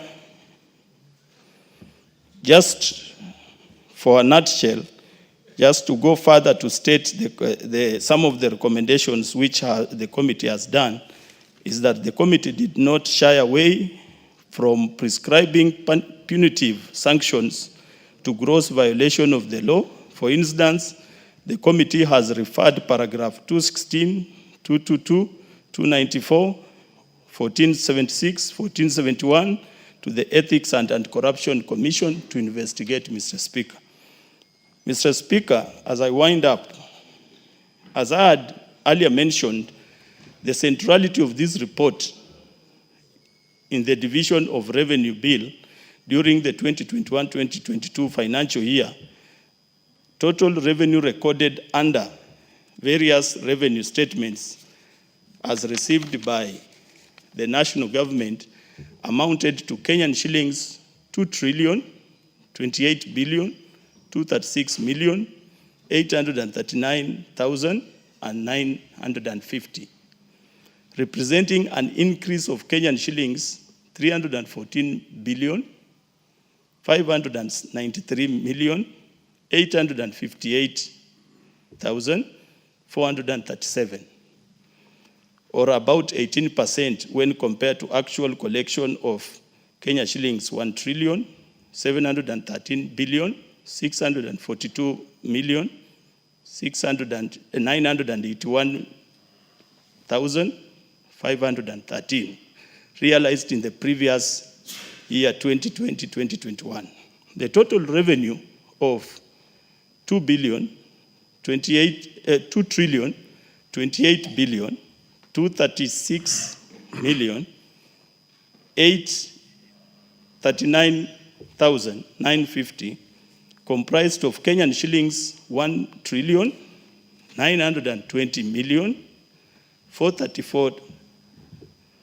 920,434,085,078 as shareable revenue.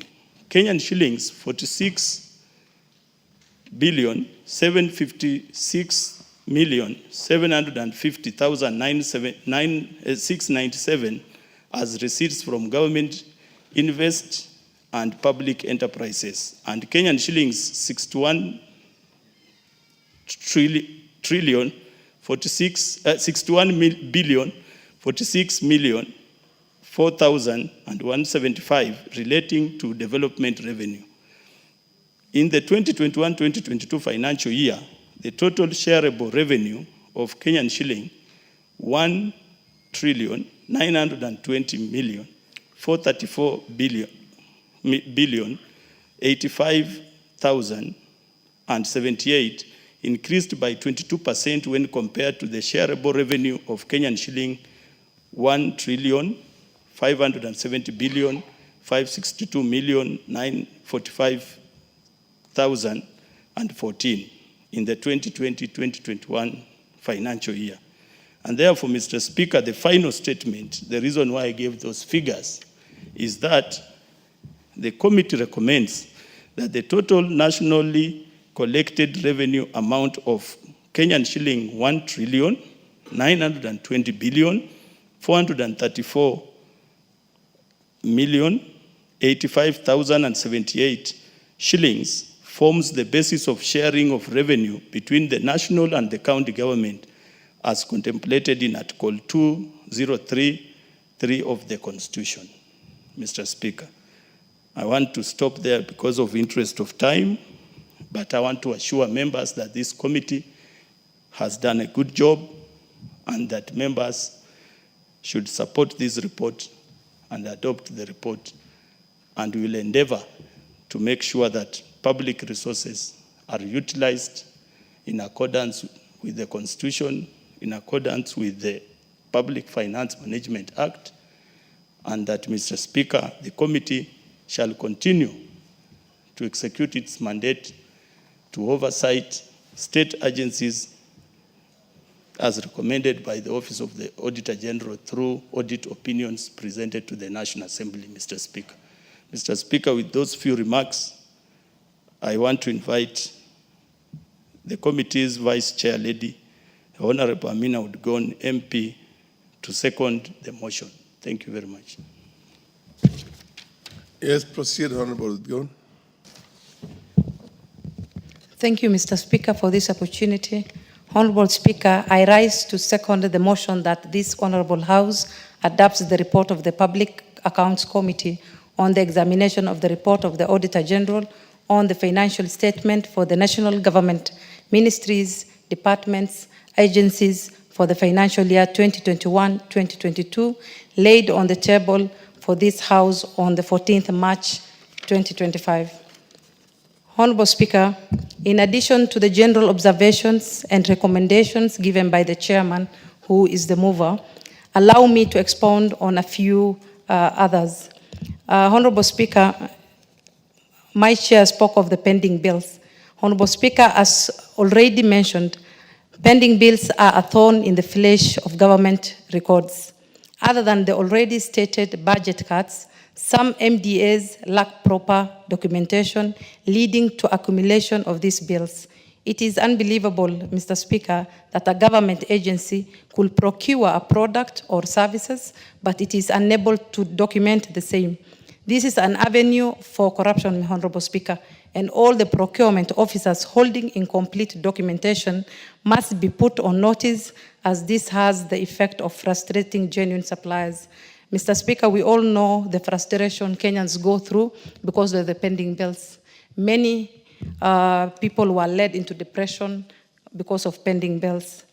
Number 2, Mr. Speaker, donor funding to non-priority areas. The committee has seen instances where the country commits to loans whose outcomes and outputs are not a priority for the country. You find components of these loans, including items such as capacity building of government officials, workshops, and other recurrent expenditures. National Treasury must only commit the country to the loans that have direct benefit to the people of Kenya, Mr. Speaker.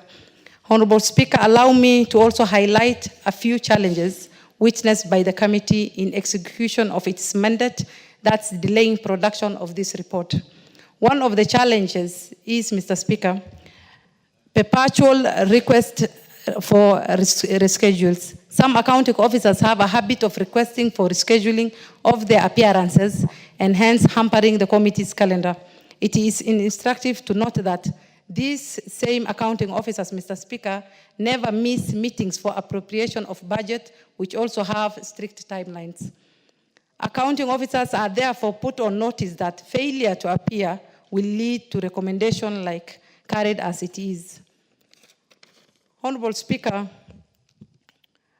lastly, Honorable Speaker, because of time, honorable members of this noble house will find the report enriching with the recommendations on each audit query. It is therefore that I second the motion to adopt the committee's report, and I thank you, Mr. Speaker.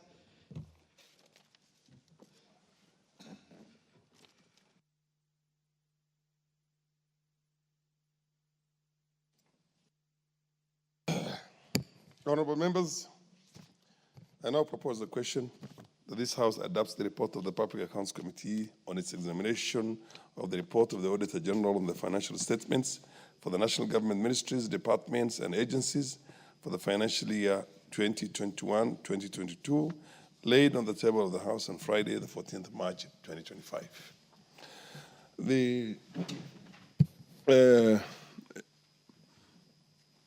I'll give initially the Chair of the Finance Committee, and then Zulekha. Thank you very much, Honorable Speaker. Honorable Speaker, first of all, is to congratulate the Public Accounts Committee for the good work they have done on this report under the able leadership of another young man from this country called the Honorable Tindi, Honorable Speaker. I served in the Public Accounts Committee in the last Parliament, Honorable Speaker, and I can say it's one of the busiest committees that does a lot of work on this particular document, Honorable Speaker, and for them to really table this report in this House takes tremendous work. So thank you for a job well done. Honorable Speaker, however, even as we discuss this report of the financial year 21-22, one of the key issues we need to ask ourselves, how do we expedite the time taken to discuss this financial budget, this financial report, Honorable Speaker, this audit report, Honorable Speaker?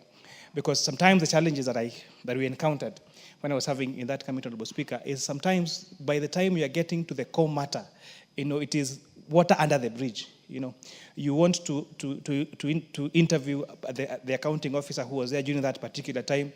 We are told some of them died, some of them are in which country. And therefore, Honorable Speaker, we need to find a way of making sure that we are more up to date in terms of the financial reports, the audit of the financial, Honorable Speaker. Honorable Speaker, the report highlights critical deficiencies in financial management, procurement irregularities, and weak internal controls. One of the best authors called Warren Buffett talked about an accounting is a language of business. And if you don't speak the language, it is difficult to win the game. So, Honorable Speaker, therefore, this accounting report, Honorable Speaker, is a language of business and is a language of governance. And therefore, if this accounting is not properly done by this state agency, Honorable Speaker, then we were going to lose, Honorable Speaker. Proper financial management is not just about compliance. It is about ensuring that there is fiscal discipline, resource optimization, and economic stability, Honorable Speaker. Some of the key findings that the committee made is that there are poor accounting standards and compliance issues. Despite, Honorable Speaker, with this MDS being staffed by professional accountants in every state department, Honorable Speaker, there were very many irregularities. For example, the Ministry of Agriculture and Livestock and Fisheries, there were unconfirmed receipts of like 96 million shillings. The Ministry of Water and Sanitation and Irrigation had material misstatements in their financial reports affecting large infrastructure projects, Honorable Speaker. And therefore, this misstatement by these accounting officers, whereas they have certified public accountants working in this office, Honorable Speaker, is a key finding from this committee, and that needs, Honorable Speaker, to be really looked at. There were issues of the violation of international public sector accounting standards, Honorable Speaker, which requires that financial statements must be reliable, must be comparable, and must be free from material misstatement, Honorable Speaker. What doesn't get measured, Honorable Speaker, what gets measured, Honorable Speaker, gets managed. And when now we do not have this particular resources not being measured, Honorable Speaker, then it's difficult to manage them, Honorable Speaker.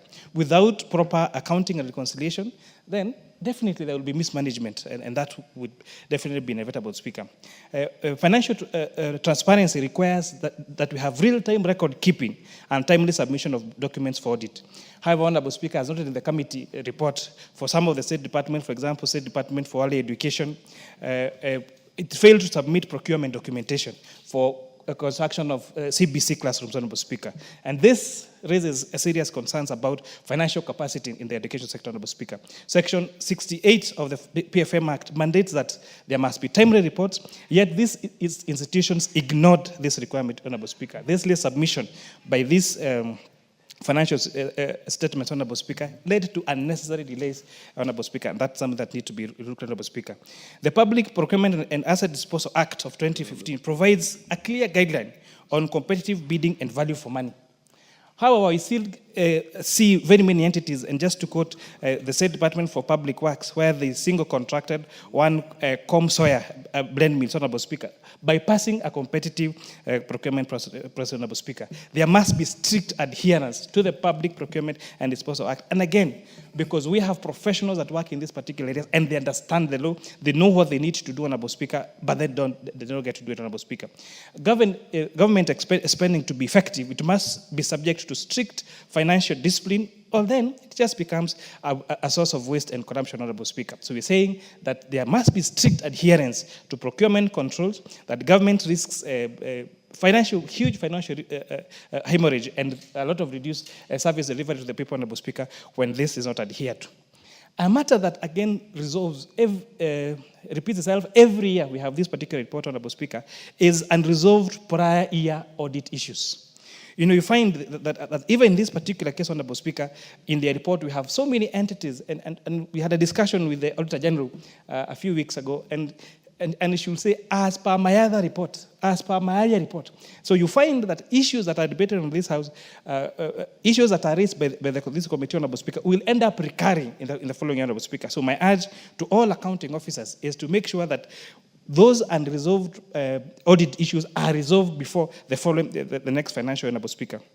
What is the committee recommending and what is the importance of it, Honorable Speaker? There is need to strengthen financial management systems to ensure compliance with IPSAS and international financial reporting standards, Honorable Speaker. I love the recommendation made by PAC, one of them being that mandatory continuous professional development for government accountants that must be enforced by the Institute of Public Accountants. There must be implementation of real-time financial reporting systems so that we enhance accuracy and reduce NDI reconciliations, Honorable Speaker, because strong financial controls are not just about compliance, they're about ensuring there is fiscal sustainability, Honorable Speaker. The committee is also recommending enforcing timely submission of audit documentation. All accounting officers must adhere to these audit timelines because delayed reports undermine accountability and they also delay remedial actions, Honorable Speaker. So the PAC is recommending that there must be penalties as contained in the Public Financial Management Act, Honorable Speaker, on those officers that failed to timely submit the audit documentation, Honorable Speaker. They must also enhance procurement oversight. With now the need to have e-procurement across all government entities, Honorable Speaker, this is going to ensure there is more compliance and more transparency, Honorable Speaker, in the procurement, Honorable Speaker. Every shilling that is wasted in procurement is a shilling that is stolen from public service, Honorable Speaker, as stated by the African Development Bank. Honorable Speaker, lastly, is the committee report is recommending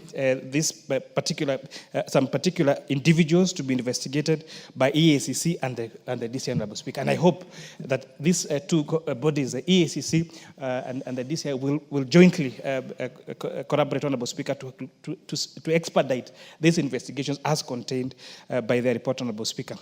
We must, therefore, also, in addition to the work being done by the Public Accounts Committee, all departmental committees must properly scrutinize the budgets of their state department, Honorable Speaker. Because the corruption that happens, Honorable Speaker, the theft that's happening, Honorable Speaker, what gets to be uncovered by the Auditor General and the Public Accounts Committee, Honorable Speaker, was first of all, budgeted, or what we call budgeted corruption, Honorable Speaker. And therefore, we urge that all of us, as this House, in our different roles, in our oversight committee roles, we make sure we scrutinize the budget, we have those budget implementation programs to see how these particular entities are implementing the budget, so that we don't wait until the tail end when we are doing the audit. That is when these particular matters come to play, Honorable Speaker. Notable pieces of legislation that this House has passed that's going to help even expedite this audit process is a public audit bill that this House approved, Honorable Speaker, that's going to reduce the time that this financial statement have to be presented to the Auditor General, Honorable Speaker, and the additional powers that we give to the Office of the Auditor General so that they are able to adequately carry out the audit works, Honorable Speaker. And again, I thank the committee for a job well done. Thank you, Mr. Speaker. The Honorable Sulekha Harun. Thank you so much, Honorable Speaker, for giving me this opportunity to contribute to this report presented by the Public Accounts Committee. And I also take this opportunity to congratulate them. Team are barely new. I am sure this is their first report they are presenting to the House. And we are excited. They have done a very beautiful and excellent work. Honorable Speaker, as I support their report, bending bills remain a challenge in this country. Bending bills affect suppliers, small businesses, and they lead to liquidity problems, which some cases businesses close. And not only the suppliers, but even the overall performance of our economy is affected so much. And the main reason, I will say, is because of the cash accounting basis that we use in our government. I wish the government should have rolled out on the accrual accounting basis, which will have solved most of these issues. Accrual basis enhances accuracy and usefulness of financial information. And it is one of the best to use because we will have taken or carried forward these expenses to the next financial year where we can capture and then we can get rid of the issues of pending bills. Also, the ministries, departments, and government agencies should ensure there's a smooth process of procurement because most of these pending bills, again, are caused by the delays in the procurement processes or even the implementation of the projects, and as well as the planning stage. When we do a budget for the financial year, we should be able to take into account all other factors possible. The other important issue that the report highlighted is about the internal audit department. Honorable Speaker, as you know, most of our government agencies are yet to adopt the internal audit departments, which is very unfortunate because audit departments act as a safeguard, promotes accountability and transparency, while it helps to ensure the achievements of the strategic goal of that department. And I want to urge those who are yet to have the internal audits to ensure it's in place because we could avoid most of these challenges we have in our auditing systems. And those that are in place, I also want to urge them to follow the rules, the strict procedures that are aligned for the requirement of the audit, internal auditors, so that we are compliant with the Internal Audit Act. Thank you so much. As I conclude, Honorable Speaker, there is a lot of wastages in our public, and I want to urge the accounting officers, the finance officers, and everybody else who is handling cash or handling money in these offices to ensure that we make use of our money properly. We have prudent use of the public resources that we're interested with, because this is not our money, it's the public's money. And each and every person in those offices should ensure that this money is used as budgeted for. Thank you so much.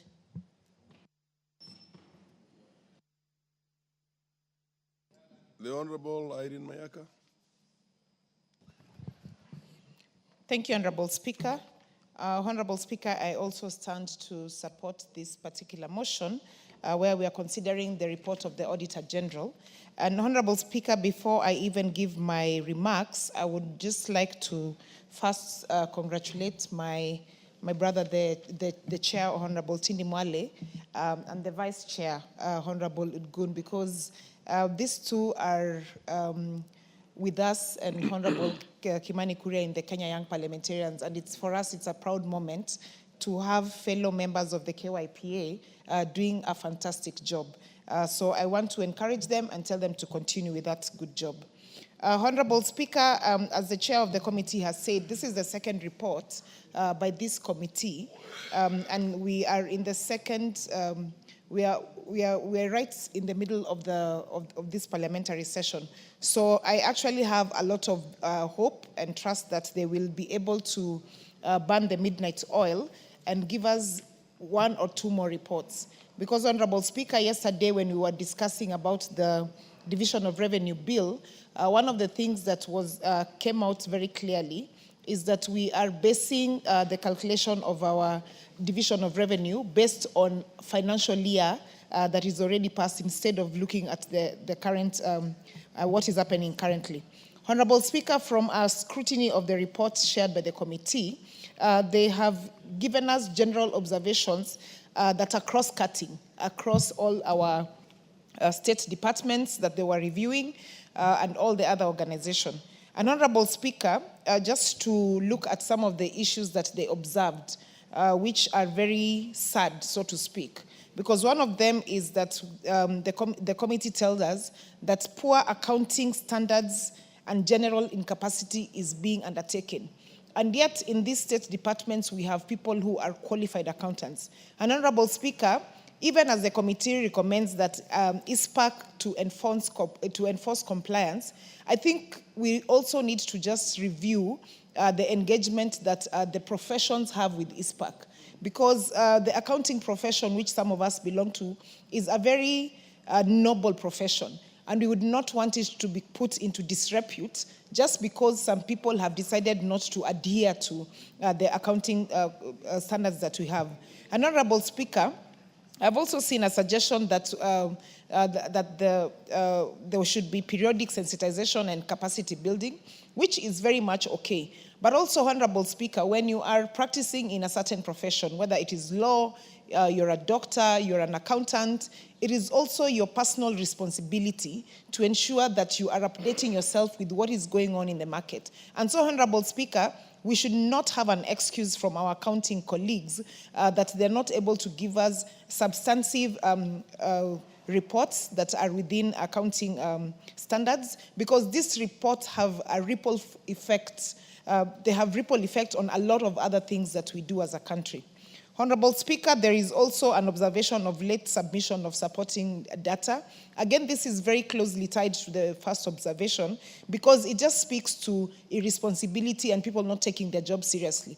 And Honorable Speaker, this House cannot tolerate that because we also have very high standards in terms of expectations from the public, and we should also not accept other people to do a job that is not good enough because they represent the public. They run state departments which have direct effect on what goes on in the country. Honorable Speaker, there is also the continuously recurrent monster that is called the pending bills. And Honorable Speaker, this particular issue, as has been said by my colleagues, is really, really affecting people out there. People are getting depressed. People are unable to sustain their businesses. People are unable to move forward. And so the recommendation that the committee has given, which I agree with, is that National Treasury should actually approve only projects that can be financed. Let us be prudent enough to look at things and be realistic when we are trying to approve some of these things. Honorable Speaker, the other issue that has come to the fore is the issue on interest and commitment of fees charged. It's very sad, Honorable Speaker, when you see the committee giving us a report that we are having situations where loans have been approved, they have been given out, they have not been utilized for what they're supposed to be utilized for, but already they are accruing interest. Honorable Speaker, this is not good financial standards that we're actually practicing.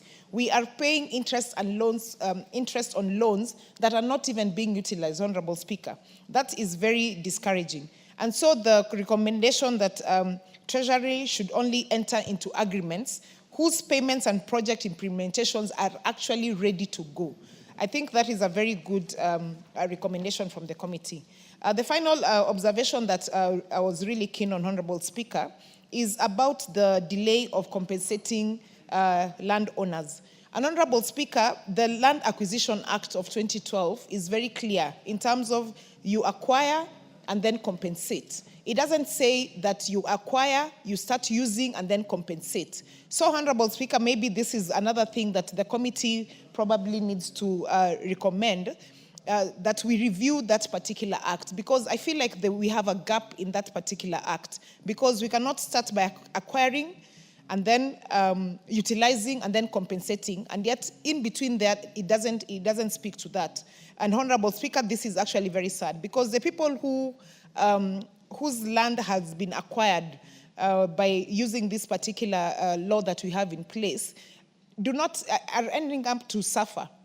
because the project has taken off, but they've not been compensated. And Honorable Speaker, that is something that is extremely unfair.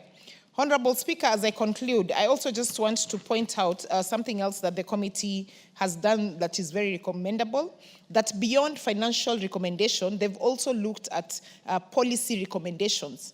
And policy recommendations, Honorable Speaker, will help not only to try and gap stop what is already happening, but also in terms of prosperity and ensuring that we are leaving a legacy of policies that will enable us to have better auditing standards in this country is very important.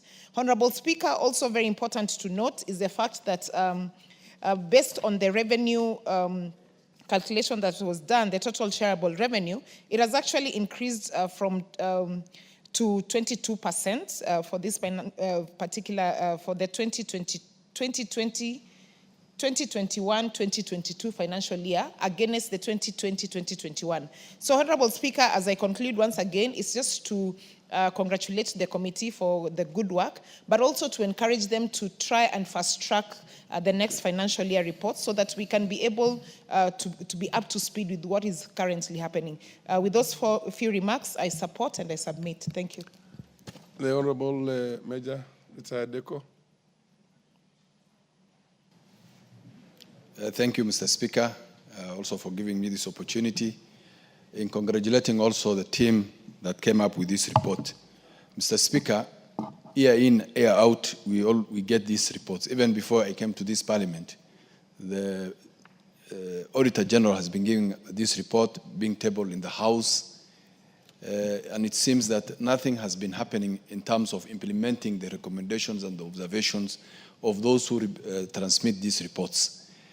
It will be very unfair to the team of Tindi Mwale and Udgon to sit wee hours of the night to prepare such a beautiful document, and then it's not implemented by the implementing groups or agencies who are supposed to take this responsibility. This country is not short of, Mr. Speaker, of learned people, and it's very unfortunate that today we are talking about accounting officers who are not adhering to the standards that are set. It's not that they don't know. In my opinion, is that they ignore deliberately these standards that have been set, both in their professional bodies and also in Parliament. So it is important that while we address and we bring these reports, that we have a follow-up on implementation. With the report we are discussing today, Mr. Speaker, is for 2021-2022. We are now in 2025. We are already late 3 years. Even follow-up, institutional memory follow-up will be a very difficult thing for us to follow up on that. Because most of these accounting officers have also might have left the place of work. And for them to delay, we have been told by the chair here that there is reports from the Auditor General that they are not getting adequate support in terms of giving out the reports that they require from, or the documentations they require from the accounting officers of departments and ministries. Mr. Speaker, the Vice Chair has just said that whenever they call accounting officers during the budget appropriation and budget making process, they're always available. But whenever they ask for documents to come and submit to clarify certain informations, they disappear, and this is deliberate. So my suggestion to this will be this report be shared not only on the floor of the House, but to the departmental committees, other departmental committees, which you have audit queries, such that we tell the accounting officers of those departments and ministries that there will be no funding for them, or there will be no allocation for them until they clear the audit queries they have with the Auditor General. That way, I think they will wake up, they will be up on their feet, and will follow up on these reports. Mr. Speaker, another very important issue that was also raised by reported by the chairman or the team, and also addressed by my colleagues here, is the issue of pending bills. This is a very serious issue, Mr. Speaker. Pending bills is affecting many, many businesses in this country. There must be a policy that no contracts or supply contracts will be given out to Kenyans unless the money is available. Not necessarily it is budgeted for.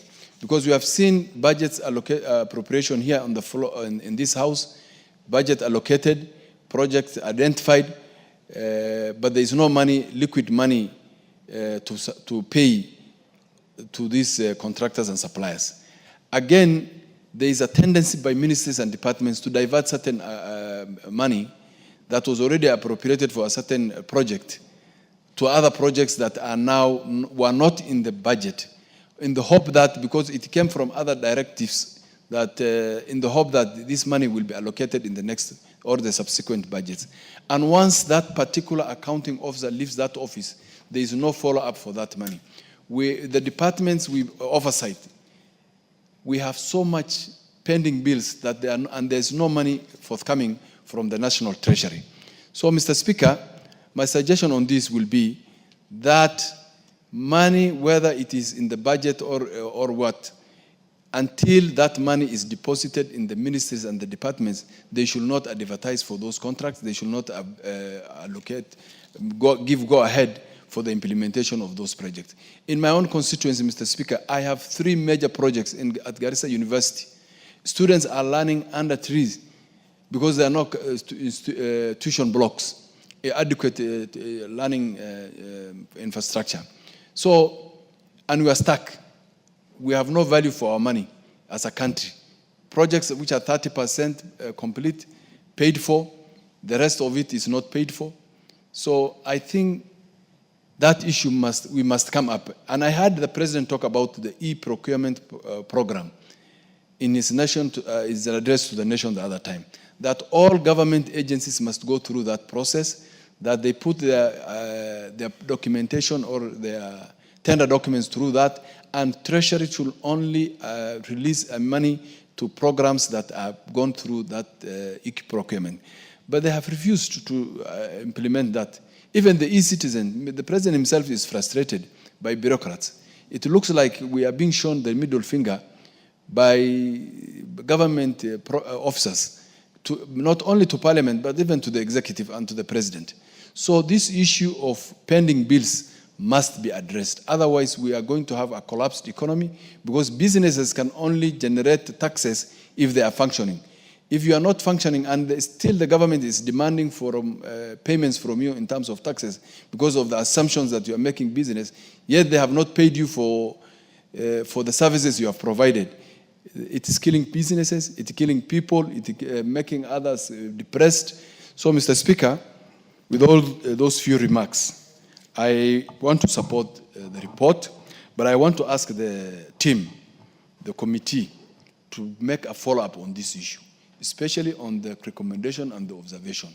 Can it avail these reports to the departments, the other departmental committees, so that when we are meeting the departmental committees from the ministries and departments, we can tie their budget allocation to these reports they have given, these queries that have been asked by both the Auditor General and the team. It will be waste of time if the Auditor General keeps on bringing reports here every year, year in, year out, and nothing is implemented.